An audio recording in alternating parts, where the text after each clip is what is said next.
HCTV Sports is supported by the Hastings Public House. Memories made local. First goal of the year goes for the Raiders. Oh, beautiful shot there. Nicely done. Gets the pin. How was that beautiful? Onside kick, and it's recovered by Hastings. And he's rung up for strike 3. Doblowy! Touchdown Raiders!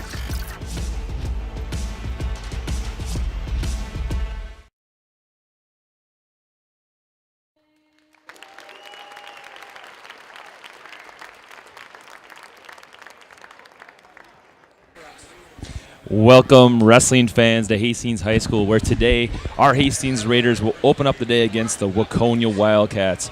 I'm Kyle Kreiser, as always, joined by Mitch Sheeman. Mitch, what do you think about the first-round battle we have here today? This very first match is going to be a great one. These are two top 5 ranked teams in the state, big into even going into the state seeding here. And I know it's early December, but this is going to have a lot of postseason implications. Absolutely. Starting off with a bang at 106 pounds, where Hastings will send out 8th grader David Bauer, taking on for Waconia, Ian Olson, a 9th grader. We got a contrast in body builds here, long and lanky, short and compact. Let's see the action. Here we go. Both guys feeling each other out to get started here. This is a crucial match, Mitch, in the dual meet. Whoever wins this kind of paves the way, kind of moving forward. And you also want to start Ooh, that Olson, nice shot to finish. Nothing yet. David's tries to cut the corner. He's got to get to that ankle. And he gets the 2. He's got it right about. Not yet. Nothing. David battling tough. Both guys jockeying with both have an ankle here. David's trying to sit here and work for a stalemate. Nothing yet. Nothing yet. There it is. There he covers the hips, gets the 2. Early takedown for Olson. 2-0 Waconia. That was a good battle by David, though, because it was a solid shot by Olson. David trying to get to that ankle. Olson riding an armbar, trying to get both of them here. That early takedown sometimes sets the precedent. Yep. Bauer gets away, though. That's huge for him. Just kind of set the pave way. In and a shot, kind of dives deep. Olson goes around. Nothing yet. Tries to switch. Get that hand in the inside, hook the leg off. Now steps over. Nothing yet. He's just got to cover those hips. There's 2. Big takedown for David Bauer. Going up 3-2. Cuts him. It's now 3-3. Exciting first minute and a half of wrestling here as the score's tied. Olson in on a shot, nothing doing. Tries to go underhooks. David reattacks, nothing doing. Keep that arm, possibly dump it to his hip, but he's strong. Olson's strong on the feet here. Absolutely. 20 seconds left, 3-3 score. As we mentioned, this match is crucial to success. This pave the way as we go forward. Nice little fireman's carry, nothing doing on the edge of the mat. Out of bounds. I really like that shot by David. Okay, he got Olson to step in right at the edge of the mat. It was a safe shot, but it had a chance to get that too. 8 seconds left in the period. Again, 3-3 score here. Both guys on the attack in this first period. I'm sure their coaches gave them a pep talk about the impact of this match. Moving pretty good. All right, so period 1 will end 3-3. Bauer's choice. He's got to go down. Yeah, he's going down. He got away in the first period after that first takedown. Pretty quick, too. Olson tried to tie up his arms on the arm bar, but he was able to kind of get his hips out. Yeah, a little bit about Waconia, guys. They're in Section 6, and they'll be jockeying for top position with both Shakopee and Eden Prairie. So this is a big duel. If they end up making it to the state tournament, they may see our Raiders, who are in Section 3. All right, Olson on top here, riding tough. Controlling wrists early on here. It'll be interesting to see what happens if Bauer can get away, what decision Waconia chooses in that third period. I'm assuming he thinks he can get away on David. Running an armbar here. He's got a wrist and an armbar. Bauer's got to try to clear and face if possible. Look how he's moving those hips towards his head. Comes up to his feet. Gets just a little bit of a gap there. Able to pop up to his feet. Now he's just got to stay on the mat and clear. Minute 20 seconds left in the second period. Switch heart. Nothing doing. Olson kind of riding a little crossbody ride here, trying to slip in a leg. No. David trying to hop over. This would be huge if he can get over. He's got that leg that if he can just keep that hip pinned to the mat. Yeah, Olsen wisely traps off that ankle, nothing doing. 1 minute left in the second period. Still a 3-3 score. Olsen riding tough, though. David's trying to elevate that leg and hop over. If he can do it, that'd be a big reversal. He's almost there. If he can bring his other leg over the top. Boom. And right there, there's a reversal. Big points for David Bauer. It's now 5-3. Olsen up to his feet. Drops to a single. Look where you're at. Gets the escape. It's now 5-4. 30 seconds left in the period. It's going to come down to our feet. If Bauer can get a takedown here or in that third period, I think that's going to be the difference maker, Mitch. But he's Ooh, re-attack by Olsen. Nothing doing. Oh, there's a solid 2 to finish up that period. Bauer looks a little banged up here. Wondering what happened on that shot, because even when Olsen came back around, he just kind of didn't look right. Yeah, it looks like he's got almost a bloody nose, a bloody lip. So as the match stands right now, it's 6-5 in favor of Olsen. Calling blood time right now. David definitely looked shook up on that when he got up to his feet. Must have banged heads or hit something. All right, so cutting blood time here. And just for wrestling fans that don't know, you get a certain amount of blood time before they'll call the match. But David seems okay. He'll be in the down position here. It's 6-5 in favor of Olsen. Short time left in that second period. See if he can get away. They're not showing the current period time here. Let's see what we got. Yeah, they're still on that blood time trying to switch it over. There it is. 12 seconds left. If he can get away here, that would be big points.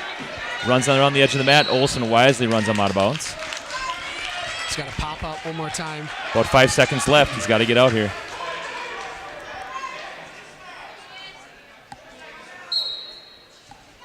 Short time.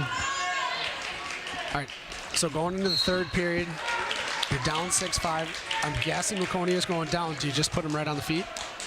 That's an idea. I mean, I think David is pretty tough on top, but Olsen's gotten away twice here. It is 6-5 in favor of David Bauer. Again, we talked about the importance of this match, kind of setting the way for the rest of this duel, and may dictate how people send their lineups out. Drops down to a single. Olsen up to his feet right away. Clears and gets one. Goes right to that underhook. It's now 7-5 in favor of Olsen. Nothing doing with that fireman's carry. Just got to clear out here. This allows Olsen, too. No guy's been Warren Stellan, but he can wrestle a little bit more passively here, knowing he has a 2-point lead. Right. Runs him out of bounds. About a minute 37 to go in the third period. Bauer down by 2.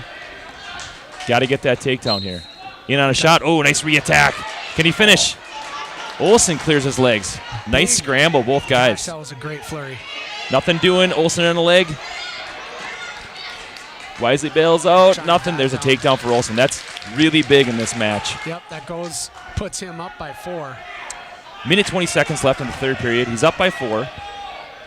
He can kind of just sit on that ankle now and ride tough. You know, in the importance not only of this match, but also momentum moving forward, right? You win that big match, it's a swing match. It also gets that 113-pounder who's next up fired up. Yes, absolutely, especially in a tight match that we kind of predicted before this. Yeah. It gets the whole team motivated. Yeah. Olsen running an armbar, not really looking to turn him, just riding tough, staying behind those arms. Bauer up to his feet. Still 9-5. Nothing doing. 35 seconds left in the period. I'd like to see if David can hit a kind of a standing switch. At the same time of getting that switch, maybe get a locked hands call. That'd be kind of nice. Yeah. 25 seconds left in the period.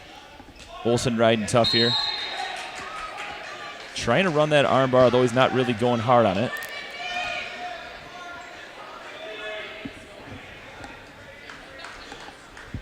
Got 10 seconds left in the period. It looks like that's how the match is going to end up in favor of Olsen. That'll put Waconia on the board, an early 3-0 lead in the duel. All right, well, here we go. We knew it was going to be close. Now we move up to 113 pounds where Hastings will send out Trey Beisel. Trey Beisel is a 9th grader. He's the #1 ranked 106-pounder in the state. Taking on for Waconia, Gabe Wieczorek, excuse me. He's preseason ranked number 10 at 113 pounds. He's a tough kid, long, lanky kid, very experienced as well. A little bit about Wieczorek.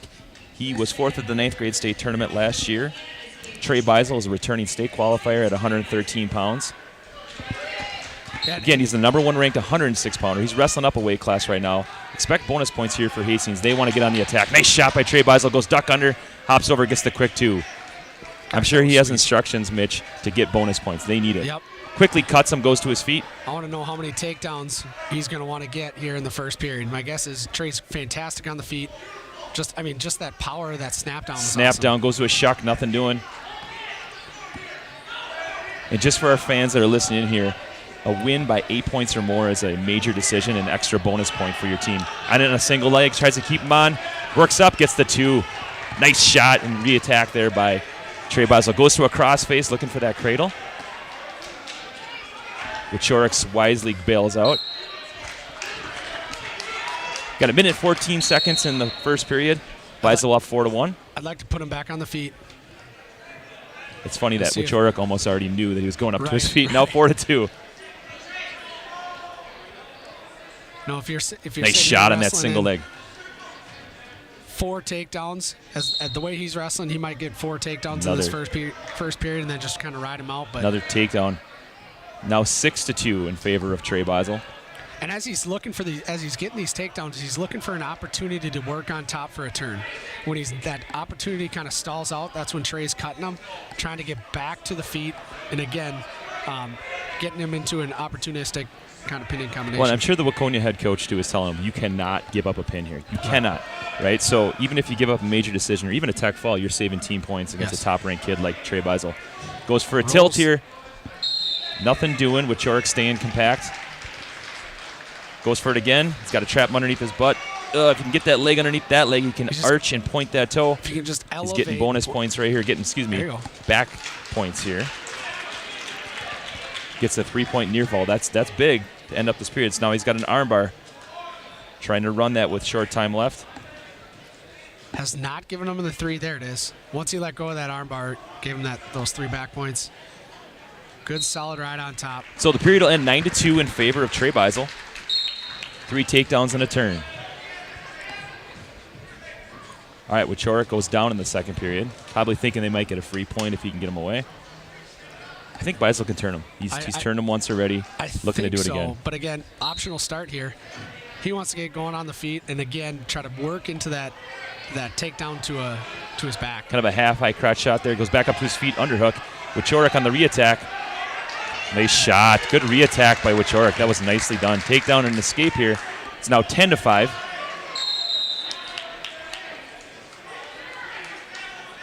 Both guys lightning quick on their feet. Yes. Holy cow. And the other thing that I noticed, Trey's so quick going from one move to the next. Nice shot. Nice single leg shot. Whizzering hard there to try to fight that. Cuts the corner. Trying to work up and cover both hips. Gets the 2. It's now 12-5 in favor of Beisel. Again, you need to win by 8 or more to get that major decision. Right now he's up by 7. With plenty of time left, we have a minute and 15 seconds left in that second period. I don't think he liked getting taken down, but that was a fantastic takedown by Wieczorek. Yeah, good re-attack, right? Yes. And sometimes the best defense is a re-attack. Yep. Minute left in the second period. Beisel riding tough. Looking for a turn here. Tries to go leg Turk. If he can hook that, if he can get his head, he's got back points right here. I love this. And look the extension of that left arm. He used that to help pull him back over. Got that 5 count, which means he's going to get another 3-point near fall. Not close enough to pin him, though. He's at 15-5, trying to lock up a cradle. If he can get a pin here, that would be humongous. Flatten out that shoulder and work for that pin. He's getting back points for sure. He's got plenty of time to flatten him out and work for that pin. If he can get the pin, this would be huge. It's close. There he gets it. That's huge for the Raiders. Absolutely fantastic. 16 points for the Raiders on the board. It's now 6-3 in favor of the Hastings Raiders, which will take us to 120 pounds, where Blake Beisel, the number 1 ranked 113-pounder in the state, recent Gopher commit, will be taking on Carter Catherman, a sophomore for Waconia.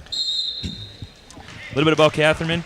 He is 4th at the Northern Plains Regional in freestyle. He represented Team Minnesota at Fargo over the summer. He's no slouch. He's a returning state qualifier at 106 pounds, but he's wrestling a horse in Blake Beisel. And Catherman's currently ranked number 9, with Blake ranked number 1. Blake's a pinner. Yeah, nice shot by Blake Beisel. Quickly on that single leg. You know, we saw it last year as well, but it's just so cool to see a Beisel going Beisel, yeah, back to back. Elevates that single, goes right to that finish, quickly cuts him. Same instructions as Trey. You need bonus points here. You need to get as many points as you can. You know that Waconia is strong up top. Yep. 2-1 in favor of Beisel. And this is where we gotta make our hay. You know, Hastings has to score quite a few points. Nice. Down low. Fireman quickly finishes that. Another takedown. He's going to cut him again. It's 4-2. Now, for wrestling fans at home that don't know, a takedown and escape. Again, takedown worth 2 and escape worth 1. But more importantly, sometimes it's a mental game where if you get taken down a couple times, it mentally breaks you. Another takedown by Blake Beisel. It's now 6-2. Beisel's so tough on his feet. And this is interesting. Both of them 3 takedowns right away in that first period. And then he starts riding here. Now, Blake is tough on top, too, so obviously he's looking for a turn to get those bonus points. He's fantastic, just like Trey. Trey just got that cradle for a pin, and that's something that Blake is very, very strong at. Yeah, stall call by Catherman on Waconia here. Doesn't work to improve. Just kind of sitting flat. Blake trying to get off to the side.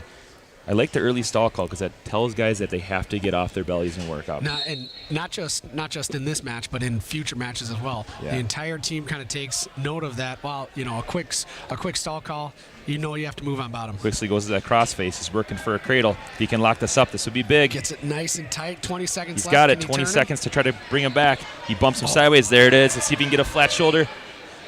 Can't hold on to that lock. Catherman just a little long, but he gets the 2-point near fall. You know, it's also kind of a good predictor kind of moving forward. Can we ride this guy? Yeah.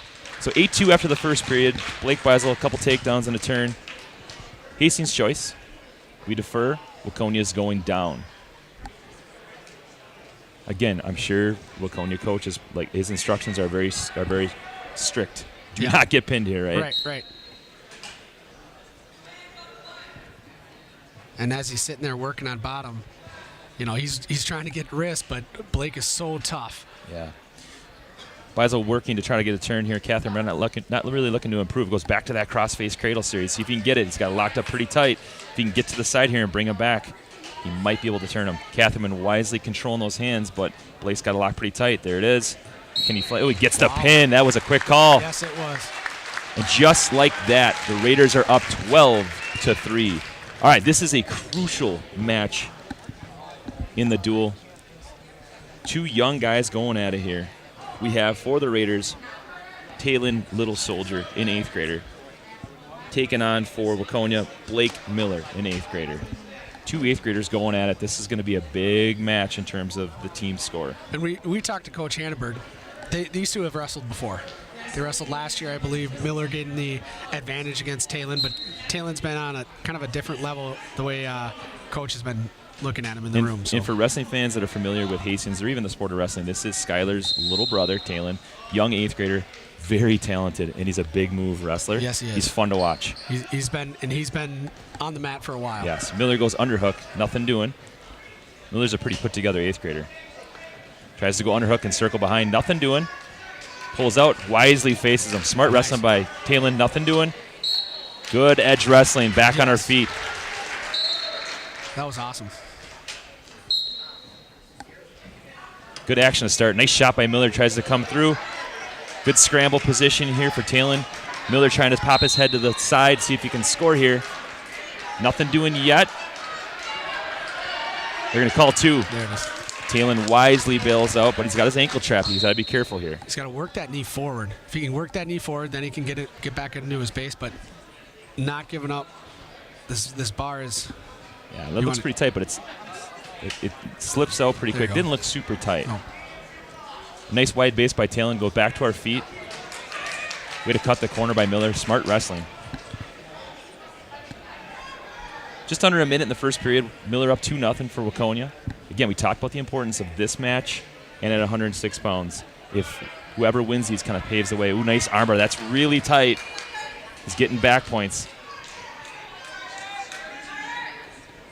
Keep battling here. 30 seconds left.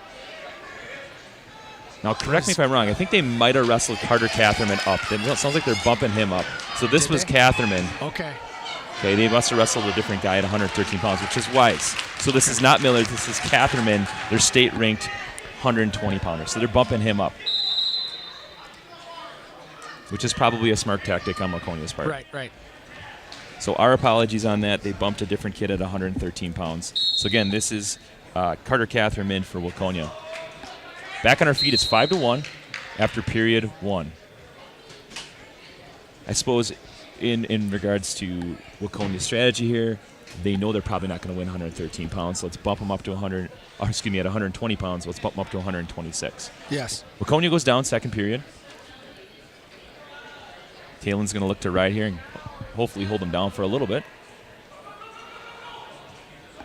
So now, in all honesty, with the change in the weights, change in the wrestlers, Talen's also trying to save team points here too. Ooh, gets caught on his knees. That's not a good position to be in. Catherine's got that arm pretty tight. Gets the reversal. Talen battling hard with a whizzer. See if you can score from here. Either guy's kind of in a neutral position where no one's really in better position to score here, but if they work up to their feet, he finishes. But again, no change in position here. It's 8-1 in favor of Catherman. He's looking to get bonus points here. If he can score by 8 or more, obviously you get a major decision or possibly more. Now, both teams are missing a starter in their lineup. At 132 pounds, Hastings is missing Peyton Erickson, who's their normal 132-pounder. And at 145 pounds, Waconia is missing their state-ranked wrestler, Brady Dwinell. So both teams are a little bit banged up or under the weather, but sometimes you just got to roll with the punches. It's a sport of depth as well. Yes, and it's gonna challenge you, especially. I mean, every single year there's sickness that happens, there's injuries that happen. You got to have the next man up mentality. Yeah. And both teams pretty deep. They have a good feeder program, a lot of kids in their wrestling program. It's still 8-1. Catherman riding tough on top, though. Looking to ride legs, goes power half on the top position. 45 seconds left in the second period here. One thing. Talen not really looking to improve, but certainly prevent any turns. He's doing just enough to work up to his base. We'll see what the ref does here. Yeah, he might get one for stalling here since he's not really looking to improve. I was just about to say his head being down is an indicator that a stalling call might happen, but he just popped his head up. Tries to go power half with this. Talen not going yet. If he can elevate, he might be able to get out here, but Catherman in a good position. Tries to go out the back. He's got his arm underneath that leg. Scramble position here, short time. Can he pop out the back? He might. Ooh, that's tight. Can he get out? Is he going to give him the reversal points? Give him the one escape. Okay, lost of position. I think that's a good call. But I love that right at the end of a period, again, gets that saw call that he was maybe looking at warning. Yep. Clears that for a while. Yep. 8-2 going to the third period. Talen's best position is on his feet. He's a big move wrestler. He's dangerous from his feet. Tries to go shot. Nothing doing. Nice re-attack by Catherman. Ooh, that's nice headlock. Dangerous. We got to be careful here. We can't give up bonus points. He's got a minute 45. This is going to be a long battle if we can. Yeah. Talen's got to fight that arm through. Gets the pin. Yeah, big points for Waconia. It now goes to 12-9 in favor of the Raiders. But this is where it gets really interesting.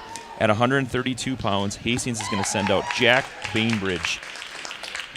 Jack Bainbridge, guys, is one of the top 132-pounders in the state. He's currently ranked number 8 at 132 pounds. He's a returning state qualifier, second in the sections last year and fourth at the bi-states.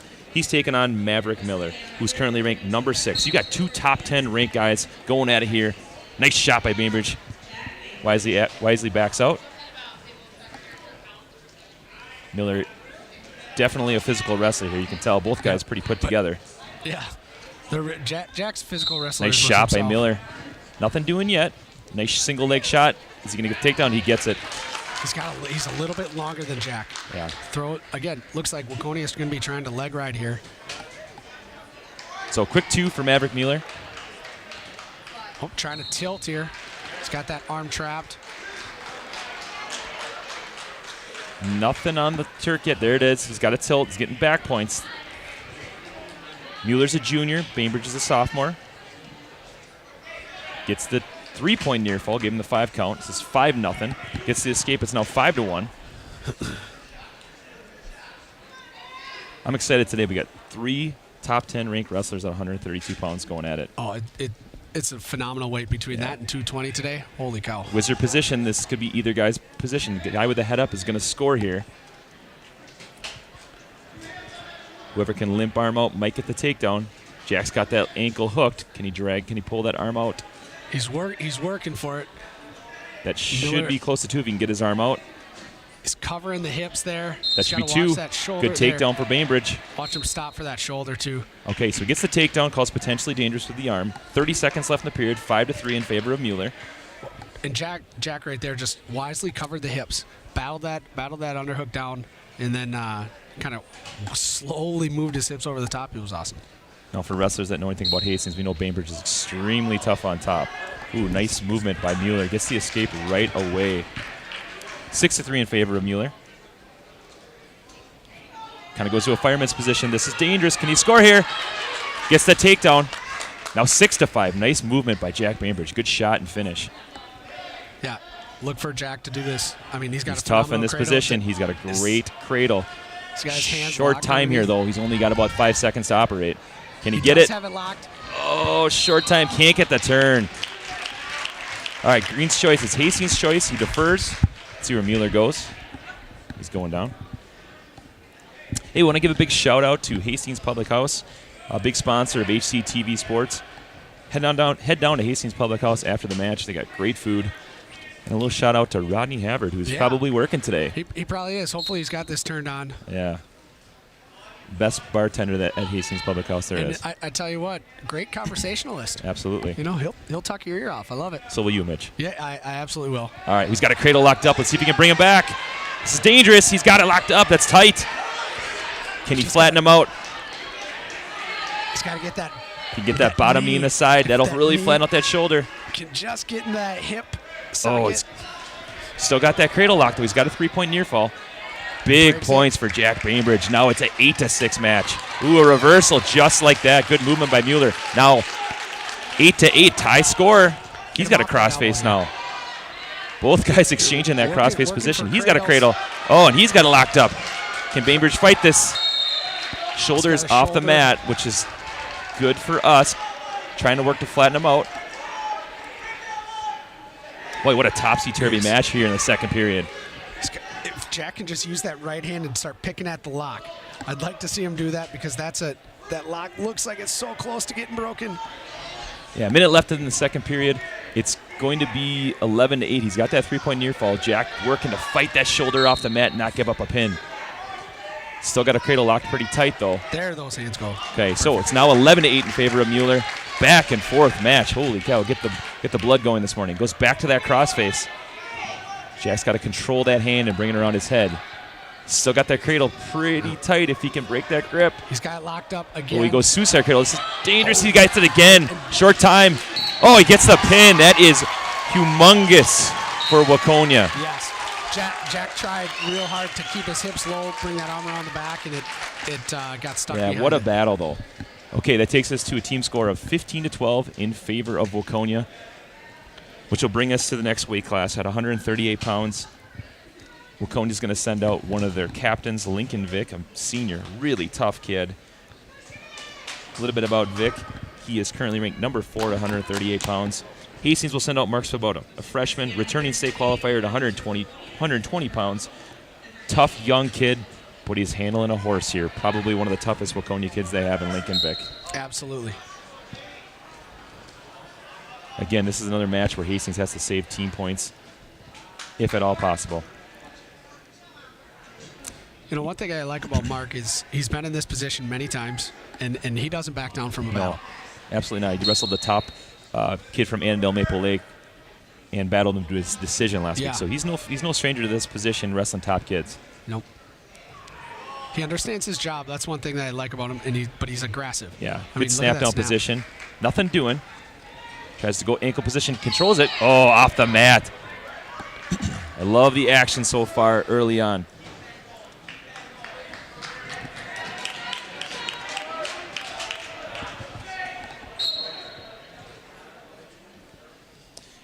Yeah, we're just double checking that this is Lincoln Vic. We're not super familiar with Waconia's lineup. They might be sending out another backup here. Well, with Dwindell not wrestling at 145, I'm not sure if they're going to bump Vic up to wrestle Josh. Yeah. Or if they're going to wrestle Arnold. Yeah, I think this is actually River Arnold.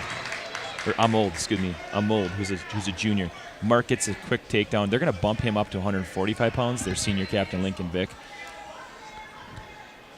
Which, again, I'm sure they're looking at, hey, we need bonus points. We're going to put him up at 145 pounds. Yeah. Where we maybe have a weakness in terms of Waconia's match. They're missing a kid. Mark riding tough here, looking for a turn. Got a tough crossface in. This is a swing match here, then. Could be. I mean, for sure, I think Mark's got to be favored. But, again, you want to get bonus points in this match. Riding tough in that top position. Amold comes back to his feet. It's now 2-1. With 22 seconds left.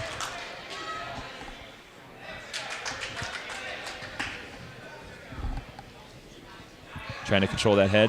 Amold staying in good position. This is one of those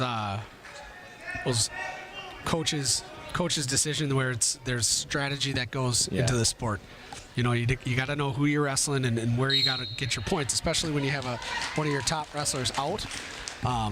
You got to roll the dice at different places. Yeah, our apologies on the wrong name here, but one thing that's kind of cool about this dual meet is Coach Hannenberg for Hastings really tried to get tough teams on his schedule. Yes. And Waconia is a team that's not a super familiar opponent of ours, but they're a top 10 ranked team, top 5 ranked team, and he wanted to get as many of those teams on our schedule as possible, knowing that we're a potential state contender and a team that's going to be battling hopefully for the state crown here. Yeah, and that's one thing I want to ask him later when we have him on the show here, is I want to ask him, you know, what played into his thoughts on a tough schedule. Yeah, Mark Swoboda trying to get over banana splits here. He's got that leg. The ankle's not super tight though. He's got to be careful with his shoulder.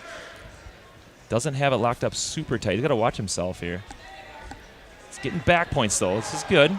Should have 2, nothing. Okay, didn't give him the 2 count. Swipes? He got 1, not 2. He's going crossbody right. If he can elevate that chin, he's getting back points now. Again, I'd like that. See how that left arm, you can barely see it on the screen, but that left arm was really pulling it. Okay, gets the 3 near faults now. 5-1 in favor of Swoboda. Again, I'm sure Coach Hanberg said we need bonus points in this match. He's got to do everything he can to get a pin and possibly bonus points. Yeah. 5-1 in favor of Swoboda. Still about 6 seconds in the second period. Tries to go inside cradle here. Amold wisely backs out, not giving up an inch. Smart wrestling by Amold. Your job is to not give up those bonus points and do anything possible. No stall warning yet either. Amold not really looking to improve though. Goes crossface. Trying to get to a cradle. Doesn't have it locked just yet. Going right to that leg ride again. Tries to go back to that banana splits. If he can bring his hand and lace it through that leg and try to grab his own wrist, be that much tighter. Tries to go crossbody right again, rip that head off. Dangerous position though. He's got to stay off his hip. Yes, I was just about to say the same thing. Keep that pressure on the shoulder. Short time left in the second period. Looks like it's going to stay 5-1 in favor of Swoboda. So after 2 periods, it's 5-1 in favor of Mark Swoboda. Waconia head coach very much applauding his wrestler for battling that second period, not giving up any more back points than he did. Right. Swoboda going down in the third period here. Now he's up by 4 right now. He needs another additional 4 points, obviously, to get that major decision. So, are you looking at a reversal here, or would you be looking for a stand up and then try to take him down? Honestly, at this point, whatever points you can get, and then you roll the dice. Maybe you get to your feet, look for a big move, or you look for a turn. You just got to get out. And quickly, as we say that, up to our feet gets the escape. It's now 6-1. He's going to need 2 takedowns though to get that major, so he's got to work quick. I was thinking the same. You want to take him down quick, and then try to get that second takedown after you let him up. Nice high crotch position. Gets a little crack back position here where he's looking to score. If he can step over, he might be able to score. Amol just trying to hang tight and waste time. Smart wrestling. He doesn't want to give up anymore. He's trying to hop over. If he can get the takedown, that would be big. And he gets it. Covers those hips. Big takedown for Waconia. All right, we're back at it here. It's now 6-3. Ooh, Mark gets a reversal here. Doesn't get any back points, so Amol quickly bails out. That's smart wrestling. He's going to cut him with 1 minute and 15 seconds left. Goes front headlock, trying to score here. Tries to go inside trip. Nothing doing off the mat, back on her feet.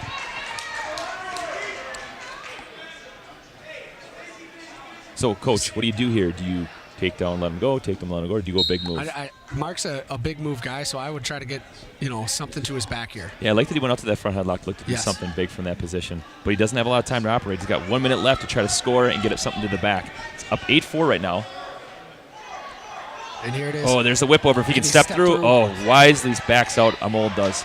In on a leg, which is a good position for her to be in. He scored here last time. Tries to elevate that leg. I'd like it if Mark can go to this elbow here. If he can go to that elbow and bust that lock. Just hangs on tight, wasting time, which is, again, smart wrestling. You can tell these Waconia kids know how to wrestle.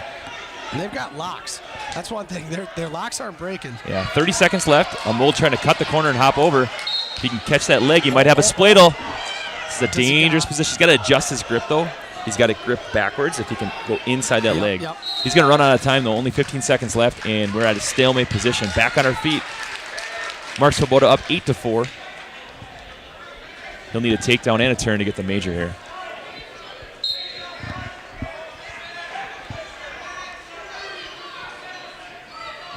Ten seconds left. He's trying to go. Nice something. shot. Boy, Amol's got a nice shot in that. Oh, it's chin whip. whip. Uh-oh. He might be flat. Short time, goodness. 2, 1. Huge. Oh, Did he my get goodness. all 3 points, though? That's the other He thing. got the major at the buzzer. 12-4. Big point for Hastings at the buzzer. They get the takedown and the 2-point near fall. That's an extra point for the Raiders, which gets them back to the lead in this duel. I mean, it's 16-15. Again, that may not be that important right now, but down the road, that extra point may be crucial. Oh, absolutely. I mean, and the other thing is it gets your team pumped up. I mean, just gets that energy back into your team and gets the next match coming up, gets your wrestler a little bit more excited. And this is a big match here. Yeah, so this is going to be a great match. We got Lincoln Vick bumping up to 145 pounds to take on Josh Rout, 2 state-ranked wrestlers. Vick currently ranked number 4 at 138 pounds, and Josh Rout, also a ranked wrestler. I think he's number 2, Coach. Currently ranked at 145, right? So we got 2 guys jockeying it out here, 2 state-ranked wrestlers, 2 returning state qualifiers, 2 returning state place winners going at it. This is why we're here, to watch good wrestling, and this will be a good one. Again, this is always going to go into, we've mentioned this before, the seeding going into the state tournament for team. This could be a seeding thing for individual as well. Yeah, both guys kind of feeling each other out a little bit to get started here in the first period. Neither guy is a stranger to wrestling tough competition. No. Tries to go Russian tie here, controlling that inside tie in that head position. Tries to go around his waist, trying to score here. Rout wisely backing out of this. Circles back in. That's smart wrestling. You don't want to get dinged for stalling, backing off the mat. Now, Vic is wrestling up a weight, too. He weighed in at 138, now wrestling 145. Giving up a little bit of weight. Nice shot. Ooh, wisely controls that wrist, backs him out.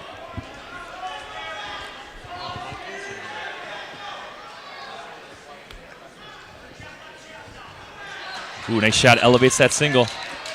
He's got 38 seconds to score with this. Trying to control that grip and break that clasp. Smart wrestling by Josh Rout, not giving up an inch. If Vic can elevate, he can score here. Nothing doing. Trying to back that leg out. If he can control both legs, he gets a takedown. Nothing doing yet. Holy cow. He's able to keep that leg out. There's the takedown with 10 seconds left. And they go out of bounds. And you saw Coach Luke Veit on the side there. He's just trying to put a couple of moves together. Just keep moving on bottom. I will say this, though. Josh Rout's got a tank that does not quit. So he's a third-period wrestler. However, he is cutting down a weight class from 152, and sometimes that can be tough on your body. I think he cut down for the first time for Thursday's duel, and I know he struggled with it a little bit. So hopefully he's kind of in better position the second time around. Short time here. Vic riding tough on these leg rides. Oh, he gets a reversal. Nothing yet. Oh, So close on this. Nothing doing. Good recovery by Lincoln Vick. Wow. Holy cow. Great scramble to finish the period. Green's choice, we're going down. One thing I love about this is it's at the end of the period. I mean, Marks was at the end of the period. They're a scramble here at the end of the period. They're just going all out. Yeah, Josh Hughes is down in the second period. Again, another crucial match. I feel like I'm a broken record here, but so many matches are just going to go back and forth in this one, and this one is a huge one. Vic riding wrist tough here to start the second period. Literally putting his knee on his wrist to control the wrist control. Now throws a boot in, going a crossbody ride. Man, lanky. A lot of legs going on in this duel. Yeah, tries to scoop that arm. Tough leg ride by Lincoln Vick. Man, he's tough on top. He's got that wrist trap behind. There you go. Josh wisely brings him out forward. Yeah. If he can knock him to his hip and get underneath that leg, which he's trying to do right now. But with Vic keeping his hips close to Josh's, he's quickly recovers too. He gets caught in his hip for a second, quickly recovers. This is cool when you got two senior captains duking it out here. One guy bumps up, and this might be a determiner for the match too, if you think about the implications of it. Yeah. So we got about a minute left in the second period. It's still 2-0 in favor of Lincoln Vick here. Josh Rout, the number 2 ranked wrestler at 145 pounds, taking on the number 4 ranked 138 pounder in Lincoln Vick. He's got an armbar though. That's pretty tight. Backs out. 45 seconds left in the second. A little bit more about Lincoln Vick. He was 3rd at the state tournament last year. He wrestled Bainbridge in the first round at state and beat him last year. So he's familiar with some Hastings guys. Kind of goes crab right here, trying to throw those boots in. Nothing doing. About 20 seconds left in the second. Looks like blood time for Green. And that helps Josh out a little bit because Vic was sitting there riding those wrists, grabbing those, or sticking tight to his hips, trying to throw those legs in. Now Josh can maybe take a little breather, and with 20 seconds left, maybe he can get out. Mitch, question for you. If the period ends 2-0 here, what do you do if you're Waconia? Do you go down? Yes. If it's 2-0, you just rode him out for the entire period. I'd still go down because what that means is Josh either has to turn him, or if he lets him up, he's got to get 2 takedowns just to tie the match. What are your thoughts on that? Assuming that Waconia is going to go down, do you cut him right away and go on your feet, knowing that Josh is a good tank? I kind of thought I like Josh on top as well. See if he can get a quick turn or move to a wrist and feel it out for the first 20 seconds, and then if nothing's happening in that first 20 seconds, that's when I cut him. Now, however, the other thing that could dictate that is his next 18 seconds. If he can get away, that's a game changer in terms of match strategy, right? You get an escape, now you can cut the guy and go on your feet. Yeah, and if it were me, I'd look to cut him maybe right away because Josh is strong on his feet. Yeah, 18 seconds left. Vic looking for a turn, kind of going cheap tilt. Josh trying to move here, try to get out. Short time, 13 seconds left. Backing on those legs right away. Caught on his hip, but he's got that leg in still. And this is a great position for Vic. Yeah. Smart, just kind of a backpack. Yep. On Josh's back. Yeah. You can tell he's a very seasoned wrestler in that top position. Mm-hmm. All right, so as we predicted, he's going down. It'll be interesting to see what we do here. Do we ride him out and try to look for a turn, or do we cut him right away? You can tell the coaches are kind of discussing it right now. What do we do here? Vic got a 2-0 lead going into this third period. And that, I would say for sure by that 30-second mark, if you don't have anything going at 1:30. Nice switch attack. Nothing doing, though. Goes switch again. Nothing. No, with Route this, follows. I might let him go. Let him go here. Yeah, he does. Yep. So 15 seconds in, clearly not going to turn him. Just goes to our feet, right? This is where Josh might be his best position. Vic in on those wrists, though. Man, he's long and lanky. About 90 seconds left in the third period. Nice shot by Josh Rowe. Can he cut the corner and score here? Looks like he can if he can just limp arm that left arm through. Yeah, Vic whizzering hard. Oh, my gosh, he's got elevation on that as well. We saw this position earlier in the duel. Trying to throw that leg in if he can. If he can come out the back, he might get this takedown. He's got to keep his feet moving. Nothing doing. Oh, good re-attack by Lincoln Vick. Wow, that was slick. Wow. I mean, just wrapped up both of those legs. And the biggest thing on that, he did not stop moving. No. Right? So even when you're in a danger position, you're moving, you're facing him, looking for that takedown. All right, Rowe cuts away here. It's 5-1. Vic looks fresh. He looks like he wants another attack here, looking for possibly a major. Yeah, but that little slide by attack, takedown, re-attack, nice single leg shot. that Good takedown cross-face by looked Rout. like it re-energized him a little Yeah, bit. right. Goes 3 in a row. Can he get it? my Oh, keep that arm. Can he get back points with this? Stay on the mat. If he can keep him on the mat, he might have it. If he can keep him on the mat, he might get back points here. He's got his foot on the mat. got 1 Oh, foot. did he give him the 2? No, they called it out of bounds. All right, so we got 25 seconds left. Rout down 5-3. This will be an interesting call. Do they go to their feet again or they try to turn? He gave him the takedown. It's 5-3. He needs a turn here to tie the match, possibly win. Oh, that was a big, right on the edge of them. What a great flurry. Yes, but just couldn't keep his weight down on his chest. Yeah. 20 seconds left. Rout needs a turn here to tie the match. It's got to go big.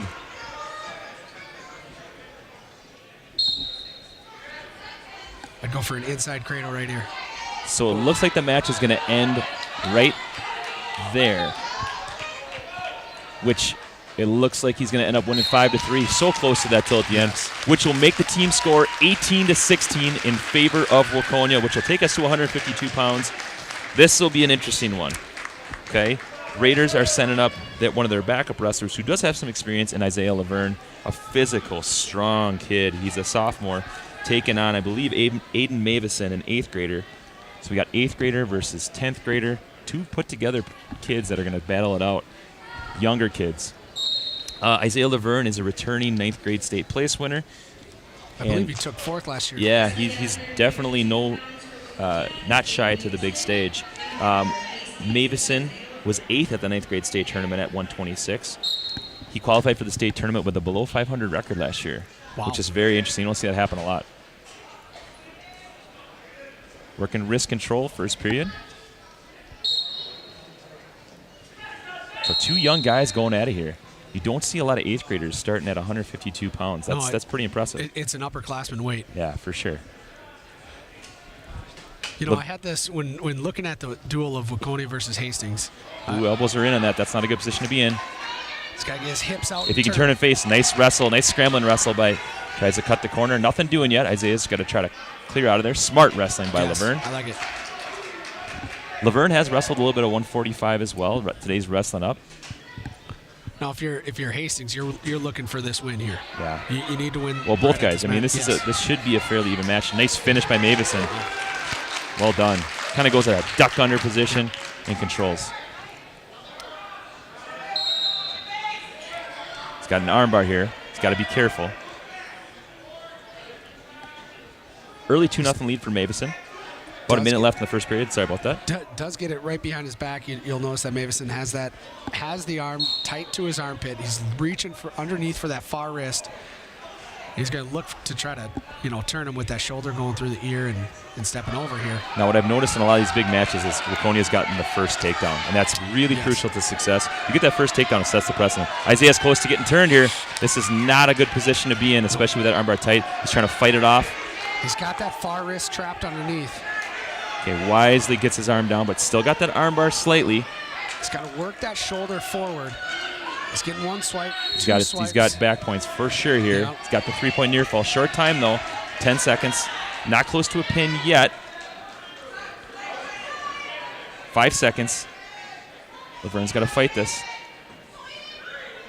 All right, and the first period's going to end 5-0 in favor of Waconia.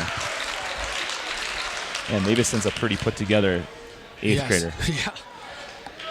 Okay, Waconia defers after the first period. Laverne's choice is going neutral. Does not want to go underneath him. Yeah, I like that call. Back on the feet. Looks like we might have a, a more even match on the feet. Yeah. Because Mavison looks tough on top. Yeah. Definitely longer than us, too. I mean, yes. Isaiah's a pretty compact kid. His best position is from the neutral position. Yep. He's very athletic, can scramble, he's quick. Nice shot by Mavison, deep on a shot. He's trying to whizzer hard, kind of scramble. Nothing yet. Good scramble by Laverne. See if he's going to... Tries to go headlock. Probably a good choice not to throw that there. Yeah, but he lost the arm at the very end. Yeah. It was wise to let it go. Yeah. He wanted to go big move there. About 40 seconds into the second period, Mavison still winning 5-0. Had some good attacks in that second period so far. Mavison deep in on that shot but couldn't score. In the first period, he scored on a deep double, too. We just weren't quick enough to sprawl back. Mavison's got good movement on the feet. Nice shot again. Another single leg. Laverne's got a whizzer, though. He's going to try to fight this. Oh, and he gets the takedown. It's 7-0 now in favor of Waconia. And one thing I liked about that was Mavison was sitting there going forward and backward, a lot of movement on the feet, and just kind of caught Isaiah just flat-footed a little bit. Yeah. So, 40 seconds left in the second period. Again, it's 7-0, 1 point away from the major decision. Hastings has got to stop the bloodbath right now. I mean, if you give up another point in this, that's talking 4 points, and that's a game changer in the future. As we know, Waconia is extremely tough in their last 2 or 3 weight classes. Yeah, He's got an armbar locked up, stalling on Hastings, not looking to improve. It's 7-0, right? With 10 seconds left. Let's say it ends right now. It's Waconia's choice. He's going to go down. He's going to go down. Or on his feet. He's taking him down twice. I think I don't know if I would want to go down here. Or does he go back up top because he's taken him down a couple times? Short time. Did they give him near fall? They gave him 2, so it's 9-0. He might go back up top. I don't like a down call here just because you haven't seen Isaiah on top. He's going neutral again. Okay. So it's 9-0 in favor of Mavison. They're going neutral. Not a bad choice from Waconia's point of view. I mean, you've taken him down a couple times. Yep. Deep on shots, too. Will slide by. Now, Isaiah's he's looking for a big move to his back. Okay, deep in on a double leg again. Whizzering hard, but that's pretty tight. Can he come and face him? Arms got tied up there. Yeah, that's not a good position to be in. Nope. Now, you can't give up here, right? This is where you got bonus points locked up. Oh, that is really tight. Can he fight it? Can he fight off the pin? Come on. He gives it up. All right, so just like that, it's now 24-16 in favor of Waconia. Big pin by Mavison, a talented 8th grader. He's going to be a kid to watch down the road for sure. All right, now which takes us to 160 pounds, where Hastings will send out Aiden Erickson, one of their senior studs, currently ranked number 6 at 160 pounds, where he's going to take on Alex Torres, who's currently ranked number 7 at 160 pounds. 2 talented seniors going at it. 2 top 10 wrestlers going at it here. This would be a good battle. Now, for Hastings here, if they can get this win, this might turn the tide a little bit because right now the momentum is in Waconia's favor. 100%. If Aiden can just get his feet going, you keep talking about that first takedown. Again, Waconia's kind of dominated that. Besides I think the 2 Bisels and Mark are 3 wins, honestly. Yeah. In all the swing matches, too, so far, we're talking 106, 126, and even the last match, which I thought was more of a swing match, Waconia has taken it to us so far. Yes, absolutely. But it all started with that first takedown. Yep. Nothing doing right now. Torres trying to go underhook. Now, we know Aiden Erickson's best position is by far in that top position, right? Mm-hmm. But getting there can sometimes be a struggle, especially against longer, lankier guys on their feet. Again, we talk about the importance of senior-driven wrestling lineups, right? You got 2 seniors going at it. This might dictate the entire match. If Aiden can get a win here, it closes the gap that much closer. Yeah. And again, we keep talking about we wanted to get our points down low here. Yeah. And this is still, it's in the middleweights, but we need to. Yeah, this is make or break time. I mean, you have to win these close matches. I think that this one and the next match are pretty crucial. We got to win one of the 2. We have to win one of the 2. I don't think we're going to be favored in the next match. Nice shot by Aiden Erickson. Can he cut the corner? Torres wisely kind of backs out, sprawling, get those laces down. Tries to come up with it. See if Aiden can score here. Good power to come up. Nice. Good finish by Aiden Erickson. That was fantastic. All right, so we got his first takedown that we talked about. See if he can go to work. Now, this is where you want to just sit here and grind on it. He's got 20 seconds. Keep the pressure on his hands. Keep all your weight on him. Make him feel you for these last 15 seconds. Yeah, early 2-0 lead for Aiden Erickson. We talked about how tough he is in that top position. And he came down from 170. This is his first time at 160. Actually, I'm not sure. Did he wrestle 160 on Thursday? He did not. I didn't think so. This is his first time down. Yep.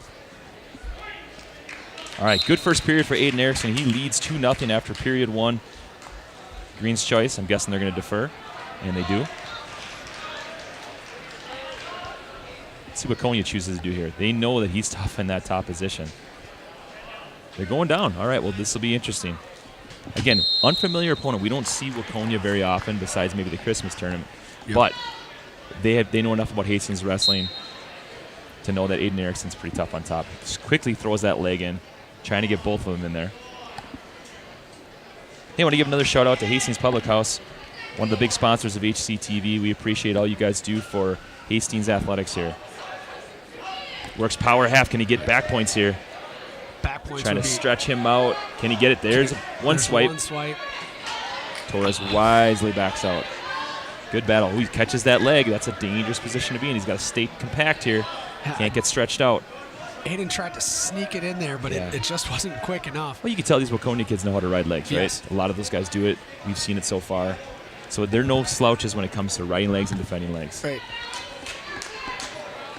So riding tough here, Aiden Erickson. Kind of a dangerous position, though, as Torres tries to elevate that leg. Still 2-0, but a minute left. Kind of a dangerous position. He's grabbing his own ankle to ride tough, but he's high right now. This is not a great position to be in if you're Aiden Erickson. If you can get that other boot in, He's working might the be two okay. things, possibly working for a stalemate or trying to get that leg back down. yeah. But he's just trying to lock him up.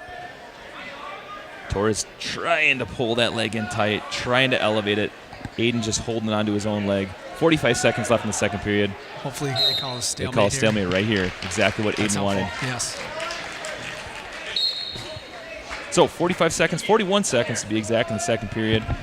Aiden still leading 2-0 in his preferred position in his top. Now he knows what he's going to do, right? He knows he's going to ride legs, Yep. looking and to catch that leg.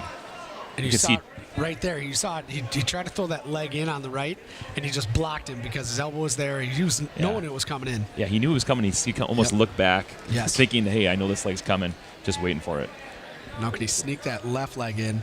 He's naturally on the right, but there it goes. Okay, 18 seconds left in the second period. What do you do if you're Hastings here? It's our choice. Do you go down in that third period, or do you go back to that top position where you've been pretty successful? Yep. You got close to a turn. His preferred position would be in that top position.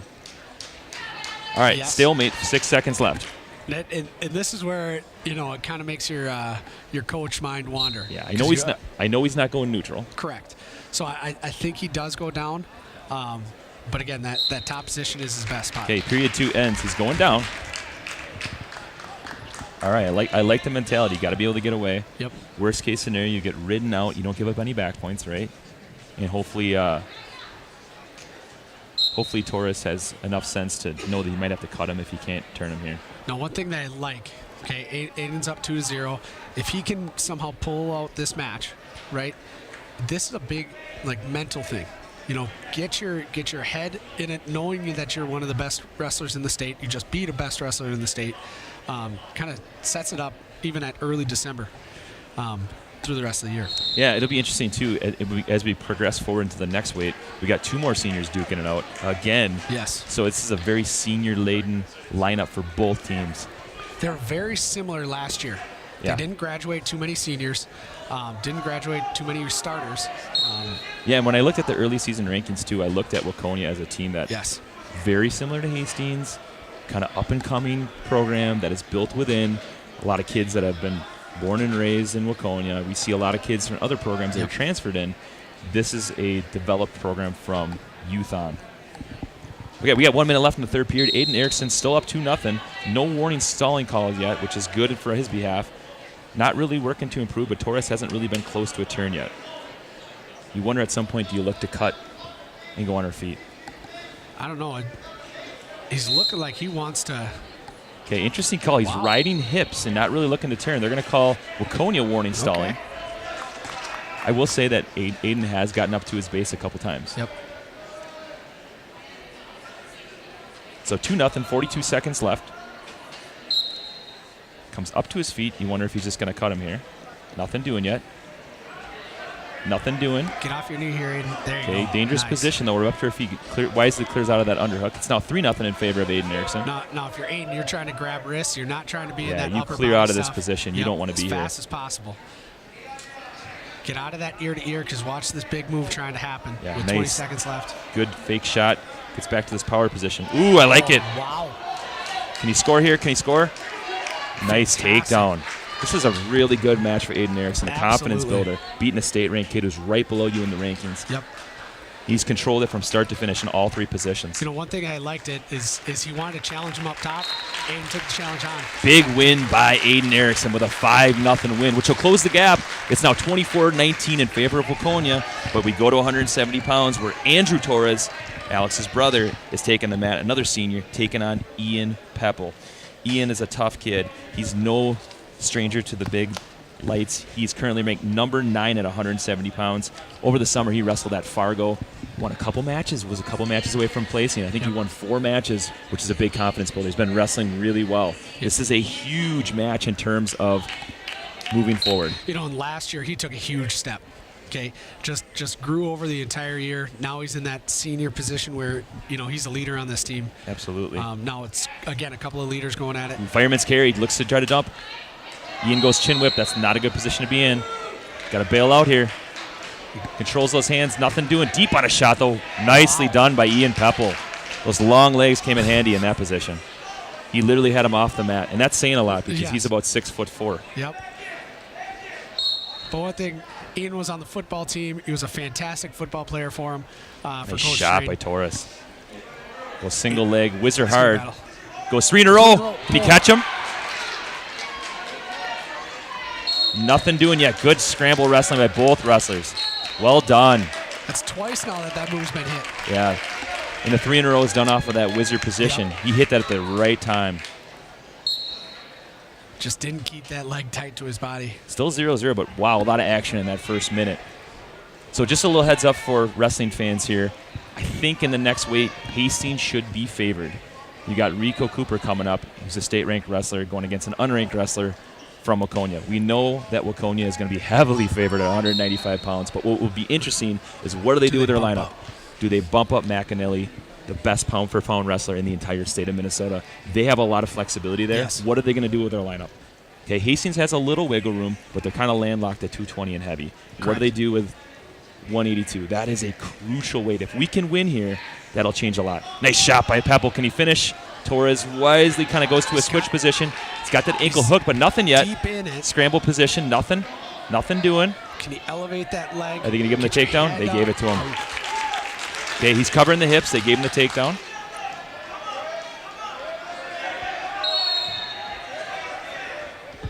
Okay, 10 seconds left in the first period. Torres riding tough. We just got caught stopping moving. And I noticed that a couple times today where Hastings just kind of stopped moving, and all of a sudden Waconia cuts the corner and gets that takedown. Yeah. 7 seconds left in the first period. 2-0 in favor of Torres. And by the way, this is Andrew Torres, not his brother Alex. So then the question is, do you know whose choice it is going into this second period? It is Waconia's choice. My guess is they're going to defer. Okay, they're going to defer. Ian's going to go down. Ian does have a good gas tank. However, he is cutting down from another weight class, and again, that's an adjustment to your body, right? So as we progress forward, we'll see how that conditioning comes into play. Yeah, Hastings dropped down a few weights, or several wrestlers dropped down some weights today, so we'll see if that affects him. Yeah, Torres riding that wrist tough. I will say Ian did cut down for Thursday's duel. Yep. Struggled a little bit against a tough South St. Paul kid. But this is a redemption story, right? You win this match, you forget about that one. For sure. Still 2-0 in favor of Torres. He's riding tough in that top position. Peppel's so long, though. He's tough to turn because he's so long. He's got that wrist trapped again, though. He's trying to bar that up. Notice a lot of arm bars on Waconia's part. He's got that tight, though. That's a dangerous position. He's got the wrist, too. He's got to clear that wrist off. Now watch for the tilt. He might try to tilt him over here. He's got to battle that wrist off. He did. Okay, now work up. Yep. He's got to work that shoulder forward. Watch him try to lock his hands and work that shoulder forward. Okay, the minute left. There it is. Nicely done by Ian Peppel. Yes. Good defense. Minute left in the second period. Torres still up 2-0. All right, so Mitch, thinking more about the matches moving forward. Not that I want to look forward too much. You know that McAnally is looming. Correct. That's an almost guaranteed 6 for them, right? Yep. They're going to probably pin whoever you throw out in the mat. Okay. Yep. Hastings probably has to win out after that. They have to win probably the remaining matches. It's doable, but it's not going to be easy. And it'll be interesting to see where they throw out McAnally. Yeah. You know, I I do think it would be smart for them to Bump up. Bump up. Yeah. And then try to sneak, because we're going to have somebody coming in at 195 that hadn't been wrestling 195. He's wrestled a long time, but somebody new. I agree with you. All right, 15 seconds left in this period. Torres still riding tough, man. Covering that ankle, riding that armbar. Nothing doing for Ian Peppel. I'm assuming he's probably going to go down after this period. Yep. All right, so period 2 ends. It's still 2-0 in favor of Andrew Torres. Torres was 4th in the sections at 160 pounds. I think he's going to be a kid, though, that is going to surprise some people. Yeah, one thing that's he picked top. Okay. Shows top. He rode him for an entire period. This is where Ian has to get a reversal or an escape. Close that gap, and he's got to get out right away.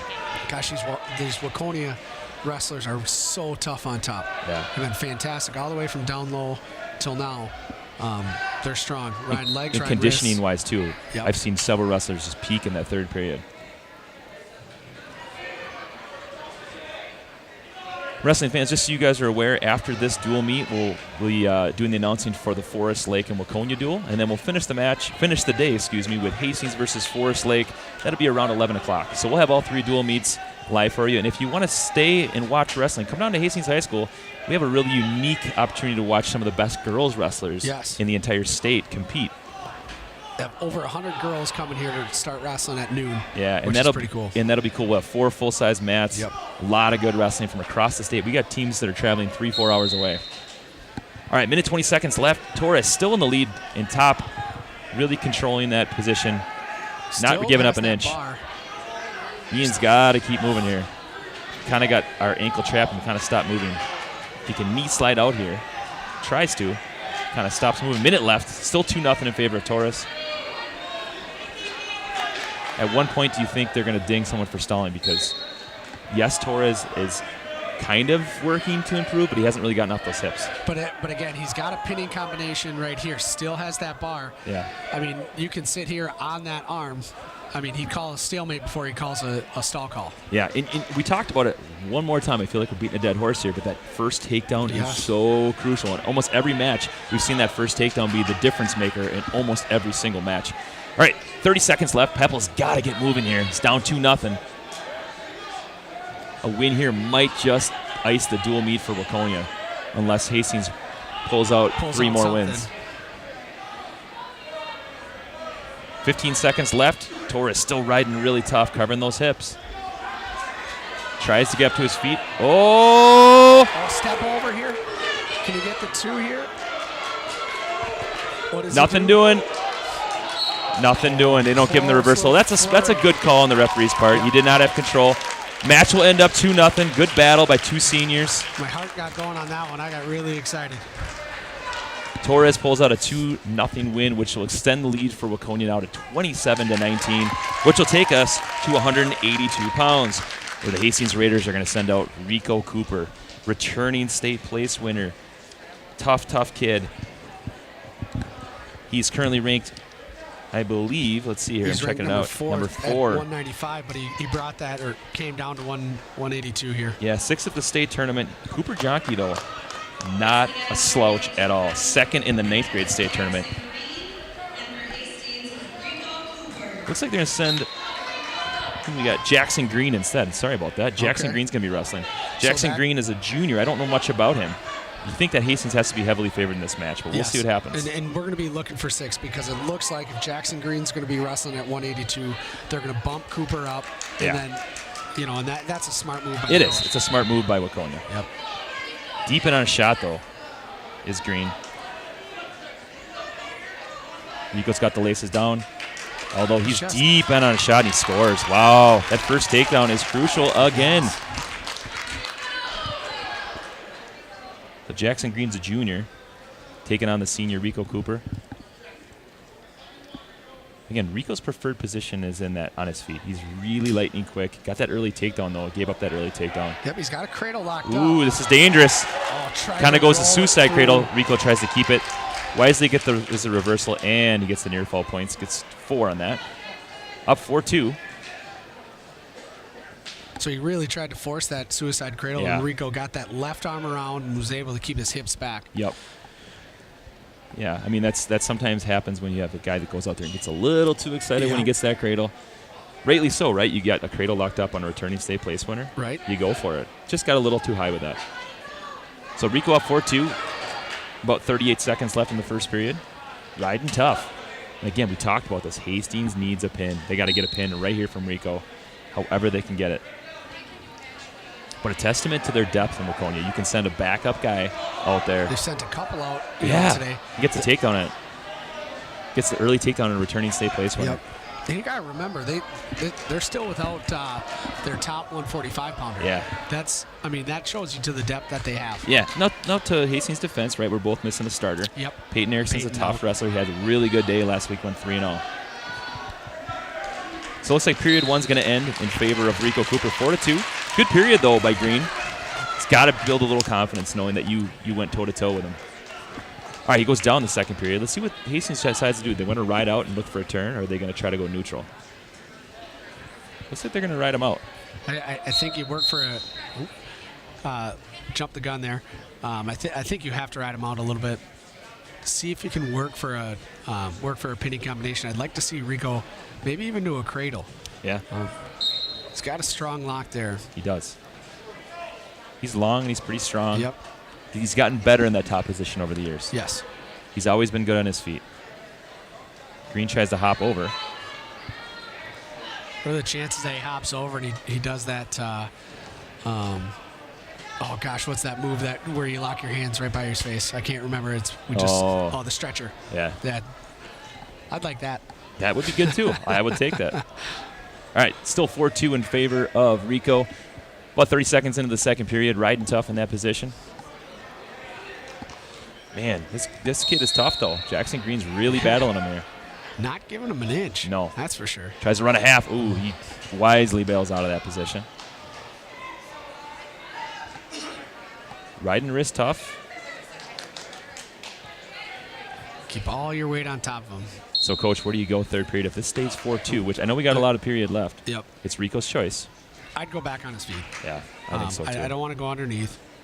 We need to get something to his back if we don't turn him here. Yeah. I think you're right. I think you got to go on your feet, his preferred position. Even though he got taken down, I still think it's his best position. All right, 45 seconds left. Rico riding tough. Green wisely just not giving up a thing. Hasn't even been warned for stalling. Goes inside cradle. Wisely bails out again. Smart wrestling by Waconia. Yes. Goes crossface, but he's got to come across that front arm. He doesn't want to be trapped underneath. 20 seconds left. Rico riding tough. He can throw this half in. Can he come underneath to that far shoulder? I was thinking maybe you could work for a tilt on that claw ride.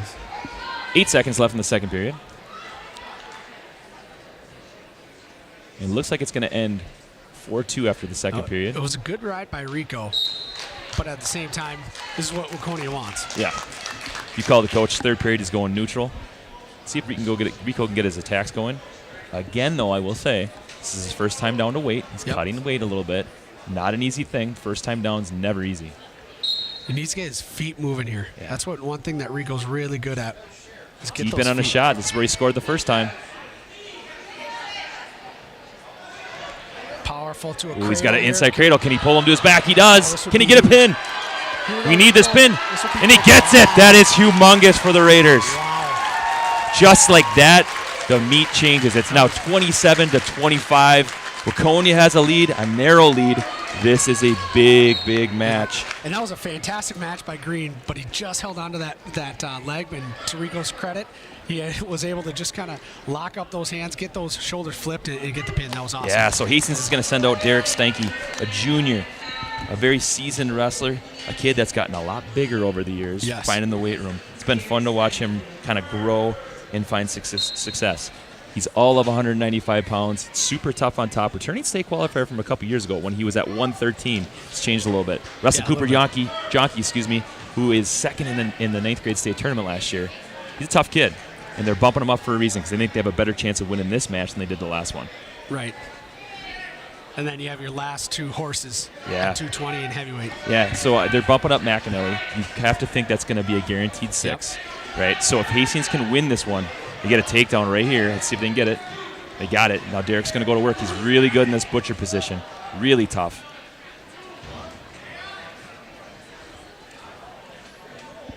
If they can get back to that butcher, I think he's got a chance to turn this kid. Goes pancake. Oh, that's big. That's tight. Can he get the pin? That's tight. Gosh, this would be He gets a pin. That's humongous for Hastings. And just like that, Hastings takes the lead. It's 31-27. So now this is where it comes down to.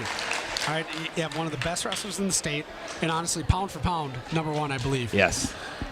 In Max McAnally.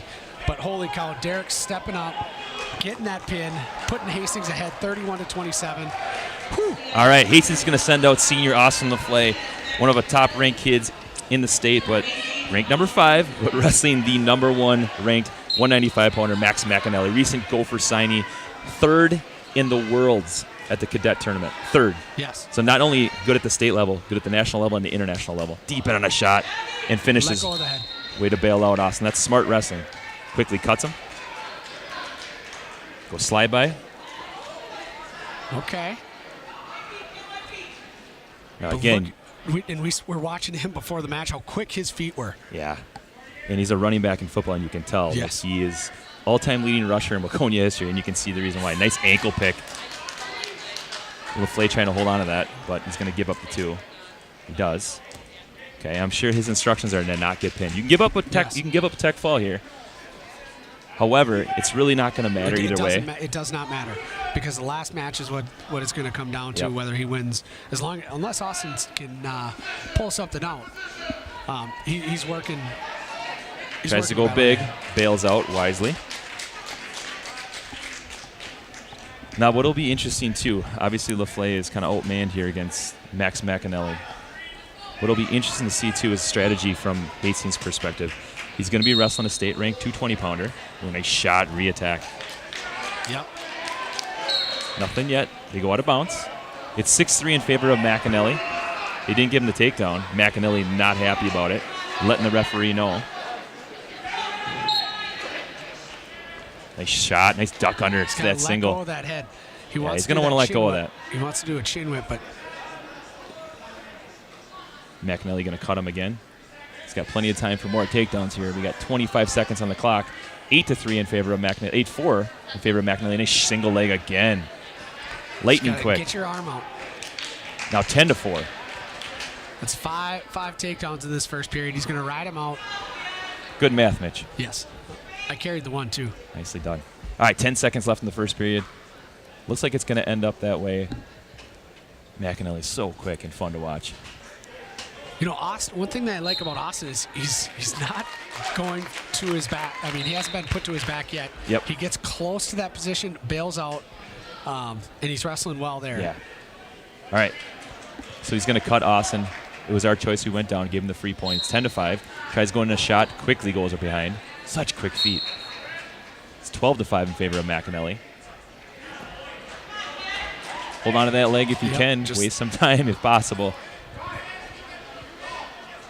And again, we talked about the importance of the last match. That's, for me, the one that counts, right? This one, Yep. probably not going to win this one. Obviously, it's right now 14-7. No matter what, if they end up winning here, Waconia, the only thing that the worst thing that could happen is we get pinned, right? Yeah. We go up 33-31, and we still have to win that last match. Yeah. Yeah, it's going to come down to that last match. And I don't want to get ahead of ourselves, too, but we have 2 state-ranked guys that are going to go at heavyweight. Okay? Yes. They're going to send out Alex Riley, who's currently the number 3 ranked guy at 220. We're going to send out Blake Clemens, who's the number 7 ranked heavyweight. I will say, Blake Clemens did just recently knock off a Matamida heavyweight that was ranked, or 220-pounder that was ranked. Yep. Pinned him.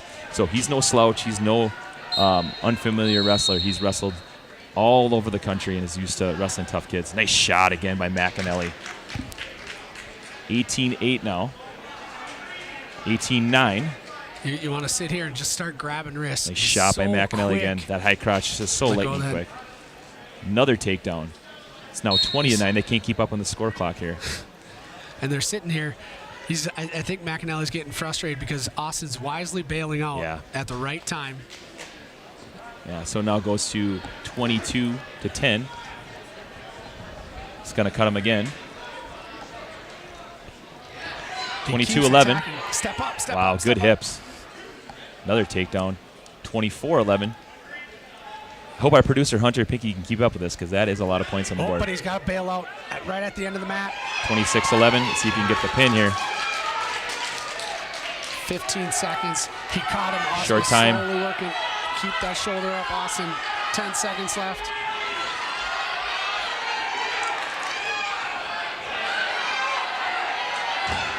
Short time, 2 seconds. This is One the end. time. So I think the score right now is 26-12. He's one takedown away. They actually got the near fall, and that's a tech fall. Yep.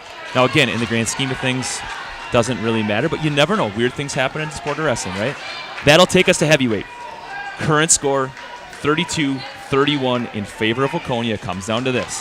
Waconia is going to send out Alex Riley, number 3 ranked 220-pounder in the state, taking on Blake Clemens. Blake is ranked number 7 at heavyweight.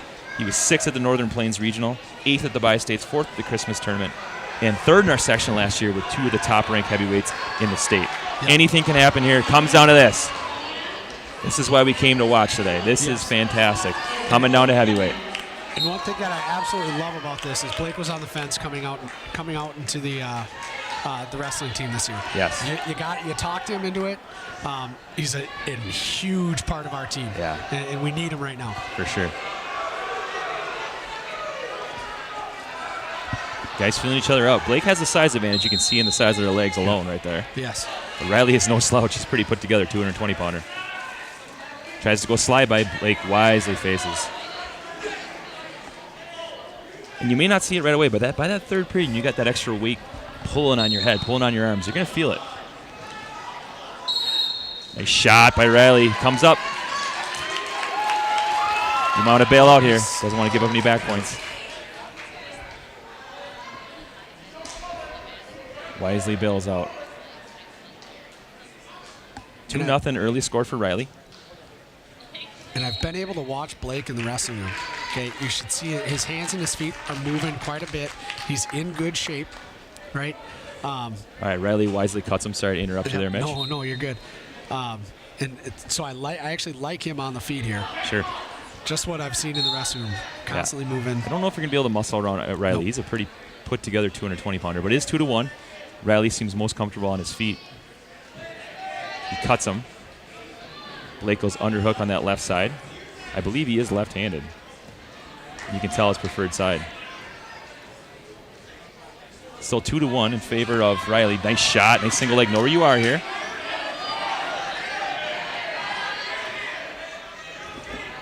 Nice takedown. Very nice. 4-1 in favor of Riley. 23 seconds left in the first period.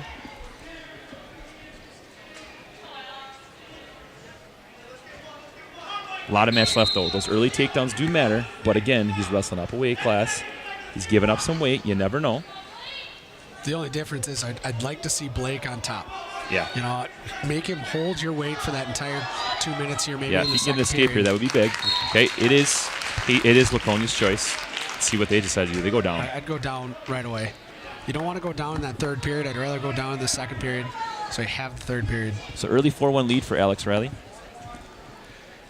Now Blake's got a just good bust here. Yeah, You got to stop that first move. If you can get him flat, you got your body weight as an advantage. He goes wide tripod style here, trying to get up to his feet, and he does.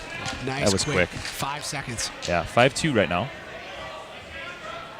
This is where you start pushing the pace on the lighter weight guy, right? Yep. Make him feel your weight. He's pushing hard in. I'd like to see a nice, solid snap down.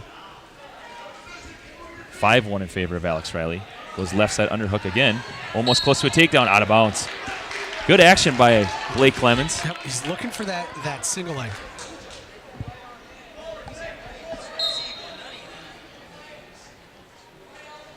Nice shot by Riley. Attacking that left leg every single time. Deep on that shot. Elevates and gives up the 2. And you watched Blake trying to, almost ready for a high flyer, and Riley just slowly worked his hips down. Again, that was a smart move. But think about this. When your training partner is Max McAnally every day, I'm sure you're used to anything. Yes. I'd agree to that one. That definitely helps. But Blake's got Austin too. They battle each other every single day. Yep. Steel sharpening steel on both sides. Yep. 1 minute left in the second period. Riley controlling 7-1 so far. It's going to be Hastings' choice in the third period. What do you do here, Coach? I'd have to go back on the feed. You think so? That's where we've been closest to scoring so far. We have been, but he's been able to ride us out. He rode us out at the end of the first. Yeah. Okay, he's riding us out now, and one thing we need to score. And we need to score to put him to his back. Top, Riley got out right away. I think the feet would be the best place to be. So 7-1 so far in favor of Alex Riley. 42 seconds. Riley not really looking to turn, just riding tough, staying in good position. Again, his sole job is to win this match. You win this match, you win the duel. It's that simple. And sometimes you feel bad for those heavyweights that it comes down to this, right? Yep. Gets to his feet, gets the escape. It's now 7-2, 26 seconds left. Now you got to go for Blake Clemens. You need a takedown here. Now, if he gets a takedown at the end of this period, that changes Good a sprawl lot with Blake of Clemens. things. He's deep on a shot, though. Can he score here? Keep him on the mat. 13 seconds left. See if he can score here. Tries to go ankle pick. Nothing doing. See if he can work up. Short time. 8 seconds left. Pull him back on. Yep. Oh, he steps out of bounds. Okay. Called him for stalling. I kind of like that. He backed out slowly. He wasn't working to improve. Right. 5 seconds left. All right, so we'll get to the third period at 7-2 in favor of Riley. Let's see where Clemens goes here. Is he going to go neutral? I think he's he has going to. neutral. Yep. You can see his coaches, Hannenberg and Trent Bath, both say, we're going neutral. This is where you start feeling his body weight. Is he close to that takedown on the edge? Maybe you can catch him in a flurry and get him to his back. Goes under hook. He's going for that single leg. Goes back to that left side underhook. And Riley's been warned for stalling already once. However, he can give up a penalty point. Minute 45 to go. Get him off that wrist. Maybe hit a slide by here. Goes ankle pick. Nothing doing. Just wasting time. You guys got to keep moving here. Blake's got to push the pace here. They go out of bounds. Fresh start. 30 seconds into that third period. Still 7-2 in favor of Alex Riley. Nice shot. Can he step up, though? If he can, and get this takedown. He's got to finish here. Sucks it up. Oh. Drives. Can he finish? Got to pull him down to the mat here. Come up with it. Oh, kicks out. Got to work up to our feet here. You don't want to be in this position. Just slipped up. Yeah. That balance of Riley there. Ooh, nice ankle pick attack. Got to get off our knees here. Otherwise, we're going to give up another takedown. Neither guy looking to improve. 1 minute left. There's another takedown. That might just ice the duel here. Hate to say it like that, but Blake looks pretty gassed. Yes. Those last two little flurries. All right, 55 seconds left. We'll see if something big can happen here. You never know. We saw it happen in Svoboda's match, right? Yep. A little re-attack, restart. You never know. Change on a dime.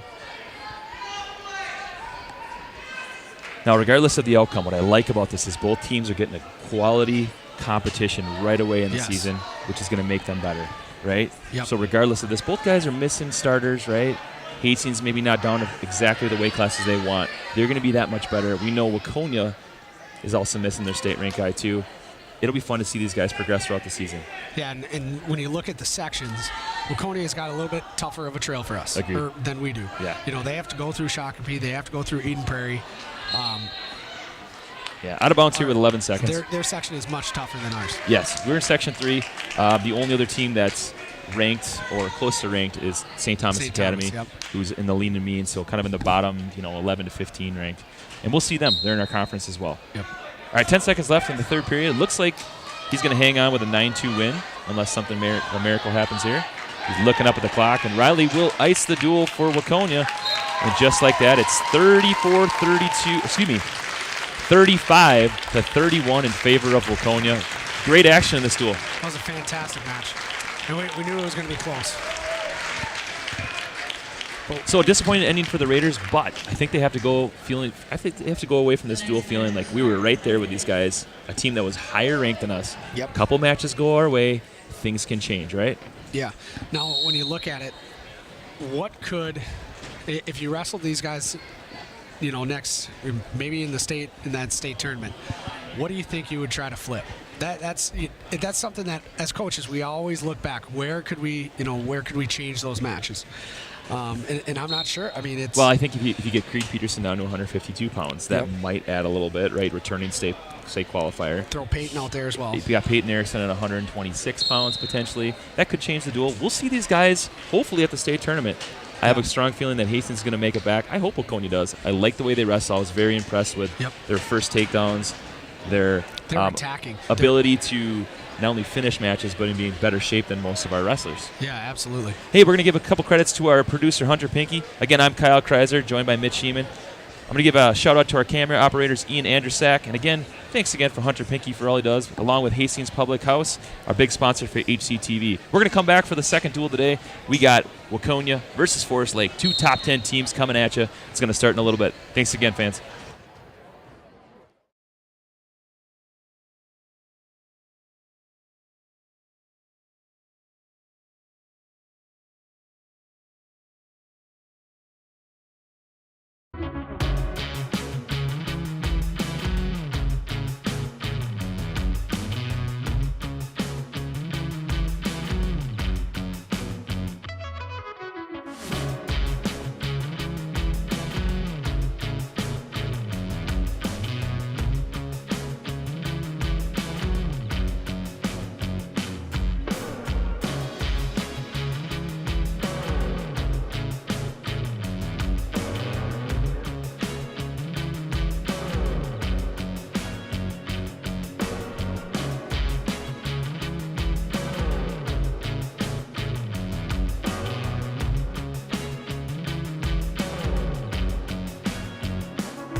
All right, welcome back to Hastings High School, where we're in round 2, and we're going to see the Forest Lake Rangers against the Waconia Wildcats.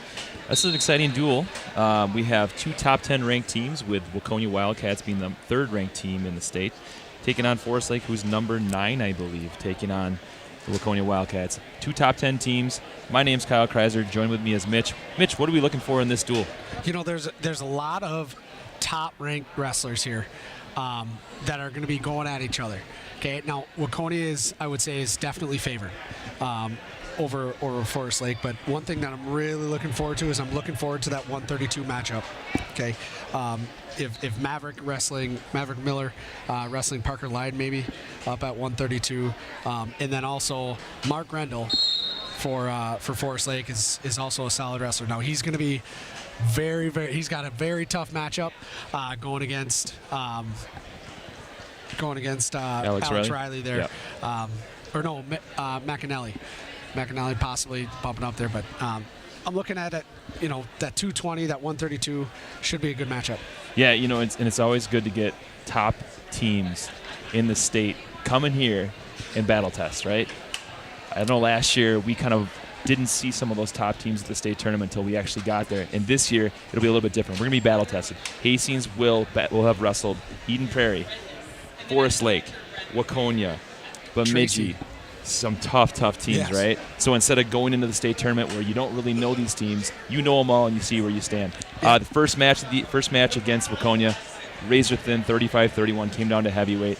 Couple matches go a little bit differently. It could have been a different outcome. Yeah, we were talking about that off air. Where could we flip some of those matches? And there was one match where we were so close at that 132 with the cradle. We had a cradle, and they had a cradle, battling back and forth. If we see them again at the state tournament, I know we can beat those guys, but they're a tough team. Yeah, and just a heads up for our viewers, how it's going to go down this round. We got Waconia versus Forest Lake, as we mentioned, and then we'll finish up with Hastings versus Forest Lake to kind of wrap up wrestling on the boys portion. I bring that up because at the finale of the boys wrestling, we have a unique situation here. We have a girls wrestling tournament that Hastings High School is hosting with over 100 young ladies that'll be competing here at Hastings. Yeah, we'll see how our Lady Raiders do. One thing that we have our first female assistant coach here on the coaching staff for Hastings with Alicia Brown, and I know she's probably very excited to get these girls on the mat, see what they're doing. Hey, another cool thing I noticed too, we had a female referee here in the first round refereeing on the JV mat. Yeah. So really cool. Love to see that girls representation in the sport of wrestling. It has grown leaps and bounds. I believe it's the fastest growing women's sport in the entire United States of America right now. And we have 12. There's 12 girls in our varsity room right now. We've got a couple of girls coming up through our middle school. It's just absolutely fantastic to see that the sport is growing and that girls are seeing a lot of success. Yeah, and speaking of female wrestlers, it's cool because Forest Lake also has a couple females in their varsity lineup. Yep. They have Aspen Blasco at 113, her sister Annika at 106. There's some tough female wrestlers for Forest Lake. Yeah. Speak of the devil, we're going to get started here.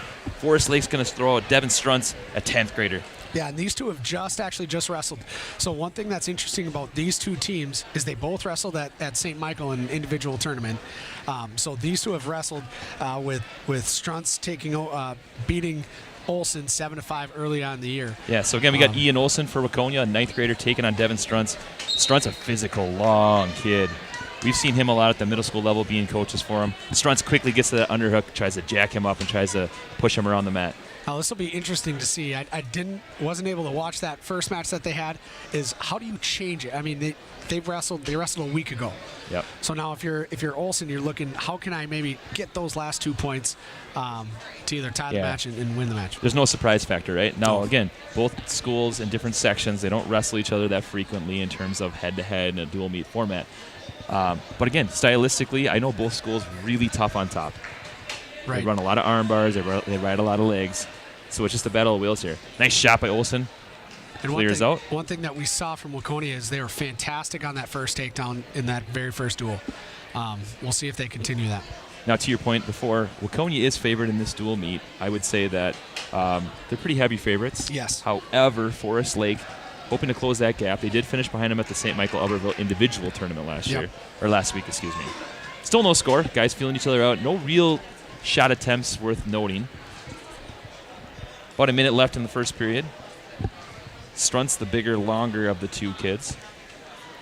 We've seen Struntz wrestle a lot at the middle school level. He is a very stingy, tough kid. He's experienced, too. Yeah. Nice shot by Olsen. Can he finish? Tries the dump. Nothing doing. Good scramble position.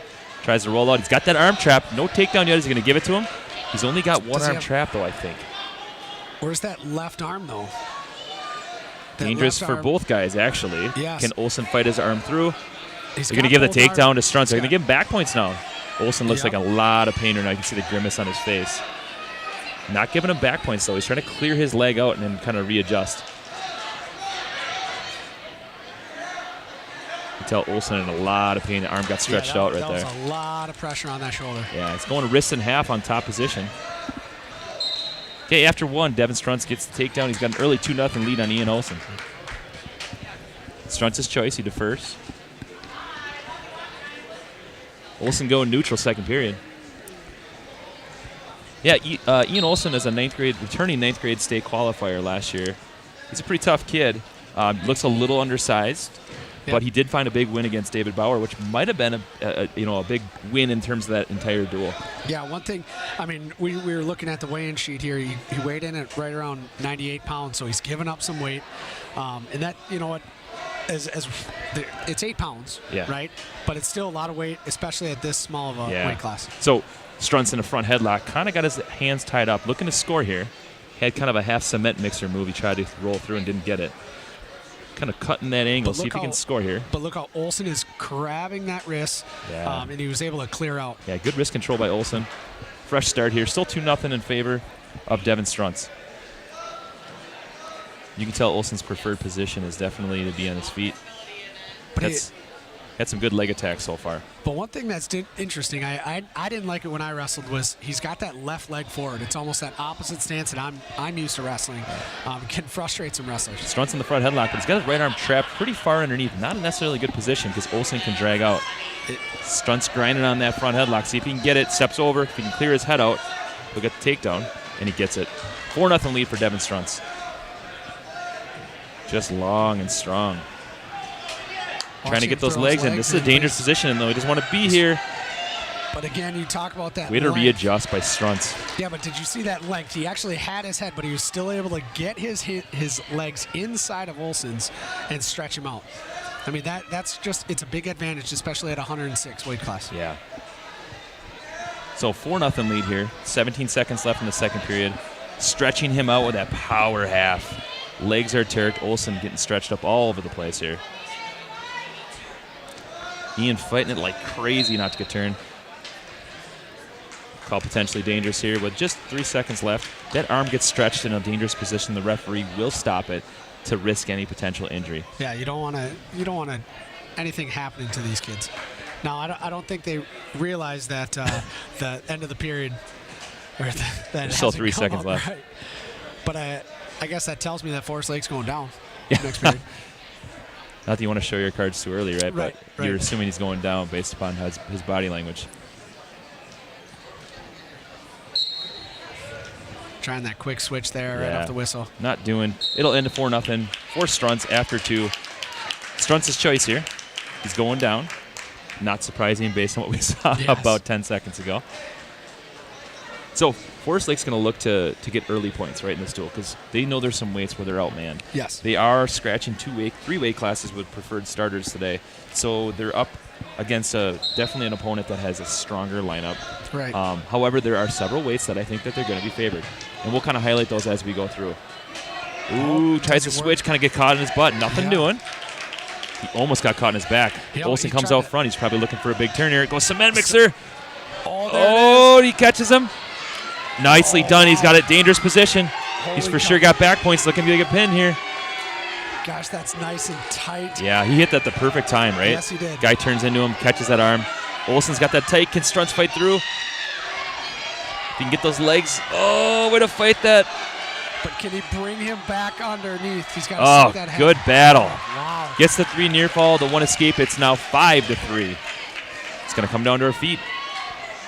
Ooh, nice re-attack by Olsen. Just like that, it's tied.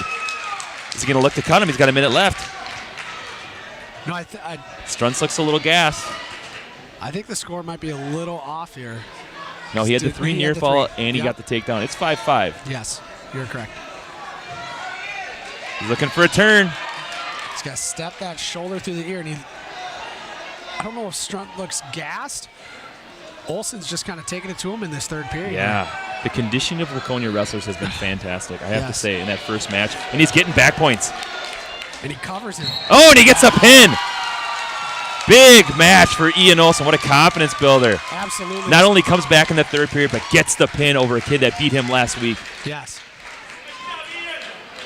All right, 6-0 lead to start off the dual meet for Waconia. And that's one of those matches where now you're set up for the rest of the year. It's an early match where you lost it a week ago and you come back and you beat him. Holy cow. Yeah, so that'll take us to 113 pounds. You can see him jacked up. Yeah, for sure, rightly so. Yeah. He should be after that comeback. Fantastic.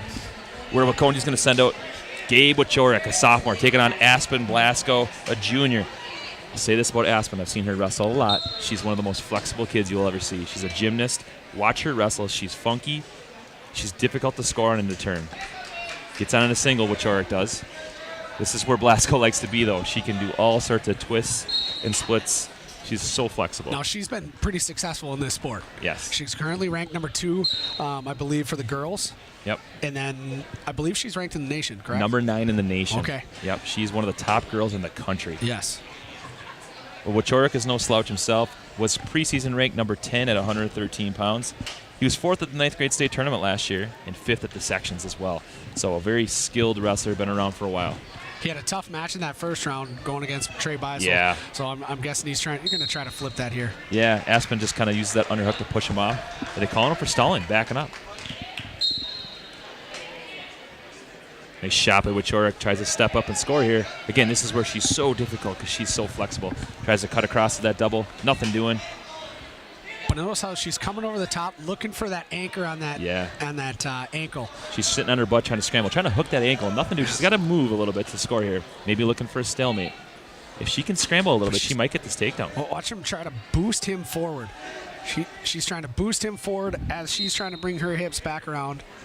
Yeah, calls a stalemate, rightfully so, because no person was really improving there. She was awfully close to scoring if she could just scoot her butt out just a little bit. But she looks comfortable in that spot, doesn't she? Yeah, as she's looking up the referee and Yeah. no strain in her face. About 45 seconds left in the first period. Scoreless. Some good action so far, though. Again, one position I've seen Aspen in a lot is in that down position where people have tried to turn her, and she can twist and contort her shoulders in the weirdest ways. Takedown there for Wachorik. Spins behind. Nice little go behind. She hops over the top. Steps over.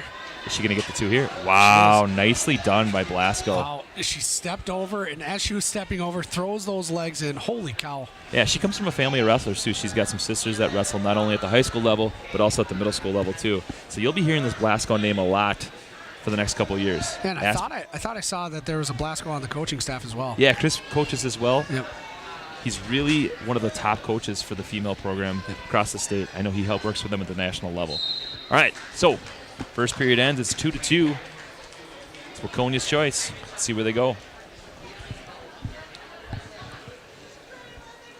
Looks like he's going down. Looks like Aspen likes to ride legs, though. We've seen that a couple times out of her. She seems very comfortable there.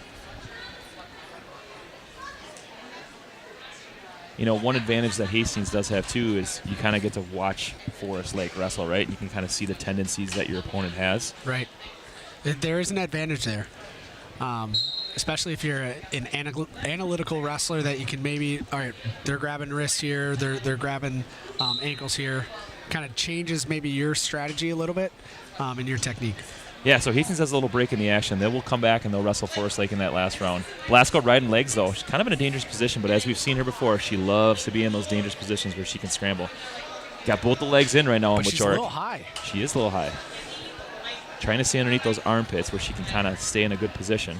She's still in a really high position. If Wachorik can, there we go. Just going to say, if he can shake her off and get that reversal. He had that left hand on her ankle and just kind of toss it off to the side with a little hip movement. Yeah, got that leg trapped as well, which can sometimes be a dangerous position.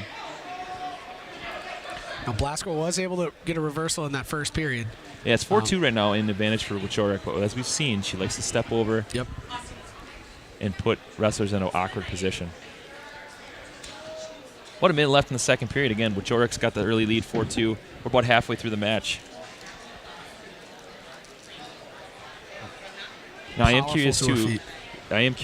Is Aspen going to try to wrestle in the girls portion of the state tournament, or is she going to wrestle in the boys portion?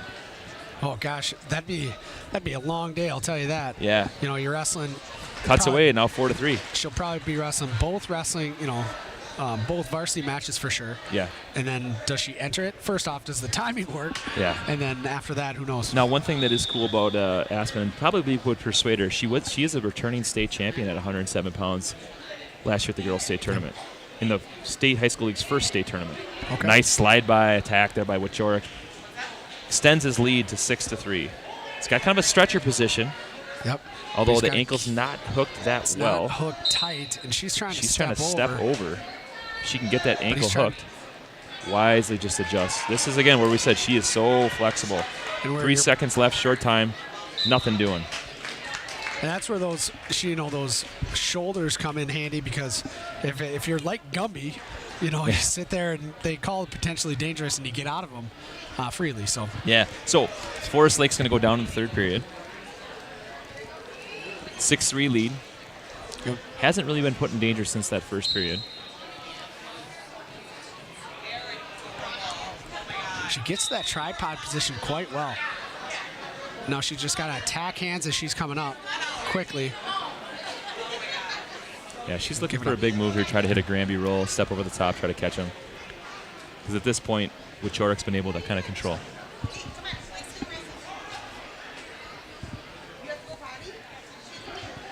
Six-3 match, about 90 seconds left in the match. Wachoric riding tough, not really looking to improve, but definitely control those hips. And he's getting that arm back for an armbar here. Yeah. Does he come underneath to the wrist?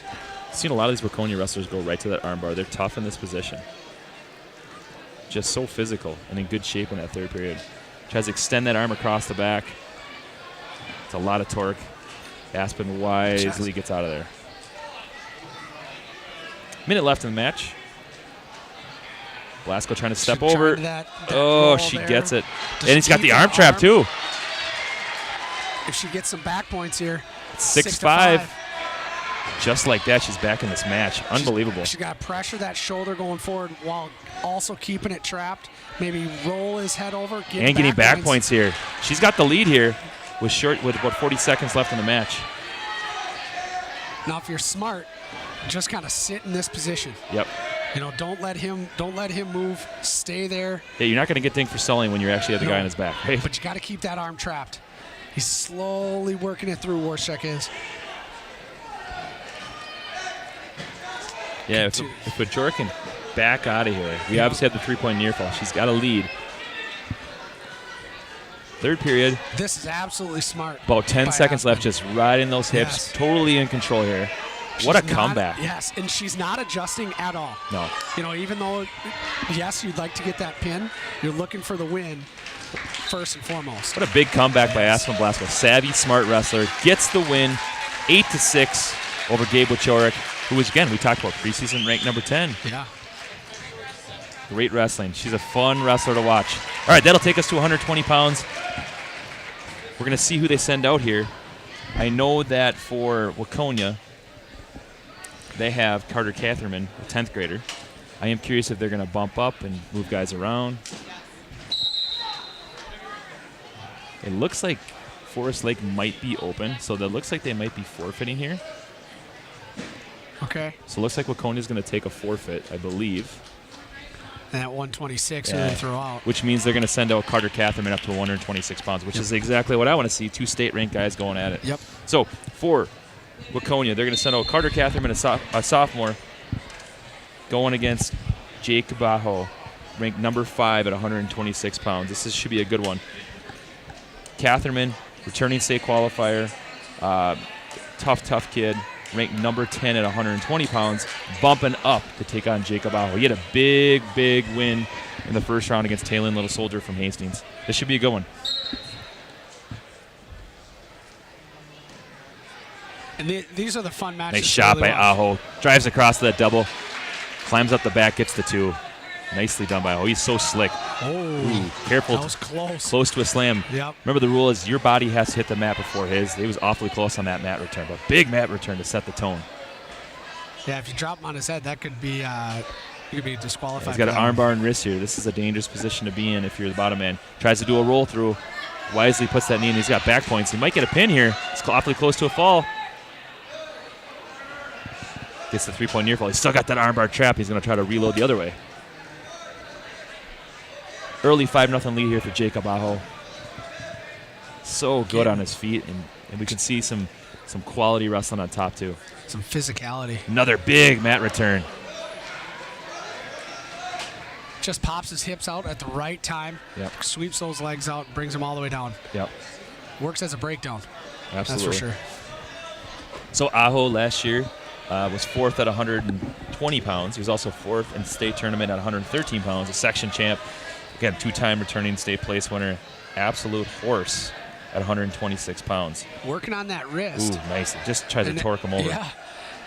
He was looked like he was trying for a butcher, but that butcher was underneath the arm instead of over the arm. Yeah, I believe Catherman was at Fargo, participated at the national level, did not place, but he was a returning state qualifier as well. Went 0-1 at the state tournament last year at 106 pounds. Gotten a little bit bigger over the summer. Yeah. Aho's trying to sit there and split those legs just so he could work into that Turk position. 20 seconds left in the first period. It's 5-0 in favor of Aho. Steps through here. Nothing doing. Kind of in a switch position here. Scramble position. Catherman can adjust. Nothing doing. And period one's going to end in favor of Jacob Aho with a 5-0 lead. You know, I give credit to the Waconia coaches, though. Instead of keeping him at 120, you bump him up against a state-ranked kid. That's how he's going to make him better, and I love that they're doing that. Yeah, challenge him. All right, Catherman goes down second period. I think they understand, too, that, listen, we know we're probably going to win this match against Forest Lake. Dual meet-wise. Let's put our kids out there and challenge each other. Right. I mean, right now you want to kind of see where you're sitting at, and then you want to peak at the right time, on March. Yeah. But you got to have a starting spot. Plus, they're not really a common opponent. Yeah, you might see them at the Christmas tournament or something else, but they don't wrestle each other frequently. Aho riding tough in that top position right now. Not giving up an inch. Still 5-0, well in control so far in the second period. Catherman hasn't really been close to scoring. Kind of got in a switch position in that first. Yeah. But it all came from Aho trying to do that, lift and split there into that Turk position. But looking right into this claw ride, this is where he's going to try to pop his hips. Tries to go back to that switch position. Nothing doing, though. Hey, while you have a little break in the action, I want to give a little shout-out to Hastings Public House, one of the big sponsors of HCTV. They do an amazing job. Amazing food. Yes. If you have a chance to stop down there sometime, please do. I recommend the Public House nachos. They're delicious. Yeah, fantastic. Not to mention you can sit there and sit and hang out with Rodney. Love talking to Rodney. He'll sit there and give you a good conversation. And dream about golfing as you look across the golf course, right? But if you talk to him, you got to make sure you give him a hard time on the Lions. He's loving the Lions this week. I love the Lions this week, too, versus the Vikings. Of course you would. All right, 40 seconds left in the second period. Aho still well in control with a 5-0 score. Looking to turn him. Nothing doing, though. Catherman just staying tough. 30 seconds left. Kind of going kind of a claw ride, spiral ride situation here. Yeah, keeping it nice and tight on that neck as he's trying to break him down. And then after he breaks him down, then you sit there and you work on that Turk. So right here, coming underneath. Tries to lift. Ooh. Oh, and that might be a slam. Let's see if they call it. That was awfully close. Catherman seems okay, but got up and looks a little dizzy. Getting him checked out. Yeah. But he didn't call that a slam, I don't believe. Not yet. Aho has been smart, though, on those mat returns. His body has hit the mat. He drops down to his knees right at the end, but there's been 3 occasions now where he's been awfully close to having a slam. And just for our fans that don't know a lot about the sport of wrestling, if they call a slam, like a potentially dangerous slam, right, it's a penalty point to the other team. But if that guy's injured and cannot continue, you automatically win that match. Yep. Because it's an illegal move. And that's what the coach is talking to the ref right now, asking why is this not a slam? trying to figure it out. And it looked like the ref was saying that his hips came down early, but he turned with that far arm. He was trying to do a lift and split to that Turk, and it just kind of came down a little awkwardly. Yeah, rightly so. In Coach Hackman, I was talking to him before the match a little bit. He said that they do have a lot of seniors in their lineup, but they also have a good young squad of guys coming through. And Catherine is one of those sophomores that you can see is going to be a senior leader for him down the road. And so they want to keep him healthy, they want to keep him on the mat, and they want to see him finish up this match against Aho. Yeah, for sure, especially and see what does he do at the end here. You got 7 seconds left in the second period. You have a full third period left. What can he do if he finishes this one? But you got to make sure that he's okay, and that's what they're doing right now. They're just making sure that everything up top is good, because you want to take those precautions. Yeah, so just as a reminder for the fans, at the conclusion of this match, Hastings will wrestle Forest Lake in the finale of our dual meets today. These two teams are in different sections and different parts of the metro, obviously, with Forest Lake being north of the metro and Waconia being west. So it's kind of fun to see these two teams duke it out. I would have to think, based on the performance today, Waconia should be a favorite in Section 6. I mean, they've looked lights out. Eden Prairie is obviously going to be there. Shakopee is going to be there. But they've looked all the number 3 team in the state so far today. Yeah, and with that tough section, one thing you want to do is you want to get that 1 seed. Yeah. Because otherwise you're at the bottom with either Shakopee or Eden Prairie. Yeah, good to see Catherman's back. I'm glad he's okay. 7 seconds left in the second period. Aho is controlling pretty clearly here. He'll take a lead into the third period with a 5-0 match. That was a tough ride there on top. Rolled him up for the entire 2 minutes. Aho going down in the third period, still 5-0. Well in control. Hoping to extend his lead and hopefully get a major. Catherman going crossbody ride, trapping that ankle. Looking for a cradle potentially. Nothing doing. Aho's trying to kick out. I will say if there's a position that Aho does struggle with, it would be in the down position. We saw him last year get cradled and pinned by Jack Bainbridge. He's so slick on his feet, and that's, I think, where his best position is based on what I've seen. Yep. We're pretty familiar with the Forest Lake kids, having wrestled them a lot in middle school, and Aho has always been a horse. Nice movement. To a cradle here. Takes him to his back. Locks He's looking it for up. a pin, just like that. What a flurry. Trying to lock up that cradle if he can. He might just take him over the top. He's got that leg trap. Tight position here. Can he get a pin? He's got to keep that arm. Catherman wisely Yep. kicks out. See. So with the reversal and the near fall, it takes him to 10-0. And Catherman was able to get that elbow clear and slide that out so he could avoid that pin. Not that I want to look ahead here, Coach, but I know at 132 pounds, probably the biggest match, well, one of the biggest matches in this duel is going to be looming. Yeah, it should be a fun one. Yeah, and for wrestling fans that are listening here, Forest Lake's going to send out Parker Lighton, ranked number 4 at 132 pounds next, taking on Maverick Miller. Maverick had a massive win first round against Jack Bainbridge. He's ranked 6th in state at 132 pounds. You got 2 top 10 guys battling out next round. So short time, 10-1. Jacob Aho, 20 seconds left to control this match. Doesn't want to give up a takedown here. He gives up a takedown. That changes things. The major decision gets lost. Deep on a shot, Catherman gets stretched out, though. Good sprawl there and finishes. That's maybe where a bigger guy like Aho, pretty tough to score on when you get out on the leg. Yeah, but you can't take away that second period where he rode him out the entire period.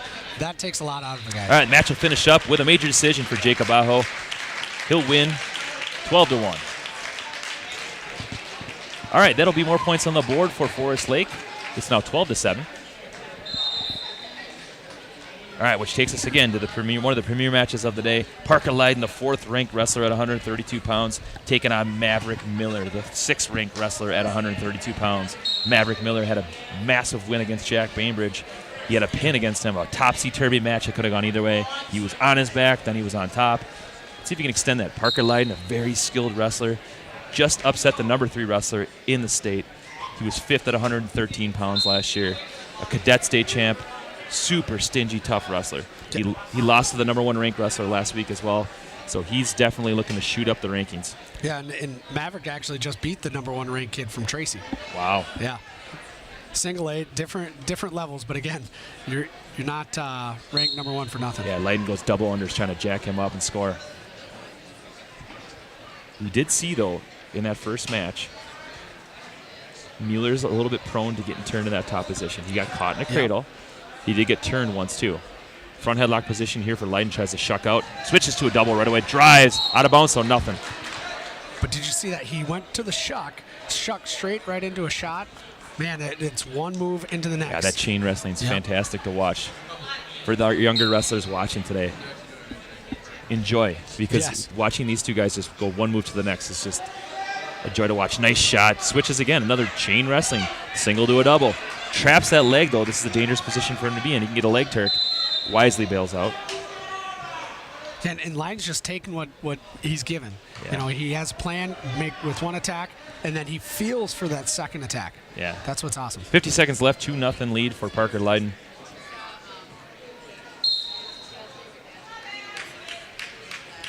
You may have heard the Leiden name before in Stillwater and East Ridge. All related. Yes. All tough wrestlers. Yeah, they have a pretty good track record. Yeah. Good family genes there, right? Yep. Really grinding them on the top position. 25 seconds left. Total control here so far. Working for that bar. Again, keeping that arm strapped behind it. Reaching for that far wrist. Won't surprise me if he comes underneath trying to grab his wrist. That right wrist there.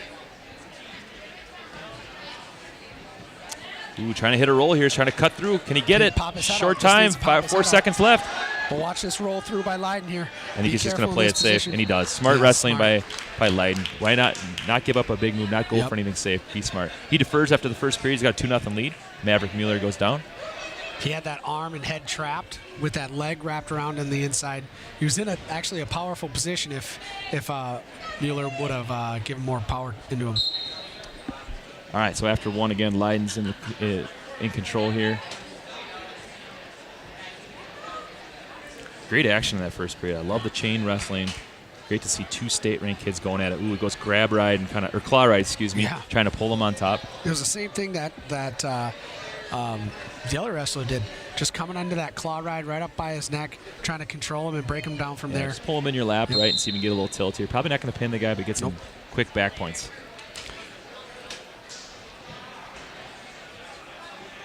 Again, Forest Lake is trying to get points down low because this is where they're probably most successful. At 132, 38, 45, they're pretty tough in those weights. That's where their bread and butter is, kind of their murderer's row, if you will. Whereas Waconia is a little bit more spread out. Their upper weights are probably their strength. Throws a leg in, tries to use that claw ride. He's getting back points. He's awfully close to breaking that 90-degree plane. He's getting the points. There it is.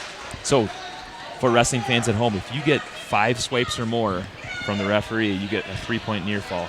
He's clearly got that right now. He's probably not going to pin him, but again, he just sunk him right back into his lap, kept that hand high on the neck, but kept it nice and tight. He's going from a claw ride to a deep waist. If you look at that left arm, his hand's all the way across to his other ribs, and that's tight. Yeah, 5-0 lead here for Parker Leiden. Goes back to that claw ride, tries to pull him back in. Trying to suck him in, throw him in that lap, because if you can put him in your lap, you can turn him pretty easily. It's when your hips are away that it's pretty hard to turn a guy. 25 seconds left in the second period. Again, it's 5-0 for Parker Leiden so far. Again, Forest Lake did end up forfeiting at 120 pounds. They got a couple guys out at that weight class. They're right at the edge of the mat. It sounds goofy at the edge of the mat, but it was a very savvy move by Leiden because he was able to keep one foot in, circle around while he keep one body part into the circle and keep the time running, not giving him a fresh start. Yes, the second period ends. Parker Leiden well in control. He's up 5-0. He's going to go back neutral, his choice. Now, I'm curious, do you try to just stick to the fundamentals here? Do you go big move, try to get bonus points, get your team back in the match? A little gamesmanship and strategy here, maybe. Yep. From the team component, because it seems like he's well in control. In all honesty, if they're going to be giving up maybe a couple of weights up top. Nice drag out of there. Oh, boy. Close to getting up takedown. He gives it up. He kind of just pulled him right on top of him. That was a good little slide by, but he kind of got out of position for a second. He's trying to shake him down, maybe reach for that head and pull it underneath. He's There it close to goes. scoring here if he can pull his head or shake him off. Okay, call him potentially dangerous. All right, 5-2 in favor of Parker Light. Gave up the takedown. Parker Leiden, only a junior. I feel like he's been around forever. Well, we've seen him a lot. Yeah, we have. And he's been up with the high school for quite a while, too. Yeah, they've had him and Blake Beisel had some epic battles back when they were in middle school. Those were fun to watch. Yeah, for sure. Even as a freshman, those guys had some awesome battles. Parker's gotten a little bit bigger. Blake still kind of stayed a little bit smaller. Yep. But I would say both are having pretty good success at Yeah, their given weights. About a minute left in the third period here. Leiden in control, but Mueller got those boots in right now, trying to ride legs. Ooh, he catches that leg. He can come out the back if he can move here. He's going to try to rotate that right shoulder Trying to forward. shake him off. You can kind of see slowly coming out the back here. Might look like an awkward position. He's trying to come out the backside. If he can pull his head out, he'll get that It looks reversal. like He's he's gonna close. be If able he can to get him make off his wrist, and he's going to get it. Yep. Savvy wrestling by Parker Yes. Leiden. And all Mueller was trying to do is just hang on for dear life, try to get to a stalemate. Yeah, tries to go a little Peterson roll action yeah. by controlling that wrist. It's a good Leiden, roll. probably not going to happen. Hey, no. 30 seconds left. Trying to pull out the Wisconsin vocabulary. Yeah, you know. You might see in the background, if the camera comes up just a little bit, you might see a lot of girls warming up in the background. They're getting ready for the girls' wrestling portion, which will happen at the conclusion of the last round of wrestling. Over 100 girls coming from across the state here to compete. Yep. Pretty cool event. Yeah, it's a big kind of the preview girls tournament to start the year. Yeah, so match will finish 7-2 win for Parker Leiden. Wins by decision, which will make the score just a little bit closer, 12-10 now in favor of Waconia, which will take us to 138 pounds, where Forest Lake's going to send out Grant Marr, currently ranked 9th in the state at 138. He was a returning state qualifier. He was second in the sections. And it looks like he's going to take on Lincoln Vick. And I'll be honest, I was really impressed with Lincoln Vick last round. He is ranked currently number 4 at 138 pounds. He was 3rd at the state tournament last year. He beat Josh Rout in a really good match last round. He's just so long. He is, and just savvy on top. I mean, he just looked really good in that first round. So I think Vic should be favored in this match based upon the rankings. Yep. And as I say that, he goes around, tries to finish here. Nothing yet. Tries to come up with that single. Marr's no slouch, though. He's been around the mat for a long time. Nice finish. And again, another 2 top state-ranked kids going at it. Yeah, cuts him, goes back to our feet. It's now 2-1. Vic a senior, Marr a sophomore. It's not the last time you're going to hear the Marr name. There's a lot of Marrs that have wrestled for Forest Lake. Nice shot. Tries to go high crotch. If he can step up, he might be able to score here. Vic tries to get his hips in close and rolls through, gets the takedown. Now he's looking for that cradle. Almost on a cross body ride here. Tries to go back to that claw ride where he can ride legs. Throws him on top, out of bounds. You know, one thing we saw in the match when Waconia was wrestling Hastings, they are so good on the feet right off the bat. They're very aggressive, moving their feet, moving their hands, and getting that first takedown, which really sets the tone. Yeah, a minute into the match, Vic up 4-1. Where he thrives, I think, is in that top position. He is so tough in that position. Back up on her feet, though. It's 4-2. Nice slide Nice by slide there. by, beautiful. See if he can finish, and he gets it. He Goes does. right to that claw ride again. Rolls off to the wrist. All he was doing it looked like he was just trying to hop on top of him, but he was really closing down He's his trying to hips. go banana splits on him.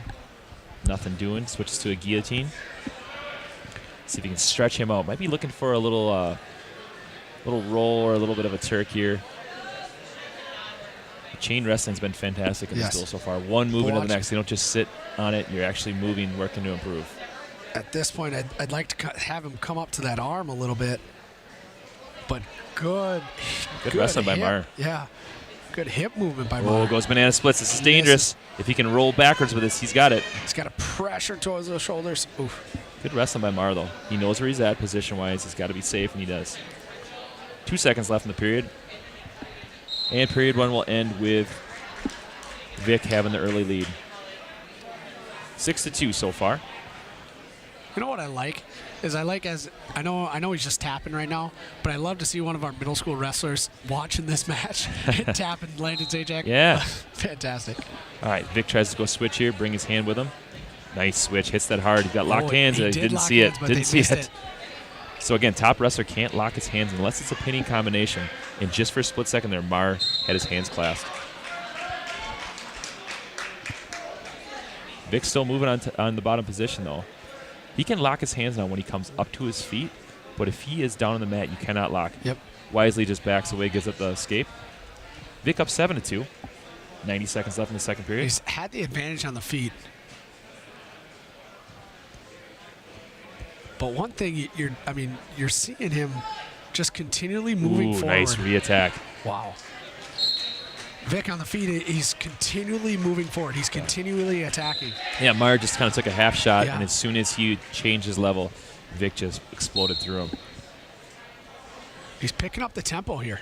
Yeah. Goes to a front headlock, see if he can score with this. Spins behind.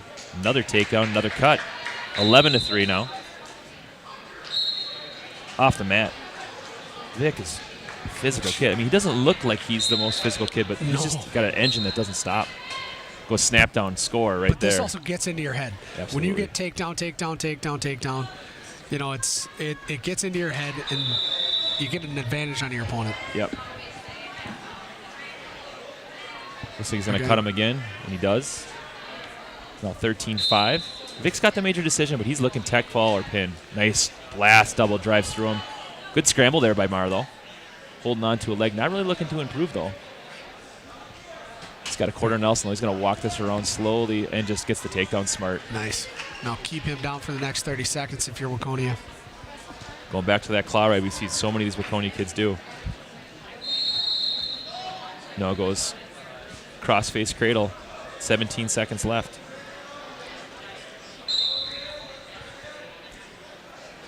Yeah, and really Mar's only points that we've seen him score here has been from escapes. Yep. Ooh, he's got that head. See if he can rip that off and get some back points at short time. Nothing doing. 15-5 after 2. It's Mar's choice going to the third period. What's he going to do here? Coaches are kind of looking at each other like, what do we do? It's going down. Hey, he's going to cut him right away. That was a big second period for Vic. He just looked fantastic on the feet. Watch him try to do it Tries a few to go more duck times. under. Oh, can he finish? What I've noticed with Vic is you can get deep on him, and somehow he scrambles out of it. I don't know. I don't know how he does it. He's got such length that he just kind of uses that to his advantage. Right. Because that was a great duck under, and he just kind of stopped moving for a second, and Vic all of a sudden scrambles out. Now we go in Russian tie with that. See if he can go inside trip. That's what Switches he to a was single working and gets it. They'll take it to 17-6, cuts him away. It's now 17-7. 90 seconds left in the third period. Ooh, nice blast. Double drives right through it. Cuts him again. It's now 19-8. See if he gets the escape. There it is. Mar just couldn't clear that far arm. He's going to need a couple more takedowns to get this tech fall, though. Another To his takedown, back. and he's got back points. Looking to get a pin if he can. About a minute to work, though, and his feet are still in bounds, so they're not going to call him off the mat. This would do it here. Yeah, he's got the back No matter points here, what. so no matter what, he's got the match is going to end, and there it is. There you go. Hey, What a big win for fantastic Lincoln match. Vic. Yes. You know, one thing that I saw, should have gotten into the 3 back points. Yeah, that should be over. Yeah. That should be it. And you can see Coach Hackman's saying it's over. Yep. It was 24. I believe it was 24-8. Either right? way, unless they don't know how to do math. I don't know. All right, so match Might will have to finish. take off my shoes for the Tech math. fall by Lincoln Vic. That'll extend the lead for Waconia now to 17-10, which will take us to 145. Okay, Forest Lake's going to send out Wiley Nelson, and let's see who Waconia sends out there. Looks like they're going to send out River Amold, same kid we saw last match against Mark Svoboda. Amold held his own. I have to be honest. He impressed me.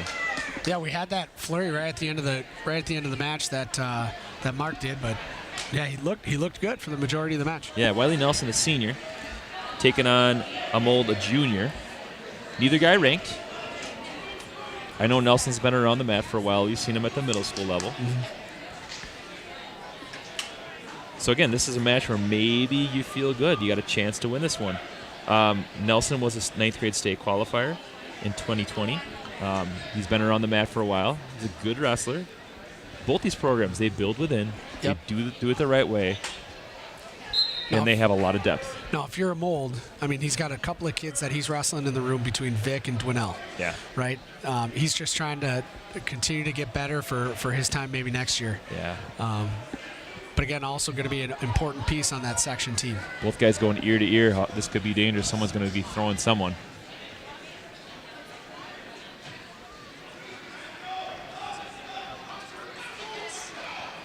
"30 seconds into the match, no score, no real attempts at this point. A couple slide-by attempts, but not a lot of action. And we talked about Waconia. They're missing one of their state-ranked kids in Brady Dwinell. Hopefully he'll be back sooner than later. Yep. Make that lineup even tougher. Oh, here's a headlock Ooh. throw. Can he roll him through? Got a headlock on it. Wiley Nelson gets it. Although he's got that leg hooked, now it's free. Now he's looking to score. Slowly trying to work. I'm sure Hastings is taking note of this as they're watching this match. He called it, right? Yeah. Big move waiting to happen. Oh, and they're in that collar tie. That's He can one thing walk you don't around that need. head and lift it. He might be able to get that right shoulder down. It's awfully close. So close. Zoom in. Gets a here. pin. Big pin for Forest Lake, and that'll close the gap to 17-16 in favor of Waconia. But big headlock there for Wiley Nelson. Good to see a senior get a win. Absolutely. Been around the program, like we said, for a while. All right, which takes us to 152 pounds, where another senior for Forest Lake's going to take the mat.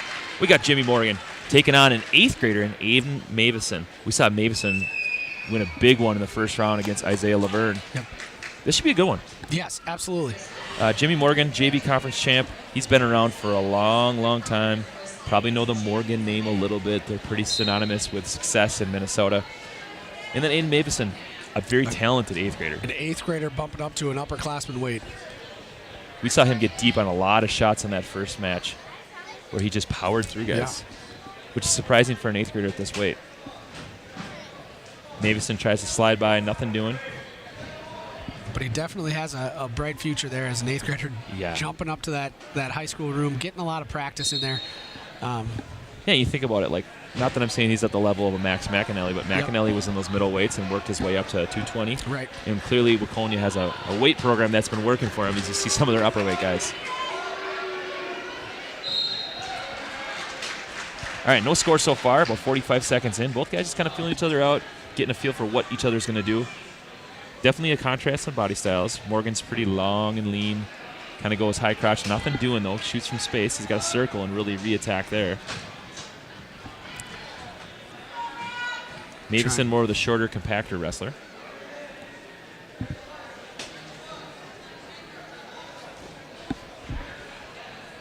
One minute in, nothing doing. Feel each other out just a little bit. Yeah. You know, work that elbow slide by maybe to open up a shot. You know, and really, when you look at the matches that are coming up too, this is one of the few matches that maybe Forest Lake has a chance to win until we get to about maybe 220, right? So they got to make hay where they can, because once you get to this upper weights, it's probably going to be favored for Waconia. Yes. At least based on paper, right? We never know how things are going to play out. No score yet. 18 seconds left. Nice shot. Can he finish that? But he just keeps attacking. Watch for a stalling call, maybe, because he keeps attacking. Short time, 7 seconds left. Nice shot. See if Morgan can finish.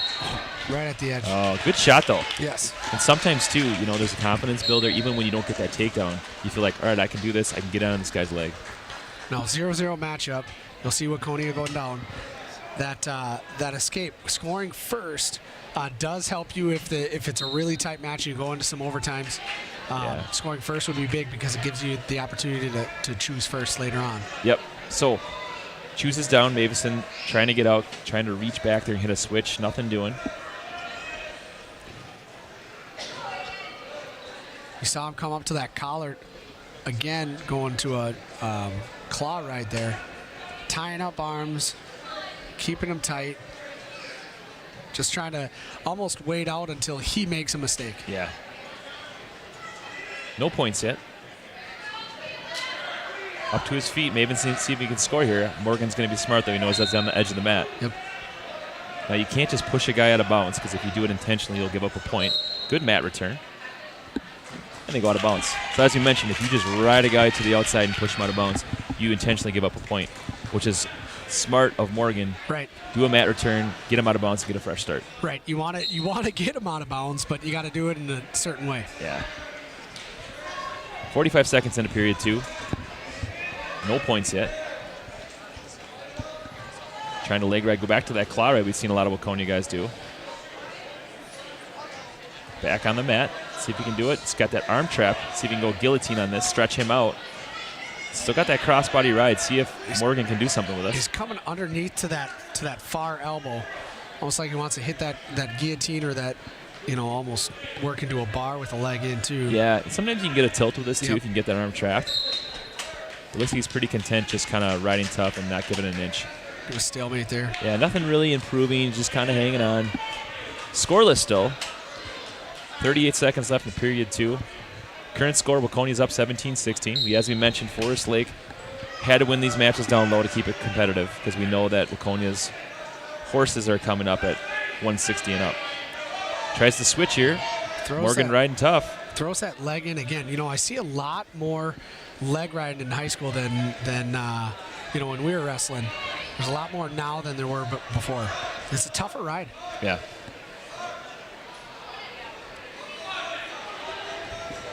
So a little bit about Aiden Mavison. He was 8th at the 9th grade state tournament last year.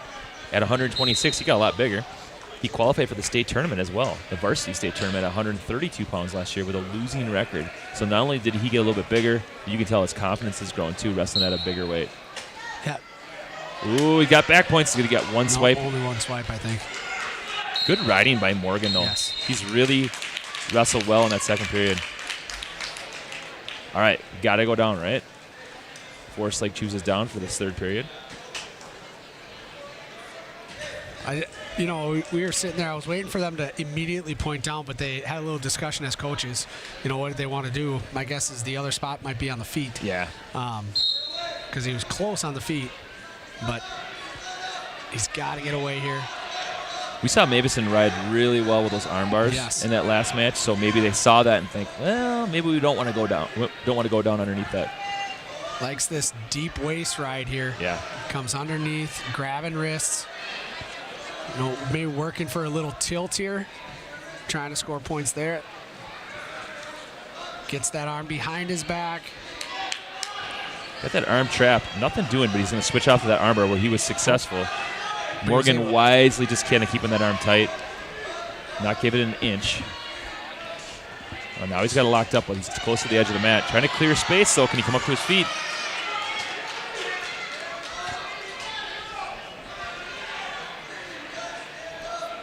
About 1 minute left in this period. Still scoreless. No guy real close to scoring either. No. Morgan's showing good movement on bottom here. But this would be a big confidence builder, though. If Mavison could pull out a win in this match, what a confidence builder to beat a senior in Forest Lake. Still got that armbar trap. Coming underneath, trying to grab that wrist. Pretty tight, but he gets out. Gets it out. He's got to try to keep that elbow in his armpit to keep that bar. Mavison going power half now. Not really looking to turn, though. Just kind of staying on the hips, riding tough here with 35 seconds left.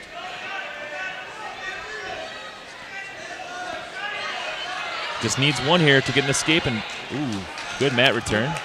One thing Morgan is doing, he's moving on bottom, coming up to his base a lot. I like what he's doing, but now he's got that bar deep. Oh, this is deep. Can he get a turn here at the last second? Oh, can he reverse it? Sit up? Nothing. He's going to for sure get the one, though. 8 seconds. He's got a battle. Oh, nothing doing. He's got to come out the back. Mavison does. Reach for that far. Smart wrestling by Morgan, and he gets the win. Big win for Morgan. Within the last 15 seconds, yeah. Just a flurry, one thing to the next. Just likes to wait to the last second to get us excited, huh? All right, so that'll take the match score to 19-17. Forest Lake takes the lead. But, unfortunately, for Forest Lake, this is where Waconia gets really tough really fast. Waconia is going to send out Alex Torres, a 12th grader who's ranked 7th in the state tournament. Looks like he's going to be wrestling. I'm not sure who he's going to be wrestling because it looks like they scratched. I believe this is Tommy Kubis. Okay. Yeah, we've seen him at the middle school level. He's a pretty tough kid. Yep. He's a freshman. Freshman. But he's got a tall task taking on Alex Torres. Goes double unders. No score yet. Torres looking to score with a single leg. Torres took a loss to Aiden Erickson first round, so he's looking for a little redemption. Works up. Nothing doing yet. Good wrestling by Kubis. I like it.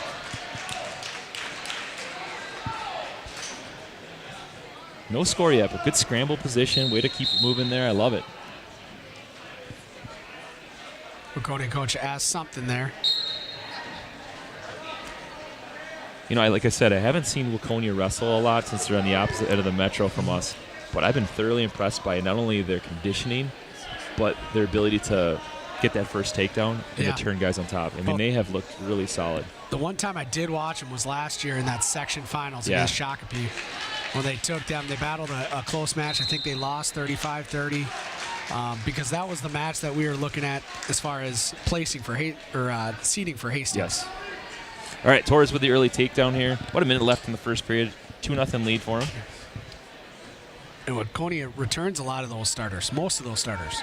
Yeah, Alex Torres is a senior along with his brother, Andrew Torres, at the next weight class. You got 2 senior Torres brothers kind of anchoring that middle to upper weights for him. It's always nice when you can space out the weights of the 2 brothers too, right? Right. Torres riding tough with that armbar. Kubis, a tall order, a 9th grader going up against a senior. But we saw it in the last match too. A young guy going against more of a veteran. Here's that power bar there. Got an armbar and a half, but he's going to go out of bounds. Yep. He's got to have at least 1 foot in bounds, 1 point of contact in, otherwise they're going to blow it dead. You see it sometimes in the college level where 1 point of contact's in on the mat, and they'll get a pin or they get back points. Yep. Got to remain on the mat. Still 2-0. 23 seconds left. Torres well in control. Kubis has not gotten close to scoring here. Again, throwing the legs in, but trying for that bar. Looks like that's his go-to move on top here. Gets that bar behind it, reaching for that far wrist. Yeah, he's got that wrist now. This is dangerous, but short time. Only 7 seconds left. He's going to get back points. Close to a pin. See if Torres can get it, and he gets it. Wow, that was that quick. Once he cut that angle and went around the head, match over. Yeah, cut the corner, lowered his hips, just got that far shoulder down. Yeah, so just like that, it's going to be a 23-19 score in favor of Waconia. I'm not a math teacher like you. Do you want me to do the math? I think you should. I'm not a math teacher. All right, going forward I will. All right, and that'll take us up to the next weight class, where Trenton Freericks is going to take the mat for Forest Lake. Trenton's a sophomore. We've seen him wrestle a lot. He's a tough kid. Taking the mat against Andrew Torres, the senior brother of Alex Torres, at 170. Well, Freericks was he was a JV conference champ, I believe, as well. So a lot of these guys coming up through their program, stepping up for him. Yeah, Andrew Torres had a big week last week and was second at the St. Michael Albertville invite. He majored Freericks last week, 13-0. Yes. So I'm sure they're thinking bonus points in this match. And we saw him against Ian Pepple beat a state-ranked kid in Ian Pepple. He's wrestling with a lot of confidence, and he was the aggressor in that match. And with a 13-0 matchup, you know, took him down, and then he obviously got quite a few back points. Yeah. So he turned him several times. And he rid Ian Pepple for almost 2.5 periods, if you remember correctly. Yep. Goes dump, fireman's carry. He's got to bring that right arm around his waist if he can. Gets the early takedown. This is where he's tough. Yes. We saw him go to work against Ian Pepple, really ride tough for 2 periods. Pepple got out right at the last second, made it interesting, but looked so good in this position. You can see Pepple in the distance kind of watching this match, kind of scouting who he has. I think Freericks knows what's coming too. You can see his lock in his hands, preventing that armbar from happening. I believe it's probably happened last time. With a 13-0 score, you'd assume that he would know. Yeah. But you know what? Knowing it and stopping it are 2 different things. Yep. The Torres has that armbar locked pretty tight, but Freericks is battling here. If he can avoid giving his wrist or a half Nelson, as I say that. Right at that half Nelson. Ooh, that's pretty tight. See if he can get a pin here. Torres working him over. He's got a lot of time to operate, 25 seconds. He's got that near shoulder pinned. Just needs to get that shoulder that's underneath him right now. He's for sure got the three-point near fall. Yep. Oh, that's tight. He's got them both trapped. Friedrich's Lower battling, his though. hips. Just get pressure on that chest. He's got 10 seconds left. Is he going to get the fall here? I don't think so. He's battling out. Oh, that's pretty tight. Oh, that's close. 3 seconds left. Can he get it? Oh, he gets the pin with a 0.8 seconds left. That's tight armbar series. We've seen Waconia do that a lot. Yep. All right, that'll extend their lead. I'm going to see if I can do the math right on this. 29-19. I get it right, Coach? Nailed it. All right, fantastic. All right, which takes us up to the next weight. All right, this will be interesting because they have a backup, I believe, as well. Let's see what they throw out there. We're going to kind of listen to the announcers to see what we got. I think they're going to send out Tristan Miller for Forest Lake. And then they got Cooper Jonke for Waconia. Cooper went up a weight class. I think he wrestled up at 195 in the last match. They kind of bumped their whole team up. Yeah, that was a smart coaching decision there. Yeah. I mean, that was the what you had to do. Yeah. I mean, we kind of saw it at the beginning, but Yeah, nice shot by Cooper Jonke. stopping it on his knee. Oh, I thought he blew the whistle. Okay, they call Yep. potentially dangerous on the knee there. Good shot, though. Cooper Jonke was second at the 9th grade state tournament last year, so he's a tough kid. Back in on a shot. In on a shot, trying to pull his head through, trying to do a little push-pull position. Clears out. If he can clear his head out and cut the corner here, he can get a takedown. Lifts. Got to go easy here. Gets the Step takedown. through. Nicely done. One thing they're looking for as they lift it, can they split those legs and work for that Turk? Yeah, Jonke only a sophomore.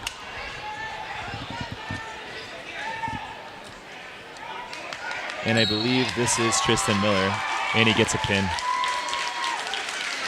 Well, that was quick. Yeah, I looked down at my sheet. I was trying to figure out, okay, where we're sitting at. Yeah, And just like take that. down to a pin. Match score 35-19. We talked about Murderer's Row coming up. All right, speaking of Murderer's Row, here we go. We have Max McAnally, the #1 pound-for-pound wrestler in the state of Minnesota, the Gopher commit. He's going to take the match against Hunter Gruba. I'm a little surprised they're not bumping him up to 220, but maybe they want to see Riley versus Rendell. Who knows? And I thought, honestly, they were just for the sole piece of maybe state seating for Sure. for Riley. But you know what? Maybe Riley just said, hey, I want to go at it. Yeah. Wow, quick on a takedown.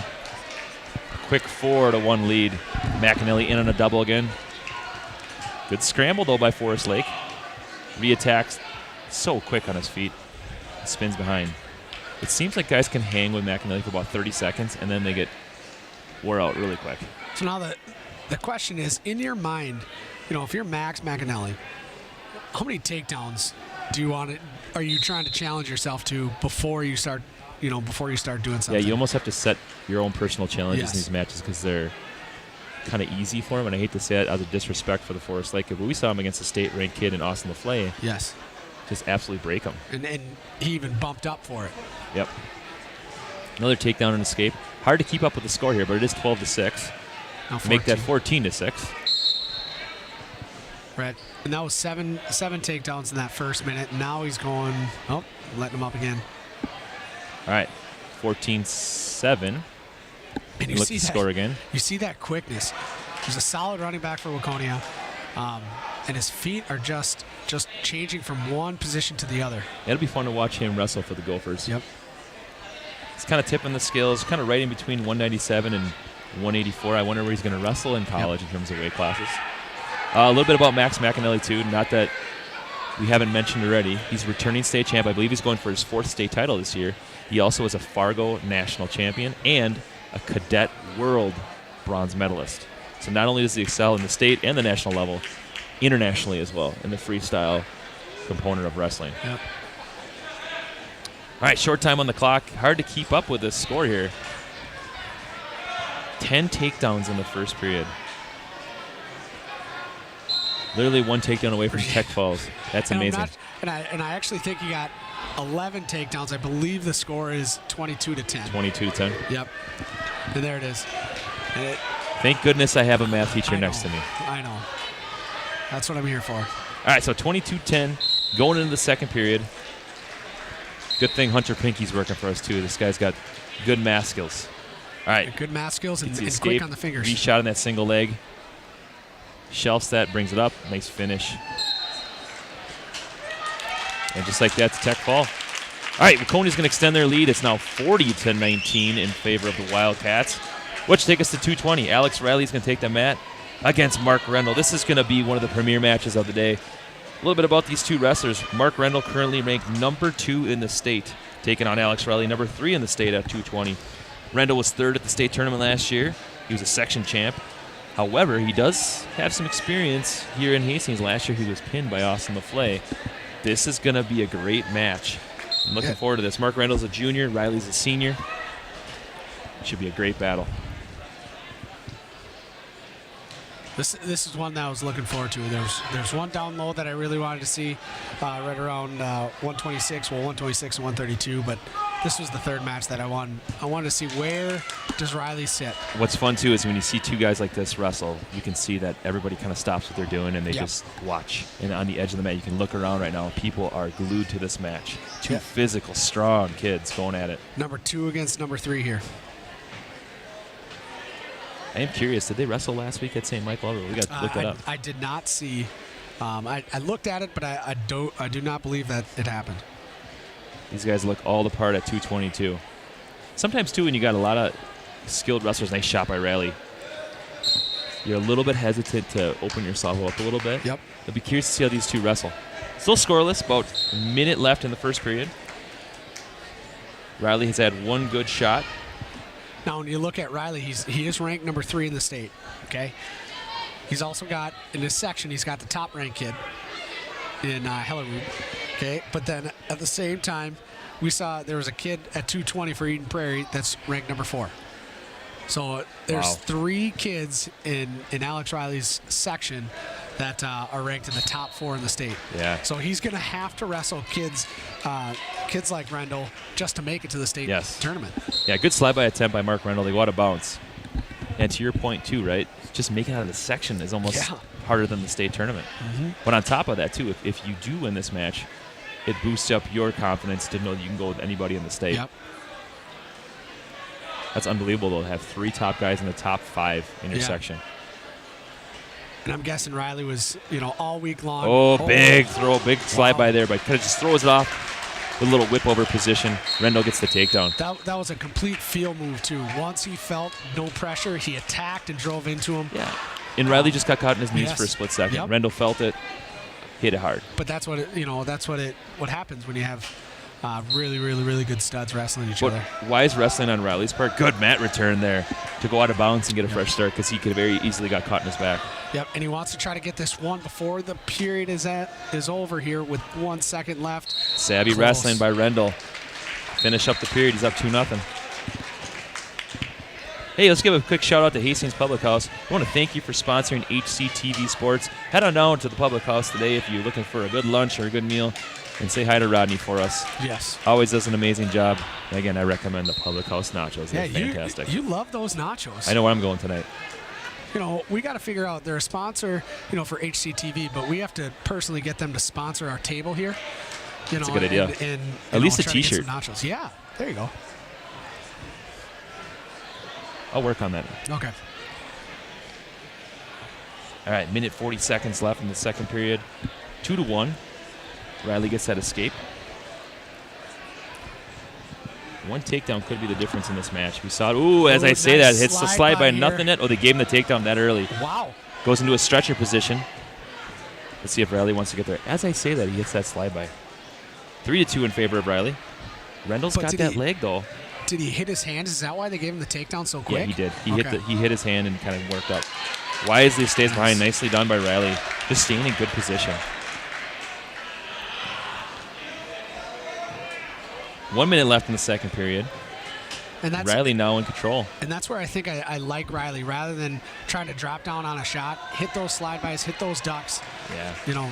Where he can score there. Rendell tries to go switch. Riley just follows. Now, if Randall can get up, that would be a big, big point because he's down 3-2, right? If he can tie the match at 3-3 and then maybe go down in that third period, okay, that would be a big swing. Yeah, it is Forest Lake's choice, I believe, going into the third period. It is. So 30 seconds left here in the second period. Good action between these two. It's amazing watching these two kids wrestle, how well they move for big guys. You know what's kind of cool here is McAnally's sitting here off to the side. He's trying to help as much as he can because he knows this is his practice partner that's going. Yep. It's a kid that he wrestles all the time with every single day, and he's cheering him on right after a match that he just wrestled. Yeah, and that's good senior leadership right there, right? And you're leading by example. It's really cool to see.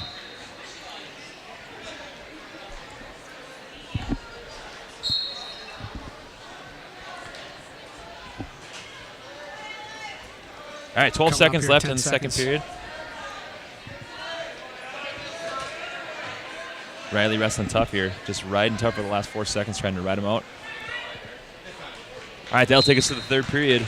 3-2 lead for Alex Riley. This will be interesting to see where they go here. He's gotten ridden out for the majority of that second period. They're going down. They feel like they can get away. He's been close a couple times. Close with the switch. I would suggest going down as well. It was a tough ride, but at the same time, got to get your hips out. You got to be able to get away from goes him. switch. He's got that arm trap, though. Wisely just bails out. Keep that wrist. Oh, he let it go trying to get into a bar, but I like trying to keep that arm trap behind him and then maybe moving into a safe tilt. Yep. But went a different route. Goes crossface here. Let's see what he can do with it. Just keep that hand on the elbow as he's trying to bring that other hand through, maybe into a butcher. Not really looking to turn, but he knows he's got a lead right now, and he's just going to hang on. Yeah, this is actually a very smart ride by Riley. Well, 75 seconds left in the period. See if Rendell can get some action here, get a flurry, and maybe get an escape or a reversal. We've seen him a couple times get close on a switch. Just didn't bring his hand with him. Yep.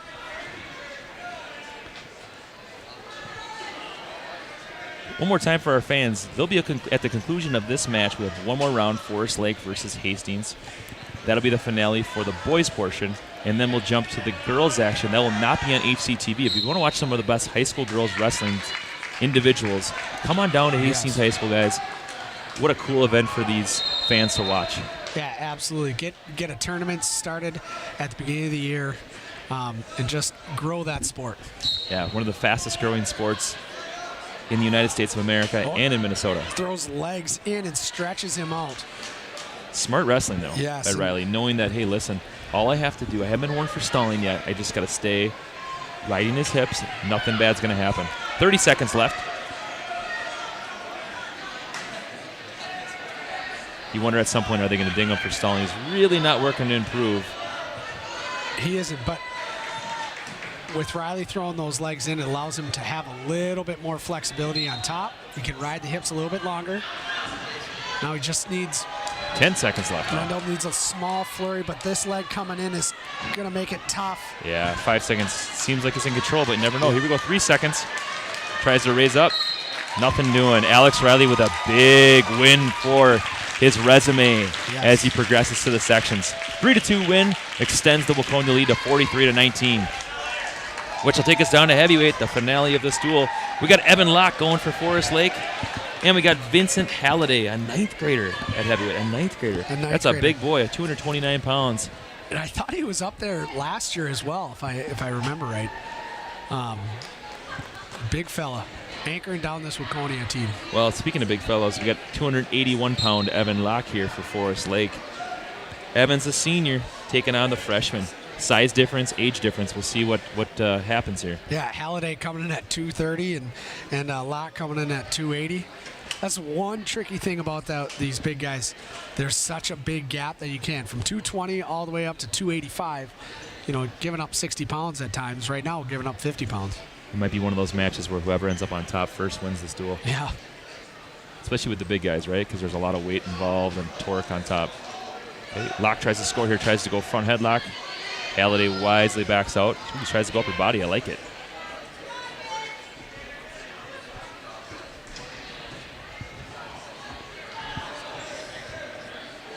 who tries to go upper body. Body lock drives him off the edge. Back on her feet. Getting both unders, locking right behind his back. Go swish shot. Evan Locke's got it. Wisely clears out. Ooh, re-attack by Halliday. Nice shot. Can he climb up the back? Out of bounds. That close. Had him down on his butt, too. Moves pretty well for a freshman heavyweight, I will say.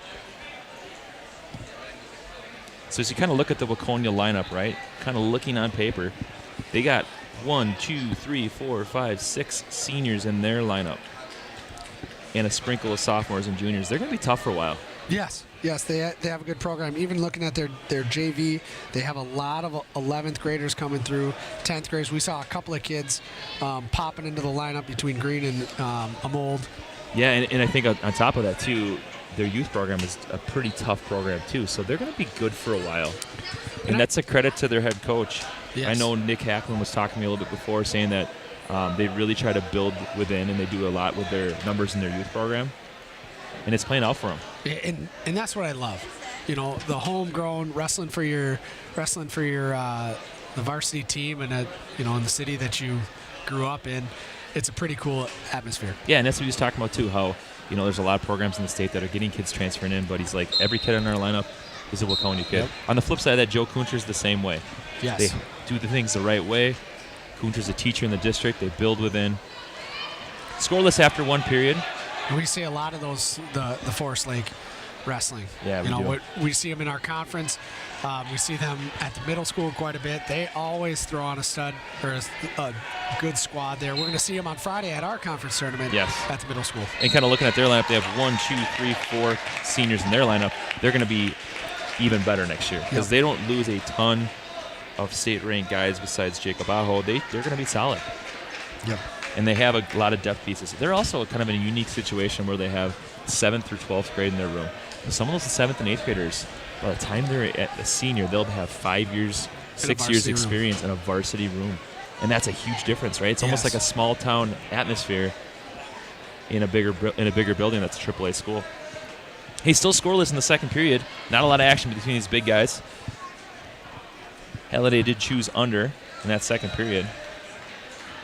Feels like he can get away from the guy that's got 60 pounds on him. Now, did you see if Warren Stallings, sorry to interrupt you here. Did Forest Lake defer there, or did Waconia? I think it was Waconia's choice. They chose down.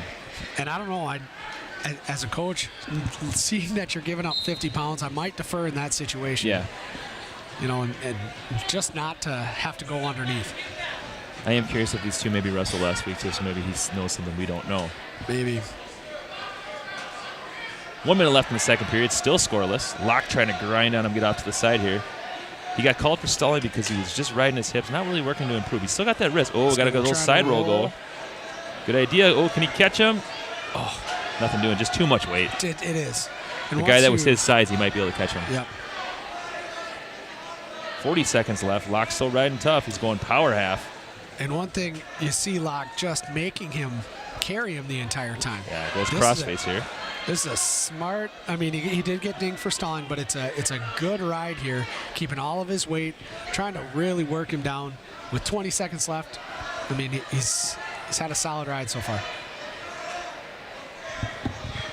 As a reminder for our fans, Hastings people that are tuning in, remember that Hastings will be wrestling the Forest Lake Rangers right after this round.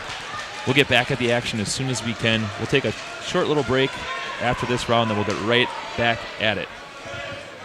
Looking for a power Second half. period's going to conclude. It's still 0-0. It is Locke's choice. They're going down. They feel like they can get away on the weight difference here. You can see how exhausted Halliday is after riding. They're trying to get away of 60 pounds of weight. All right, so still 0-0. Let's see what happens here. Up to his feet. Almost out, doing that tripod stand-up. Gets up to his feet, can lock it out. He does. Turn and face. Hey, I want to give a big shout-out to Jim Rohr, who's in the audience today. The man, the myth, the legend, walking around the track, getting his steps in, always in tip-top shape. one of the legends of Hastings wrestling, kind of walking around, making sure that people are doing their job. He's always great at making you smile too. Absolutely. Sitting there trying to still mess around with us as we're trying to, be serious and professional. He's the jokester of it. 1-0 score here. Locke still got an early lead, or got a late lead here with 90 seconds left. Neither guy been super close on a takedown. Halliday did get deep on a shot, took him to the edge, but was out of bounds. Ooh, nice slide by attempt. Can he finish? Halliday, ooh, good re-attack. Can he finish this? Ooh, just too much weight, spins behind. And that was tricky. He needed to keep those feet moving like he did in the first period, but like I said earlier, he just carried him for 2 full minutes. Yep. An additional 50 pounds on. That's tough. This might be tough here in the third period. There, we kind of see it goes power half. See if he can finish him. Feet are in bounds. This could be a pin. And he gets the pin. So the dual meet will end with a 43-25 victory for the Waconia Wildcats. Waconia comes in here, goes 2-0. I'm impressed. I don't know about you, Coach. Yes, absolutely. They came in. They knew they were one of the top squads here. They didn't even have didn't have a full lineup, nor did we. But again, really, really, really impressed with it. They were fantastic on the feet, great rides, just a good overall team. Yeah, and Forest Lake wrestled well. I mean, they had a couple matches where I thought they were not favored, and they pulled off a win. So credit to them. They wrestled really well. Yeah, I really like that Jimmy Morgan match. Yeah. Yeah, that was good. Absolutely. All right, we're going to come back for our third round to give a quick shout-out to Hunter Pinky, the producer, director, graphics, the man that does everything here. Thanks for all that you do, along with Ian Andersek on the camera. I'm Kyle Kreiser, joined with me, as always, by Mitch Sheeman. We'll be back here for our third round, Hastings versus Forest Lake, coming up next.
Welcome back, wrestling fans, for the finale of the team portion today, where our Hastings Raiders are going to take on the Forest Lake Rangers. As always, my name's Kyle Kreiser. I'll be doing the play-by-play. Next to me is Mitch Sheeman. Yeah, I'm here too. All right, Mitch. Mitch, we got 2 top 10 ranked teams here wrestling. We got the Raiders ranked 5th. We got the Rangers ranked 10th. What are you looking for in this duel?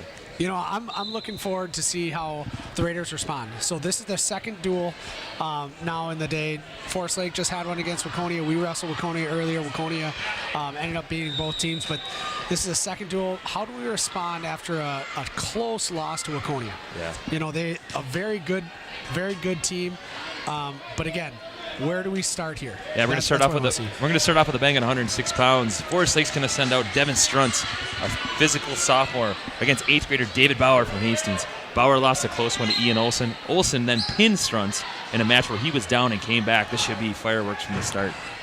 And Struntz, again, is a long 106-pounder. Yeah, very physical. Yep. He gassed, though, in that last match, so we'll see what happens. Struntz in on a front headlock.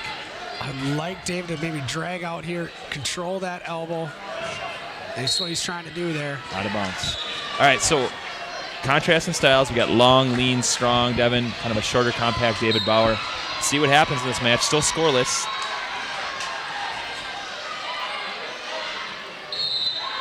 Bauer's very, very technical, right? And we've seen him wrestle a lot at the middle school. Where he's successful is when he wrestles a technical match. Technical and smart. Nice shot by David. Can he come up and score on this? Struntz just kind of holding on for dear life here. He's reaching over the top, grabbing David's ankle there. Okay, good shot though by David. I love to see the action. His feet are moving quite a bit. I like this on when he's in this neutral position. I like to see the head fakes. I love to see the action. This is good stuff. Just get out of this ear to ear because that's not his style. Shot by Struntz. Runs him right over the top. There's 2. Again, that's where just strength becomes a factor. On the edge of the mat here. Just get a fresh start here if you're David. But he's trying to pull you back onto the mat. And this is a match for David, too, that maybe you're not favored going into, but it'd be a big confidence builder for him if he could pull out a win here. 100%. Because it's an adjustment going from middle school to high school, and David has taken his lumps a little bit to start the year, and that's okay. Sometimes you got to figure it out. He's wrestled some very solid competition up to this point. But right at the edge of the mat, keeping those hips low. Up to his feet, though. Are they going to call a slam? They are. They do. Whistle was blown. That was the thing. Whistle was blown. They should have stopped action. Instead, he returned him to the mat really hard to give a penalty point for Blake Beisel. So 2-1. If he can get away here, match will be tied. He's trying to up to his feet. Leg in. Got to control hands as we come up. Keep your hips low. Try to work a switch there. Nothing doing here. Struntz riding tough behind the arms. 5 seconds left. Up to his feet again. See if he can get one. He's moving good on this bottom position. Keeps coming to his feet. He knows that Struntz is going to be lifting, trying to lift and bring him back down, which is why he's keeping his hips low, trying to battle his knees there too with his hands. But I like the fire that David brought in that first period. Even though he didn't get that opening takedown, he got it in on a good shot. Got a penalty point. He's up on his feet a bunch. Good signs. David Bauer defers. Struntz's choice is going down. Okay. This is one position where Struntz maybe struggled a little bit. He got turned with an armbar and pinned. Let's see if David can take advantage and get a turn here. David is pretty tough on top, but again, there's a size difference here. And it all starts with a good breakdown. If you can get him to his belt right there. Ooh, he's running an armbar. Can he run over the top? He's good here if he can take big steps. Keep walking around that head with it. So close to turning him there. He's trying to get that wrist, trying to put the back of his head in Struntz's arm there to try to come back for that armbar. He's got that wrist trap pretty well with a tight armbar. See if he can load up that armbar. Sometimes it's hard to do when you have shorter arms to run those armbars. Just chopping in that wrist, riding tough. We did see Struntz kind of gas in that first match, right, where he had an early lead, sizable lead, and kind of faded as we went. Right. We'll see if that plays a factor in his conditioning, because he looks all the part for 106 pounds in regards to size. Still 2-1 with a minute left in the second period. David Bauer riding tough. This is fantastic by David. You can see the pressure on his hands. He's keeping all of his weight forward here. He's driving with those legs. You also wonder at some point if Strunt's going to get dinged for stalling. He's done nothing to try to improve here. Yeah. Oh, big steps. He doesn't have the armbar trap, though. Bauer wisely just keeps that wrist, traps it up. Now he's got the armbar. It's coming underneath. See if he can run with that. He's got time. He's got 35 seconds to run this if he can get a wrist with it. He's got an armbar half. See if he can hop sides and run that half. Hop sides and run that half if he can do it. He's got to run that shoulder through the ears. Strunz is fighting it tough. Big step there. He's got it turned. Oh, he's almost there. 18 seconds. He's got it turned. He's got back points for sure. He's got 2. Keep that arm trap. Scoop that head. Scoop the head. Yes, he needs to come across that face here. He's got it nice and tight. So third period, he's not going to probably pin him here, but he's got easy back points for sure. 3-point near fall. Right there. And just like that, David Bauer takes the lead. He's up 4-2. He's going back top. I think this is a smart move by the coach. Just rode him tough. He's got to stop his first move, though. Strunz is going to try to attack and explode up. All right? If he stops that first move, gets him to his belly, he's going to be sitting, and now he can work on that bar again. What a confidence builder, too, to get that turn near the end of the period. All of a sudden, you got the confidence, no, you can turn this kid. He might be a little bit bigger than me, but I rode him for an entire period, and I turned him. Right. And on the flip side of that, Strunz knows this, that he got ridden for an entire period. It is such a mental game, the sport of wrestling. Yeah, I'm a little surprised I didn't see him explode up, and that's where we saw in that the last duel. That might have taken a lot out of him. Yeah.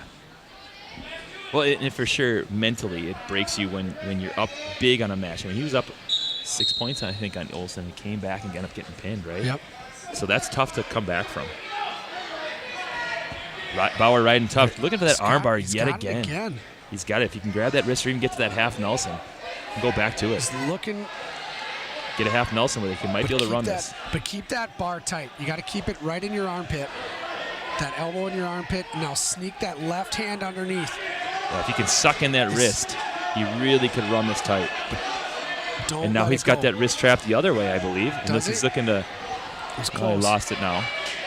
At some point, they're going to have to warn him for stalling. He's not looking to improve. You're talking about Strunz, correct? Absolutely. Got big steps. See if he can turn the corner here on this armbar. Does he have that wrist He underneath? does not yet, though. And I think he's trying to get his hand free. It's all trapped underneath. Now he's got it free. Now he's working.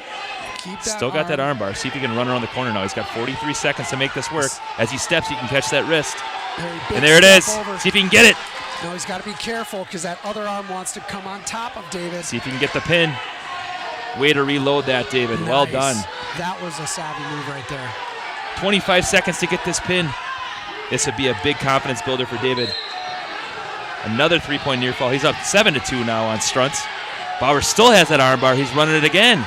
Sink those hips. See if he can get the pin. He's got 12 seconds to operate. So just watch him. He gets the pin. That's a big win for David Bauer. That was absolutely fantastic. Nice work by the 8th grader. Big confidence builder for David.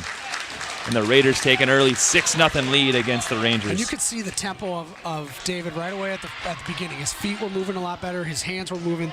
That's the David Bauer we know. Absolutely. It takes us to 113 pounds, where Aspen Blasco is going to take the mat for the Rangers. She's a flexible, funky wrestler, ranked number 2 in the state at 107 pounds for the girls portion. She's a returning state champ on 107 pounds and ranked number 9 in the nation in the girls in the United States. Yep. However, she's taken on the top-ranked 106-pounder in the state in Trey Beisel, returning state qualifier at 113 pounds. Trey looking to get bonus points here. So tough on his feet. And Aspen just had a nice close match with Warchek from Waconia. Yeah, comeback win. Nice Comeback shot. win. See if he can finish here. Cut the corner. Drives up. Can he get the 2? And does. He's going to keep that ankle trap. Trey's going to go back on his feet. I like this. Yeah, he knows that Aspen's a really tough kid to turn. Yep. And wants to go on his feet with her. So 2-1 score. Trey again chooses to cut her on purpose. Nice high crotch. See if he can finish this. This is where Blasco's tough, though. She can step over. Trying Tries to go Granby roll, nothing doing. See if he can come out the back. Come out the back there, pop his head out. There's 2. But nope, she's Still she got that leg. that ankle there. Couldn't see it on that camera angle Yeah, it at was first. tough. It's got that ankle hooked. Nothing doing yet. She's still got that ankle. She's just going to work for a stalemate. That should be 2. As soon as she let go of that arm, even if it's one arm, if she doesn't have it locked, that's a takedown. Yep. Got a minute left. See if he wants to cut her again or try to ride tough. He's good in this position, but she is so flexible. She is. And funky. Is able to turn, but she rolls it through. He's just got to bring it back a little bit, break that 90-degree angle here. What you'll often see with her when she's wrestling is they'll call potentially dangerous in positions. Before you get the turn, yes. So did he get the 2 swipe on that? I don't know if he got 2. Trying to elevate that leg. Doesn't get the 2 count. Nope. Got 35 seconds. All right, let's see if he goes back to his feet with 35 seconds left. That armbar kind of slipped. Once it goes past that 90-degree angle, they'll stop it for potentially dangerous. 4-1 lead for Trey Beisel. 35 seconds left in the first period.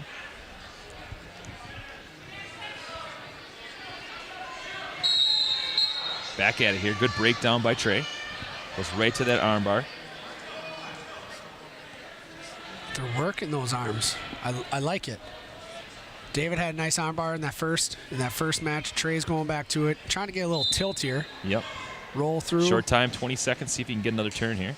So close to getting those back points. Got a 1 swipe, but not 2. Ooh, got to be careful here. Does the splits, as we mentioned. Holy cow. So again, this is a match, in my opinion, Mitch, where you just got to cut her and let her go on her feet because you can't even attempt to turn her when she's sitting there. All right, Red's choice. They're probably going to choose down, right? Or defer. Okay. Back on Trey's the feet. going neutral. That's my guess what they're going to do here. And that's what I think they should do is just keep that going on the feet, takedown to takedown, and maybe you can catch her. Hey, good to see a Hastings girls wrestler on the other mat getting a win. Trinity Yates with a big win. I love to see that. Yeah. One of our 8th graders that are wrestling with the high school. For those that don't know, the girls portion of today is on the far mats, and it'll be going till about 4 o'clock. So if you want to watch some of the best high school girls wrestling in the state, come on down, check it out. It's a preview tournament this weekend. Absolutely. Nice shot by Trey Beisel. Beautiful re-attack. Got that leg trapped. See if you can get a Turk here. She's so flexible. Just got to just scoop that leg and coming across. If you can grab that chin, you should be able to turn her. Should be in the operative word here.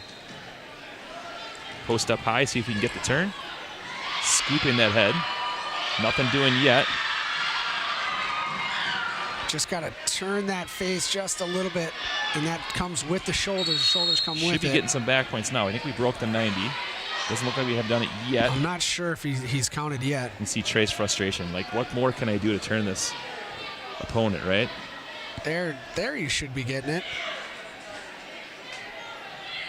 Got 50 seconds left to try to get a turn. There it goes. We got some back points. Oh. Still going to give him 2. Got 2 quick swipes there.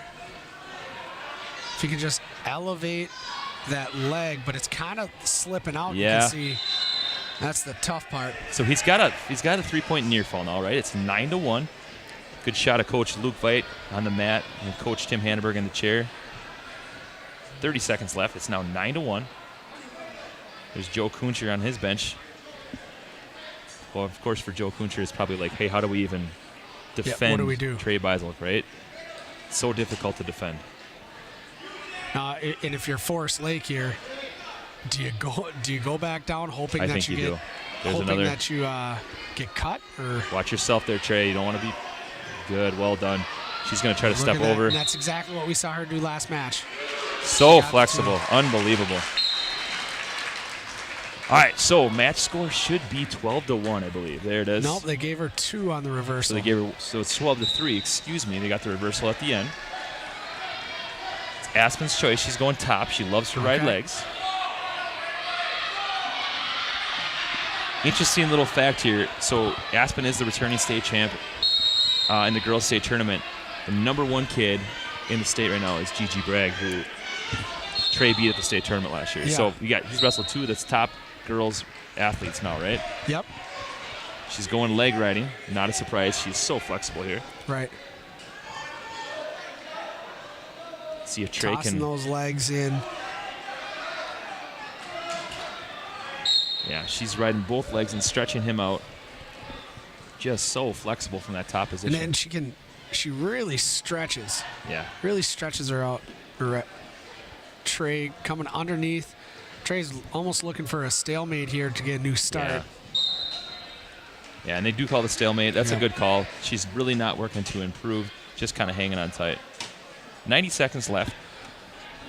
A little bit about Trey Beisel. He is the top-ranked 106-pounder in the state. He's a returning Fargo All-American. He also participated in the Night of Conflict, which is a huge event down in Iowa where they take some of the top kids in the Midwest, and he participated against a kid from Iowa and pinned him in that tournament, in that matchup. It's always fun to see those highlights or those spotlights. Hey, you see these spotlight events that kind of around the Midwest. Ooh, nice movement by Trey Beisel. See if he can score here. He's almost out. You almost just want to clear out of it. Yeah, she just wants to get all tied up with you, right? Yep. And make it complicated for you. Maybe. He's almost out here if he can cut the corner, but she's just hanging on tight. That should be two once the leg's hooked. There it is. Cradle it if he can. Try to cradle here. Had it locked for a second, but she's able to get out. And she's just kind of sitting there trying to not allow anything to happen. Trying to circle here. Gives the escape. It's now 14-4. 1 minute left. Trey wants to try to work for that tech fall if possible. This is his strength on his feet.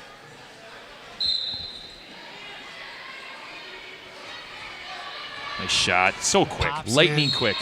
Can you limp arm out? She's got him all tied up with that whizzer right there. See if he can step over and get two. 30 seconds left. Wants to get another takedown. Let's see if he can get it. Gonna cut. He's got to let her come up to her feet. 22 seconds. He's going to need two takedowns to get the major. Yep. It's probably not going to happen here. Needs something to her back. 10 seconds left. Watch a quick, maybe a fireman's here.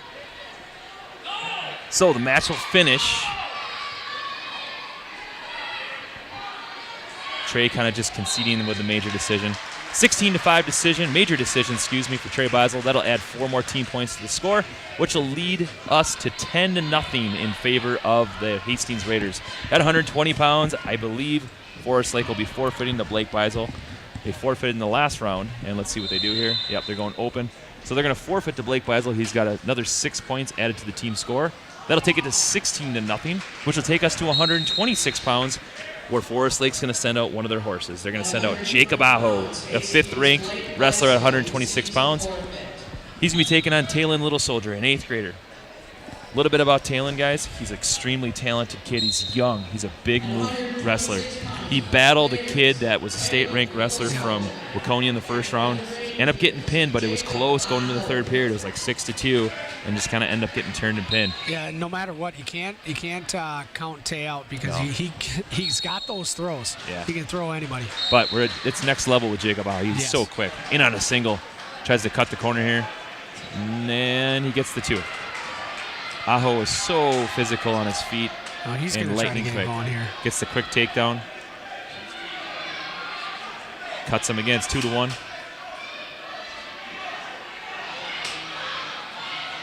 I'd like Taylor to grab wrists and not let Aho take a shot from far. Nice shot by Aho. Ooh, he's trying to go upper body against Talon, and he gets a launch. He kind of just hip tossed him right there. Aho is a 2-time state place winner. He was 4th at the state tournament last year. Again, he was a section champ. He gets the takedown and 3 near fall.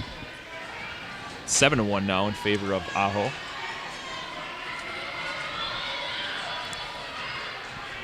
Now, the premier match is probably going to be at the next weight class. Oh, leg Turk. Big leg Turk. Lift and drive. Just picked him right up there. But for our fans, the next one should be a good one with Leiden and Bainbridge. That should be a great match. Okay, calling a slam, I believe. That was a late slam call, though, wasn't it? Either that or maybe it was a full Nelson for a hot second there. It didn't seem like I couldn't really see it too clear from here. He's going to cut him and go back on his feet. It's now 7-3. Still 52 seconds in the first period.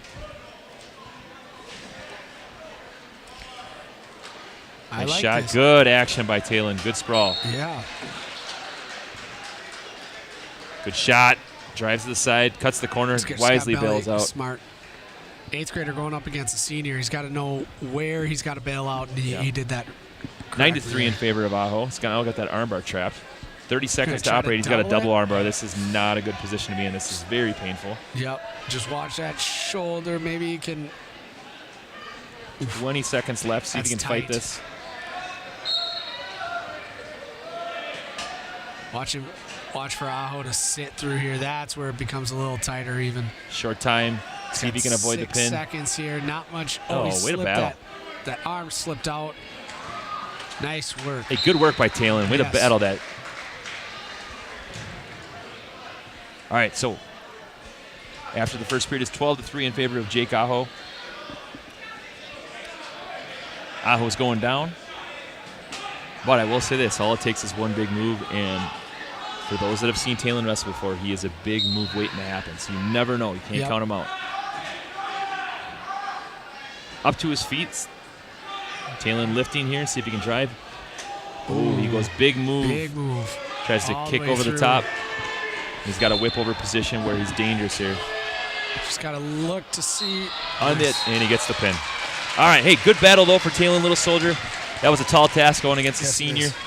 That'll take the match score to 16-6, where we go to one of the premier matches of the day. We got Parker Lydon, the 4th-ranked wrestler at 132 pounds, taking on Jack Bainbridge, who's currently ranked 8th at 132 pounds. This is going to be a good one. Yeah, well, I think that Jack is always dangerous from that top position. Yep. We know this. The problem is Forest Lake knows it too, right? And so Yeah, that going into last match, that's where really Jack had his coming out party of the whole wrestling, kind of the wrestling world last year is he pinned Aho. yeah, he did pin Jake Aho last year. He did have Maverick Miller in his back last round and kind of got rolled through and pinned on an awkward position. Let's see how he recovers here. Again, we got Parker Lydon, Jack Bainbridge, 2 state-ranked wrestlers. This is going to be a good one. And knowing the quickness here of Lydon, I'd like Jack to tie him up and work for his takedowns that way. Lydon likes to wrestle on his feet. Yep. Bainbridge's preferred place is on the mat, so we'll see what happens. Nice slide by attempt. Jack lifts him up and drives. Nice finish. Beautiful. Goes right to that crossbody cradle, waiting for him to step up. He's just got to drive that head to the knee, but Lydon being very tough He knows what's coming. You know exactly what he's working for. Yeah, no surprise here. See if he can lock it up. Comes up to his feet, potentially dangerous. So that's something that Jack likes to do is he kind of gets on top because if the other kid, if Lydon keeps coming to his feet, the ref has to call potentially dangerous there. I really like the ride that Jack does. Kind of that crossbody. So caution on Jack Bainbridge. He didn't cover in the right position. You got to wait for the referee as well. He's got a lift. Good mat return. Nice. Good. Well done. Throws Gets an that anchor leg in. And this is what I'm talking about. He's working for that cradle. But if those hands come up. Yeah, as soon as that head and that knee get even remotely close, Jack's going right to that cradle. Yep. Good ride by Jack Nice. Bainbridge. Looking really solid in that position. Keeps that leg trapped. See if he can keep that leg back in. There it is. Still got 50 seconds left in the period. Bainbridge with a big-time body lock, lifting him and finishing. Lydon's struggling to free his leg here. Tries to roll through. He's just got to come on top. Oh. Kind of hits a little side roll with that leg in. Now this is dangerous, and he gets a pin. So twice today where Jack just kind of got rolled and caught through. All right, he definitely can shore that up. Yep. That's a head position. Just his head got caught right underneath. We rolled. Yeah, Just needs to keep his head up right now. And he You just see got him caught in a talking. position. And again, Coach Hanneberg's talking to him like, listen, this stuff happens, right? Yep. Sometimes you get caught in a roll position. It got happened twice today. Hopefully he learns from it and kind of fixes those mistakes. Because we're going to need him throughout the season. Oh, He's a absolutely. stud. He's going to be a stud for us. He's a stud now, and just got to keep his head up. All right, so moving up, it's a 16-12 score here in favor of the Raiders, which will take us to the next weight class where Grant Marr is going to take the mat against Mark Svoboda. Grant Marr is currently ranked number 9 at 138 pounds, taking on Mark, a freshman. We got a freshman, we got a sophomore going at it. Mark's not ranked right now, but he's a returning state qualifier. Marr goes right to that front headlock. Tries to go to the inside cradle. Mark wisely kicks out. I think this could be a match that Mark could pull off. I really do. Mark kind of got worked in that last round. I think he can hang with him. But one thing Mark has wrestled forever. Yes. He's always kind of been that kid that's wrestling the toughest wrestlers on other teams. So going against a 9th-ranked kid really doesn't mean anything in his mind. No. He knows that position. Yeah, and we got 2 young wrestlers going at it here, which is always awesome to see. Kicks out, nothing yet. And he gets all behind. That's just constant pressure, right? Yep. Where eventually you're just going to break. If you're not moving forward, someone else is going to get that takedown. So early takedown. He's got that tight half. That's a tight wrist half, though. Mark's got to be careful here. Head's got to stay up. Ooh, that's tight. Can he fight it? He's so close to getting that here. Mark's got to fight this. Uh-oh, this is dangerous. Yes. And he gets the pin. Yeah, just like that, you get caught in that position with your head down. Mark's mad at himself. He knows it. All right, so that'll take the team score to 16-18 in favor of the Forest Lake Rangers. So they take the lead for the first time, which will take us to the next weight class, 145 pounds, where you'll see Wiley Nelson, kid who had a monster headlock in the first round, taking on Josh Rout, the senior for the Raiders, ranked number 2 in the state. Got the long, lanky Josh Rout taking on Wiley Nelson. 2 seniors going at it, though. And this is where we need Josh to really step up. Captain of this team, big-time leader. You know what? Let's get this team going. Yeah. Now, I will say that is Forest Lake's 2 probably best wrestlers. That's their kind of murderer's role, if you will. And this is where we start getting really strong in this weight and up. Yeah. Nice shot by Josh Rout. Sweeps by and gets that single leg finish. So slick. Just let him up. Cuts him right away, goes back to his feet. So we saw in the second match of the day, we saw Wiley Nelson hit a headlock against his opponent. So he's got a good headlock. He launched it hard. But Josh Rout's next level. He's not going to get caught in that headlock. Go slide by position, nothing doing. Watch him hit that slide by to the high crotch. Yeah, see that chain wrestling. Nice single, like snatch single, goes cross, finishes. Another takedown. Minute 14 seconds left. Good to see Josh open up on some guys. This is fantastic wrestling. I like this. He's just sliding that arm by, and he's working right to that near leg here. Just getting him moving. Minute left in the first period. Rout with 2 takedowns so far and 2 escapes for Nelson. But one thing I don't want Josh to do is I don't want him to tie up. Yeah. Kind of go head-to-head on that. Kind of a collision. Rout trying to cut the corner, gets another takedown. 45 seconds left. See if he tries to cut him and turn him and take him down again. I think he likes that 3 takedown lead. And now we work on a turn. Now we work on a turn, yep.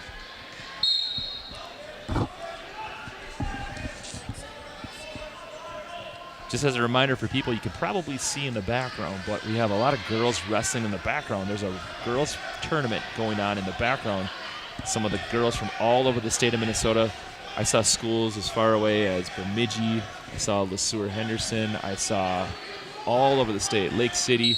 Kind of cool to see. Yeah, absolutely. They want to get as much competition as they can, and when you have an all-girls tournament, because that's what we have here is a preview tournament. It's great that all girls across the state are coming in because you can get that competition, get better, and see where you sit. Yeah, so period 1 will end 6-2 in favor of Josh Rout. He chooses down quickly up to his feet. And he gets the reversal right here.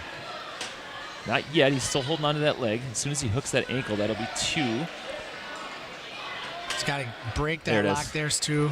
Now see if he can go on the feet here. Yeah, I think he's going to cut him. We got to check the clock here. Oh, clock is not running. They're probably going to stop it. Yeah, they're probably going to add about 20 seconds. All right, so a little clock malfunction, if you will. Should be 8-3. You got the reversal and the escape. They're going to adjust it. How much time are they going to take off the clock here? I wonder if they're going to take 20, 25 seconds off. Yeah. Rout was up to his feet pretty quick, though. Yeah, he was. All right, so kind of looking ahead at some of the matches we have coming up. We got Jimmy Morgan at 152 for Forest Lake. That should be a good match at 152 pounds. Yep. I think that'll be a good one against Isaiah Laverne. And then you kind of get into the heart of the Hastings Raiders lineup where you start seeing state-ranked guys. Yep. And then probably the big other premier matches at 220 where you got Rendell versus LaFlay, 2 state-ranked guys. Stalling Red. Called him. He was just backing straight up nice. as Josh was going forward. He just Snap, kept backing go behind. Beautiful. Back on her feet. Now 10-4. Now Josh, just keep the pressure on him. He looks fantastic right now. Just keep the pressure on this Nelson. Tries to go headlock again. Another takedown. Hey, little known fact about Josh Rout. Did you know his dad's a Forest Lake alumni? Really? I did not know that. Yes. Forest Lake alum. So it's kind of cutting at his dad's soul, I'm sure, beating up on a Forest Lake kid here. Another takedown. So quick. Here, 14-5 now. You almost want one more takedown here. Ding him for stalling again. He's backing up. Josh continuing slowly moving forward, getting that point. Nice. Yeah, correction on the score. It's 14-6. 15-6, excuse me. I can't even keep up here. It's okay. It's a lot of points. 17-6 with 40 seconds left in the second period. Josh just putting on a takedown clinic. Just keep him down 30 more seconds. They want to go tilt on top, try to get some back points here. Nelson really not looking to improve. You know, it's tough. He's wrestling one of the best kids in the state in Josh Rout. He's trying to figure out, well, what do I do? He did try on that big headlock because that's what he scored in that last match, that pin. Yep. So, you know, if you're Forest Lake, that's what you're hoping for. Tie him up, try a throw. I don't know about you, Mitch, but I'm getting hungry. And when I think of hunger, I think of the Hastings Public House, one of our big sponsors. Yes. I want to give a big shout out to Hastings Public House. Thank you so much for sponsoring HCTV Sports. We're a community-based television organization, and we need sponsors like Hastings Public House. So go on down, try out their food. It's fantastic. Get a nice view of the snow-covered golf course as well. Yeah, that golf course has come around a big ways. Does it help your golf game to go there? It does not. I need something like an open field without trees and sand traps and ponds and things like that. But Is it like your backyard? yeah, Okay. yeah, I am better in my backyard. All right, period 3 starts. Route leading 18-6. Working for possibly a tech fall. Tech fall means that you win by 15 points or more. He's up by 12 here. Josh, not a big pinner. He's not known for pinning, but definitely is good on his feet. Good in the bottom position. Gets the escape. It's now 18-7. He's going to need multiple takedowns to win here. We'll need 2 more, I believe, right? I think is it 3? 3, correct. There's 1.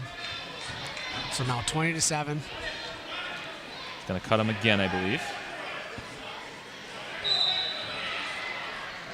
Getting those feet Watch moving. out for the headlock. You know, he's got that. We Get saw it him in off that first head. match. Stay on your high crotch and your single. 'Cause there it is. He's trying for it. You see that legs coming through. Nice shot. See if he can come up and finish. There's Who's another back takedown. here? Get one more Now now. 22-8. He's going to need 1 more takedown. He's got a leg Turk, though. He's got that leg kind of anchoring. If he can scoop that chin. I know he's close there, but you almost want to just let him go and Yeah. get one more. All right, out of bounds. I'm guessing they're going to go back to neutral and try to work for the last takedown. Yep, Hannibal gives him instructions. 1 more takedown will do it. It's 22-9. Takedown will be a 15-point lead, which means they'll end the match due to a technical fall. Goes duck under. Watch out for that Watch chin that whip. chin whip. There it There it is is. to finish it up.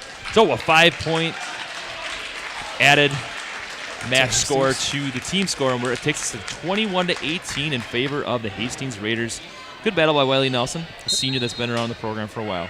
Which take us to 152 pounds, where Forest Lake's going to send out Jimmy Morgan, a senior, going against a sophomore for the Raiders. We got Isaiah Laverne.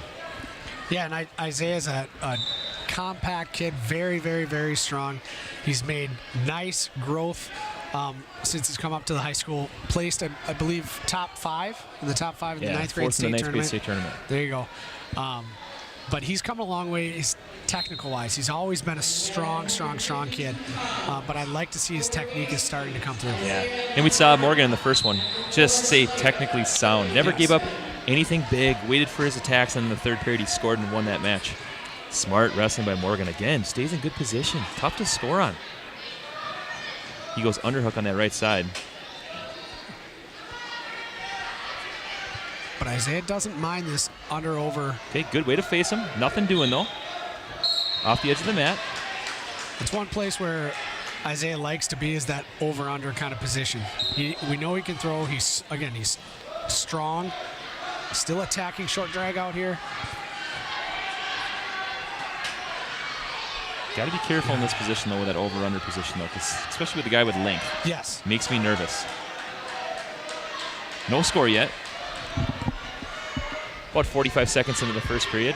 Some good attacks by Isaiah Laverne, but no score yet. Okay, he's got to wrestle off our knees here to score. Face him here, Isaiah. He's got a Oh, he's cradle got a locked up. cradle This is locked up. dangerous.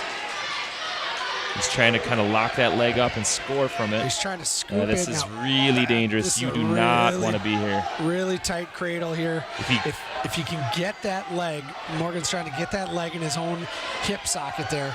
If he can, it's very, very tight. Laverne wisely trying to break on those hands. If he can break that grip, he's got a fighting chance. There it is. Okay. Nice. That was close. If he got that leg in the hip socket, we call that the world's tightest cradle. Yeah. Very, very tight. And your knee ends up in your face, which Yep. is never a good position No. to be in. All right, so 2-0. Early takedown for Jimmy Morgan. He's got to work his hips out. Good mat return by Jimmy Morgan. This is the benefit of having a savvy senior in your lineup. He knows how to wrestle. He's not going to blow the top off of the score, but he's going to keep it close, and he's going to do the right things. You can see there's a couple times where he was in dangerous positions, and he just has a good feel for the sport. Right. All right, end of period one. It's 2-0 in favor of Morgan. Red's choice. They're going to defer. Go back down. Isaiah's got to go down. Just keep moving. Watch him hit his feet. And one thing he can do is if Morgan pops those hips and lifts him straight up, hit a switch. Yep. Switch was there for a second. Yep. Just kind of stopped moving. If he lifts him up here, I think there's an opportunity Good for a mat switch. return by Morgan again. If you keep moving, There it got to is. switch position. He's got to bring that other arm with him, though. Yeah, it's an adjustment, though, for Isaiah to go from wrestling ninth grade guys Yes. to wrestling varsity. He's got the physicality. He's just got to work on the motion, the movement. Yep. He's always been very aggressive, Yeah. and that's what I like. Because you can't. It's nice to say, rather than say, go. You say whoa to him because he likes to go. Dangerous position here. Morgan's got a leg turked. All he has to do is scoop that head, and he's getting back points. Isaiah's got to be careful here. If he can put his left shoulder down, he's got back points just like that. Isaiah's got to be careful here. Yep. Switches to a half. That left shoulder down if he can. And he's got that locked. There we Wisely rolls through. Smart Now wrestling by move. Isaiah. Now get Roll out. Now get through. out. Out of bounds. 5-0 in favor of Morgan.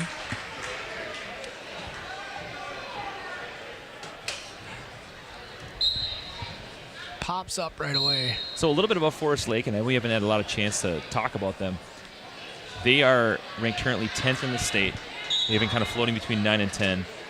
They are probably the favorite to win Section 7, although Cambridge Isanti is going to be in their section, who's a pretty tough team. Yep. This could be a potential match that we see at the state tournament if both teams were to qualify. And I say that because Hastings will probably be the favorite to win Section 3. Yep. I would think Forest Lake would be the favorite to win Section 7, right? And so you could see these guys down the road. So a win here in this dual meet really could catapult someone to a higher seed. Yeah, we keep talking about, because we talked about it a lot during that Waconia match, that it goes into that state seeding. Even if it's early on in the year, there's still implications that happen. And with this, Forest Lake's trying to beat a higher ranked team, maybe improve their seed, where Hastings is really trying to kind of lock in as that top 2, 3, 4 team in the state.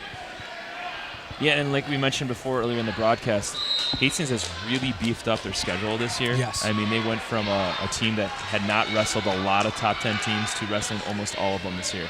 And so it's great to see a Forest Lake and a Waconia on our schedule, where we can kind of test ourselves. We're a pretty senior-heavy lineup, and so it's good to see how good we actually are. Right. On the flip side of that, there's a heavy junior class for Forest Lake, so they'll be pretty solid for the next couple years. All right. Morgan riding tough, still up 5-0 going to that third period. Laverne has not gotten super close to scoring there. He's been getting to his feet, but the closest he's come to scoring is when he puts, again, 2 moves together. Standing up, hitting that switch, hitting a switch to a stand-up, just moving on bottom, because Morgan is very technical here, staying in a good position, and really showing a good ride here. Yeah, now, I know the match seems very, very much tight, which it is. Nice switch. I love right it. There. Fantastic movement by Isaiah, as we mentioned that. Now we go back to potentially scoring here. It's a 5-2 score. He needs a turn. Got an armbar locked up. Can he go to work with this? We know he's strong. Can he get a wrist with it? come underneath and grab that wrist. No, he needs that same mat return that Morgan had where he pops his hips. Okay, now it's 6-2. Needs a big move here. Takedown to a back would be really helpful at this time. What I was trying to say before, though, is that I know the match score seems awfully tight. However, we know that Hastings, kind of moving forward, has a lot of weight classes they're going to be favored in. Yep. So progressing forward, I think the premier match is 220, right? We should be favored in the next couple. Yeah, 160, 170, 182. We should be favored with our, kids that are ranked in the state between Ian and Rico and Aiden. Yeah, and Forest Lake are missing some starters today. They're missing their 160-pounder and their 182-pounder. So they are missing some guys as well. And as we talked about way earlier, it's tough this time of year. You got illnesses, you got injuries after the first weeks of competition. 7 seconds left. Morgan's going to pull this one out. Cut in the corner, he gets the takedown. Makes that 7-2. That'll be a decision for Jimmy Morgan, which will make the team score tied at 121 apiece. But again, here's where we start getting the heavy hitters for Hastings. Good day for Morgan, though. 2-0. Yeah. Looked really good. He was really smart wrestling there. Yeah. In both matches that we watched today. All right, so Aiden Erickson's going to take the mat against Tommy Kubis. We got a senior in Aiden Erickson taking a mat against a freshman in Tommy Kubis. Hastings should be heavily favored in this match. Aiden looking to score right from the jump, and he gets the takedown. I'd like Aiden, you sit there and he's attacking right now. He got into that top position where he's his strongest position there. Yeah. Now he's already got him on his back. I'd like to see a turn and a pin here, right? Don't mess around, just get the pin. He's already got back points. He's got another turn here. We'll be 8-0 after this. I wonder if he can adjust and get a pin here. Now we look for something to turn. Already up 8-0 in the first 35 seconds of this match. I'm wondering if he's making him release his leg. Oh, there it is. You saw Aiden looking at the ref, seeing what do I need to do to break this lock and just get my points. All right, this is pretty tight right here. This might end the match. Yep, there it right is. there. Oh, nice work by Aiden Erickson, taking care of business. That'll take the Raiders into the lead with 27-21 being the current lead. This should be a decent match. I think we got two pretty physical wrestlers in Trenton Freericks for Forest Lake, a sophomore, taking on Ian Peppel.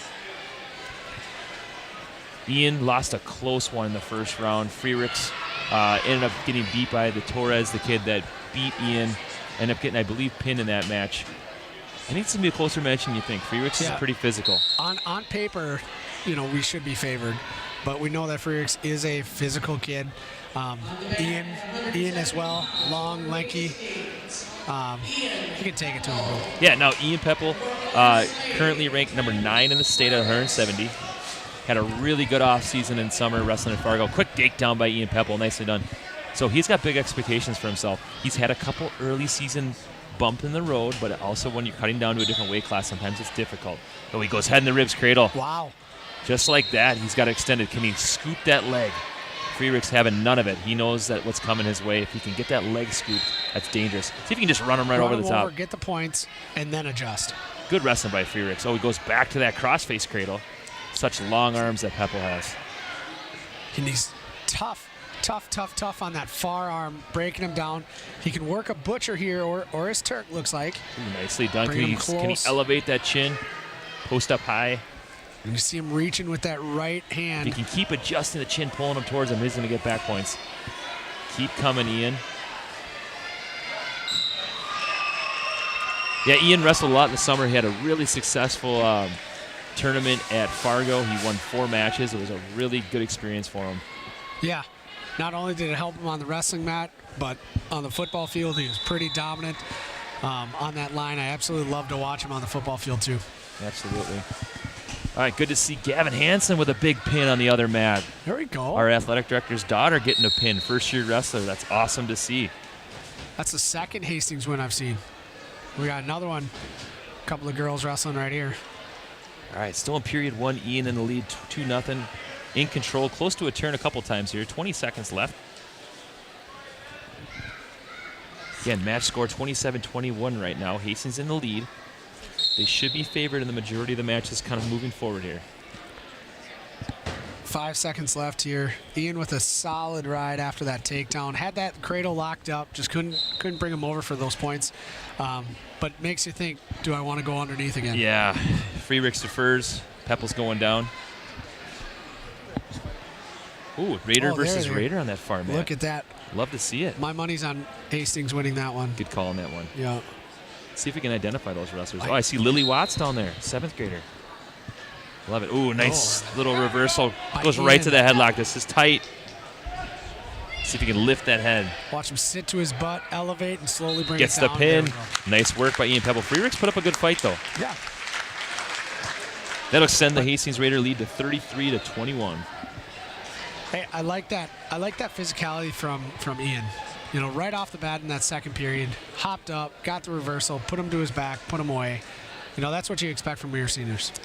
All right, that'll take us to 182 pounds, where Hastings is going to send out state-ranked, returning state place winner, Rico Cooper, taking on, it looks like Tristan Miller, senior.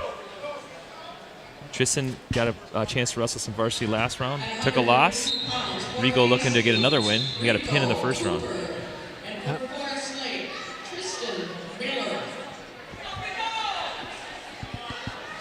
Ooh. Comes in on a shot. I'm not really sure what that was. It must be a Mitch Sheeman move there. I'm not sure. Oh, nice shot and finish. Right to his back. You teach him that move? I taught the lift for sure. Yeah. Close to a pin here. Can he get it? Gets 3-point near fall.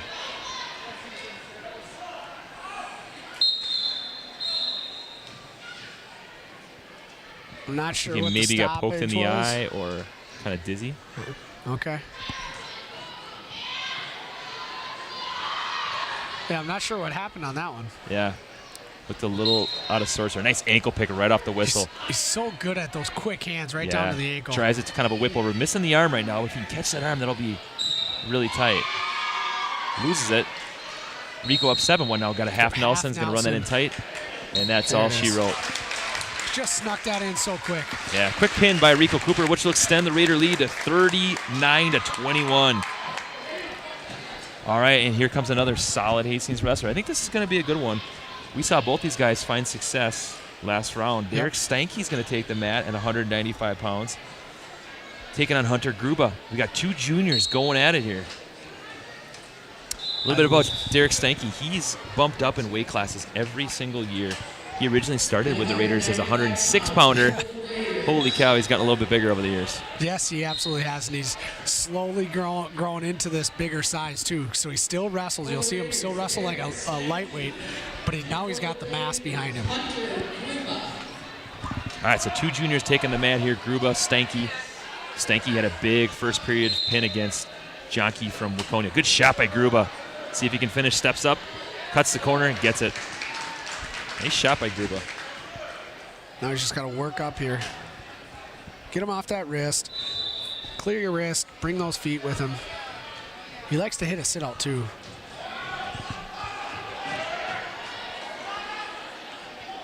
Nice, tough ride here by Gruba. We got Raider wrestlers on every single mat right now. Pretty awesome to see. That's awesome. Doesn't happen too often. No. Nice black mat, seeing Raider wrestling. Nothing better. All right, Stanky up to his feet, see if he can get the escape. Clears out, not yet, nothing doing. Can he crossface hard, get his one? Yep, he's just got to get those hips back. Nice sprawl. Get his head down, though. Come on, Derek. Nothing doing yet. Nothing 45 yet. seconds, now he can score. He can score. He's gotta get leg's him still off not the free. leg. See if he can score here, cut in the corner. Can he step 40 over? seconds left. Can he step over and get it? Oh, that's a tight grip. Gruba hanging on tight. Keep cutting the corner, Derek, otherwise they're going to call stalemate. Hey, just a heads up for our fans here of HCTV. Our next broadcast is going to be the boys basketball team on Tuesday versus Hudson. They had a monster win against Apple Valley last night in overtime, so it'll be exciting to watch them play. Mitch, I don't know if you've seen the boys basketball team play, but that Owen Burnatz is the real deal. Yeah, I have the ability to actually play against Owen. I play in that old man early morning basketball, and Owen comes down and plays every once in a while. I bring my skates because he's got a nice little crossover. I'm not a basketball player. I think I'd just come to run. watch just to see that. Yeah, I like the running. That's about it. Nice escape by Derek. Back up to our feet. It's now 2-1. Deep in on the shot is Gruba. Right at the end of the first. Yeah. I like this 2-1. Okay, got out from bottom, going underneath again. Let's get another point, even it out, and then go to work. Hey, one more shout out to Hastings Public House Restaurant. Thank you for sponsoring HCTV Sports. You guys do a lot for our community, and we thank you for that. Plus, you have amazing food. Highly recommend it. Bring Stanky that all up the to way his around. feet. Can he get the one here? Can he get the one here? He's in that position where he just needs to clear that hand. Should He gets be the one one. here. Can he Now score go to now? work. Now go to work. Gruba on a leg. Can he score? Stanky's going to keep cutting that angle. Can he step over? He's gotta so close. If he can elevate, hook that ankle. Yep, elevate that ankle, hook it off. But he's got to post that hand. He's got to get those laces back, too. He can't have him so tight to his body. Now he can cut the angle and go. But Derek can slow- just keep going. Still a 2-2 match. So close to scoring here if he can just keep cutting the corner. He just needs to work that leg out. Each time, as he scoots around, he's getting a little bit closer to Gruba, and Gruba is able to relock here. Might have a stalemate call coming up here. That's exactly what I was going to say. Not going to surprise me if he does. Okay, now if he can go, he can cut the angle right now. Nice, right Keep going, there. Derek. Keep going. Right there it there. is. You see that Big window? takedown. Once Gruba hit that hip, Derek had that window to score. All right, now this is where Derek's super tough. He is really good on top. Got some blood time, it looks like, maybe? Yeah. Oh, yeah. Derek's shaking his head. I'm not sure if he's disappointed in himself or he knows that he's bleeding on him or what. I'm wondering if he was hoping to get that takedown a little bit quicker because he kept letting Gruba in on that leg as he was circling around, elevating the leg. The problem was he was bringing his right leg too close to Gruba where he could relock his hands. So there's 41 seconds left in the period. Stanky on top, 4-2. He's also in the top position right now. This is Derek's bread and butter is that top position. Yeah. Has a good natural feel from the top position. Yes. You know, that's what I like. He does have a fantastic bar, but he's good from one move to the next, and he takes what's given to him. Hey, good to see some of our ninth graders competing on the other mat. I saw Cameron Rowan with a big win next door and seeing a couple of our ladies with another win. Awesome. You know, Cameron Rowan, I got to chatting with him a little bit. He's always just a funny, goofy fella. I like to watch him on the mat, but then talking with him in person, he always makes you smile. Yeah. Record numbers here for Hastings Raiders this year, not only in the girls program with almost 15 girls, but add them to the boys roster as well. I believe they have upwards of about 50 kids out for their wrestling program. Great numbers, and it continues in the middle school and youth programs too. And one thing that I absolutely love about the wrestling program or the wrestling room is the intensity of practices. I popped my head in now on a couple of them. They're practicing a little bit in the morning, and they're just on a different level, and they know what they want to do. They know what their goal is. All right, so cut blood time here for Forest Lake. We're back at the action. 41 seconds. Stanky's on the top position, up 4-2. You might notice in the background of Tim Hannenberg, you see Coach Veit, the younger Veit. Yep. As in former state champ Luke Veit. He joined the varsity room this year, helping out as much as he can. Worked with a lot of these guys when they were really young in the youth program. And it's cool to see him kind of taking a more leadership role in the high school room. Yeah, he's trying to get down into the room with these guys as much as he possibly can, whatever can work with his work schedule, and he's teaching them a lot. Now, this is what I'm talking about with Derek. Not too many 195-pounders are going to ride legs. Yeah. But this is that little weight that he used to do, and he continues to carry it with just more mass. Yeah, 3 seconds left. Stanky riding tough. Hey, like to your point, you don't see a lot of big guys riding legs like that. All right, Red's choice. They're going to go neutral. He's had some success getting to Derek's legs. Let's see if he can finish on one of these shots. Ooh, nice shot by Gruba. He's got his hips in tight. Derek with a good sprawl, though. Can he score with this? So now he's got to keep those legs back here. Get on his laces. That's what I want to see. He's on his toes. Nice wrist release there. Nice. Little Something we coach a lot at the middle school, that simple grab the wrist and go. And I think that's what Coach Trembath was kind of shouting out as far as this sprawl. It's basic stuff, but those small things really are what the difference is. Yeah, so it's 6-2 in favor of Steinke. We still got about a minute and 19 seconds, well in control. Let's see if he can work for a turn and potentially work for a pin. We know Steinke's good in that top position. So we're trying to pull that arm out, work his bars. That bar series, there it's sneaking tight in. Just needs a little window to sneak that hand through. But Gruba wisely is fighting down. All right, runs a half, though. It's there. Now he's got a little bit of a coffee grinder kind of position there where he's got his head in his armpit. It's a painful position to be in. 45 seconds left. Just keep his head down, keep that pressure forward. Just under 35 seconds left in this match. Steinke well in control, up 6-2. Going power half on that top position, really grinding on Gruba.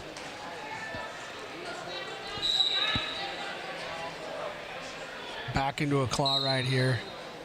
Ooh, he's going to get a turn, maybe? Little cheap tilt. Okay, blood time again. You can see more Hastings wrestlers on the other mats as well. Fantastic to see. 20 seconds left here in this match for Derek Steinke. All he needs to do is just stay on top. Oh, looks like Amelia Miller's wrestling down there. Looks like she's locking up a cradle. She's on the bottom position. Well, but who's working for the cradle? Yeah, I'm going to remind our fans, if you want to come watch some wrestling still, our girls' wrestling program is going to be wrestling. Oh, that's Laverne, isn't it? Yeah. Isabel Fritz. There you wrestling. One of the former two wrestling managers going at it. I love it. All right, we're back in action here. 6-2, 20 seconds left. Steinke gets a caution, not covering the right hand position.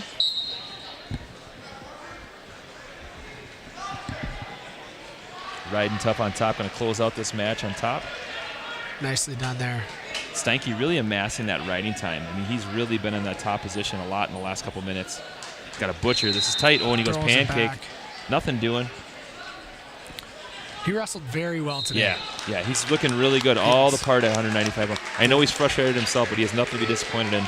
No, I like the way he's wrestling, being physical. Yeah. He's shaking his head. I think he really wanted a pin, but you know what? He stayed in good position that entire match. All right, that'll take us to 220 pounds as the Raiders extend their lead to 42-21. This is the match that a lot of people came to watch. Yep. This is Mark Rendell for Forest Lake, the number 2 ranked wrestler in the state, taking on Austin LaFleur, the number 5 ranked wrestler in the state. These two have some familiarity. Last year, LaFleur beat him head-to-head. Oh, nice slide by right off the whistle. Real quick. It's going to give him the 2. LaFleur comes up to his feet, tries to roll through. That's a dangerous position. You don't want to be there. No, he tried to get his head down and work for a throw there, and he got caught underneath. Yeah. Puts himself in an early hole here as he's down 5-0. But as we know with Austin, he's one big move away from turning this match around, and he is a big move waiting to happen. Yep. Just needs to wrestle smart here. I would love to see him wrestle smart. He's not going to be happy with himself how that opened up. Nope. But Rendell wants to take this match to his feet. We saw Rendell lose a close match. Ooh, nicely done. He gave him the takedown and an escape. All right, 6-3 now. Just picked that ankle just enough for him to fall back. That's a confidence builder, though. Yes. You dig yourself an early hole, then you get the takedown on your next chance on your feet. If you can get another takedown Go here. slide by. Ooh, he's got. Ooh. Pops his head out, gets a takedown. Nicely done by Austin LaFleur. And you can see that the entire crowd just goes, ooh. You know, once that they both hit the mat, Austin was going big, trying with that stretcher from the feet. It slipped. Rendell wasn't having it. He kind of went upper body lock on that. Yep. They both kind of slipped at the same time. Love to see a replay of that situation because that was an absolute crash when those two hit the mat. Austin riding tough on top. Rendell up to his feet. Good mat return. Oh, he hits switch. Nothing yet. Nothing. Nowhere yet. Out of bounds. They're going to give him one. Smart. Give him one. Good call by the referee. Yep. Battling at the But edge smart of the by mat. Austin LaFleur to know that you're on the edge of the mat. You can give up the one. Yes. 7-5 in favor of Rendell. Back on the feet. Both of these guys have like their slide-bys. So you got to be careful on pressuring into someone. High-scoring affair for period 1, 7-5. Now, last year we had a match that was topsy-turvy like this, and LaFleur ended up pinning him in a chin whip, if you remember, in the third period. It was back and forth and back and forth. 10 seconds left in the first period. Again, the Raiders are going to get the victory in this dual meet, as you can see in the team score. But this one has implications for the state tournament. Both guys will be most likely, barring injury or some major upset, in the state tournament. LaFleur chooses down the second period. And it's nice to have the Raiders, the victory's already sealed. That helps us, our team, out when it comes to, that state seeding. Yeah, and the pressure's off, right? A lot of times these big guys end up being the match that really matters. Well, now the pressure's off. Right. Rendell riding tough with an armbar here. Dangerous position to be in here with all that weight. He's got to keep that Got to head clear out, that arm. work that shoulder forward. He's awfully close to going over the top here. He is. And he's getting back points. Not a good position to be in if you're Austin LaFleur. That's Just gotta tight. fight out. He's got to try to fight off his back here. Keep 90 going. seconds left. Awfully early to be on our back here if he Try can to fight bring it. try to bring that shoulder through. Rendell's got that tight. Just a little space on that right shoulder. He gets the pin. Gets it. Yeah, no. LaFleur's going to be mad, Yep. but he knows that he can go there with him. Yep. It's so close. Razor thin. Stuff happens, and so quickly a match can turn. Good win by Rendell. Way to bounce back from his defeat in the first round. Okay, so that'll take us to 27-42 right now, down to heavyweight, where Hastings is going to send out senior Blake Clemens, taking on Evan Locke. Yeah, and this is, again, we saw Locke wrestling in that Waconia match, and he had a little bit of a size difference. I think he's got a size difference against Blake, too. Yeah, for sure. So. Yeah, there's about a 60-pound weight difference here, but Blake Clemens is going to be heavily favored in this match. He's currently ranked number 7 in the state. He's used to Nice shot. Beautiful. Comes right up to it. I like that. Ref stops the action, lost his head here. Yep. Lost it right away, but it was a great finish by Blake, kind of just picking up and dumping right there. Good to see Blake on a quick leg attack right away. Right. He had to wrestle an absolute horse in Alex Riley in the first round. Battled. Yeah. Good. Clemens riding tough on top. Looking to finish this match with a bang. Controlling that wrist. Now Blake's looking to go to the state tournament. Last year he was 3rd in the sections, had 2 highly ranked state guys in his weight class in our section. Yeah. This year he's the top dog in section 3. And I believe he was it was 1 and 2 going into that section tournament that he lost. Yep. So now he does have Vincent Mueller from St. Thomas Academy this year. Still in there. But other than that, he should be hopefully making an appearance at the state tournament. You would hope he gets that 1-2 seed. He's going to see St. Thomas here a little bit later in the year, but nice arch by Evan Locke for a big man. If he can finish chest on chest here, this match will be over. Got plenty of time. He's got just under a minute to finish this match up. If he can scoop that head, clear his arm. Finish it. That other shoulder just needs to go down, elevate the head there just it a is. little bit. Yes. All right, so the dual meet will end with a 48-27 victory for your Hastings Raiders. Good way to finish up the day. What's your impressions on this match, Coach? I like the bounce back from that first tough, close loss. They took advantage of what Forest Lake was giving them. It beat them pretty handedly. When we saw it on paper, there was going to be some close matches, but this is a match that we should have won, and we did. And that's what I like to see. We've had a couple of close matches with Eden Prairie earlier last week. We now have Waconia, but it's nice to meet one of those top-ranked teams in the state and come back after a close loss. Yeah, absolutely. I mean, we had a lot of head-to-head matchups here with ranked guys. A lot of them didn't go our way, but it's good to get a feel for some of these guys and where we're at. And you get a sense of what you need to work on, right? And you want to get those battle-tested matches out of the way. Yeah, absolutely. And the other thing is it gives you now, where do I have to go from here? You know where you sit, when with Eden Prairie and Waconia jumping us in those state rankings. rankings don't mean much. You just got to keep working, put your nose to the grind, and see what you can do next time. Yeah, hey, we're going to just wrap this up by reminding you guys that next Tuesday is the next broadcast for HCTV. The boys basketball team will be hosting Hudson. I want to give a shout out to Hunter Pinky, the man that does everything, the producer, director, graphics, and replay man. We got Ian Andrzejczyk on the camera. I'm Kyle Kreiser, joined with, as always, by Mitch Sheeman. We'll see you next time, wrestling fans.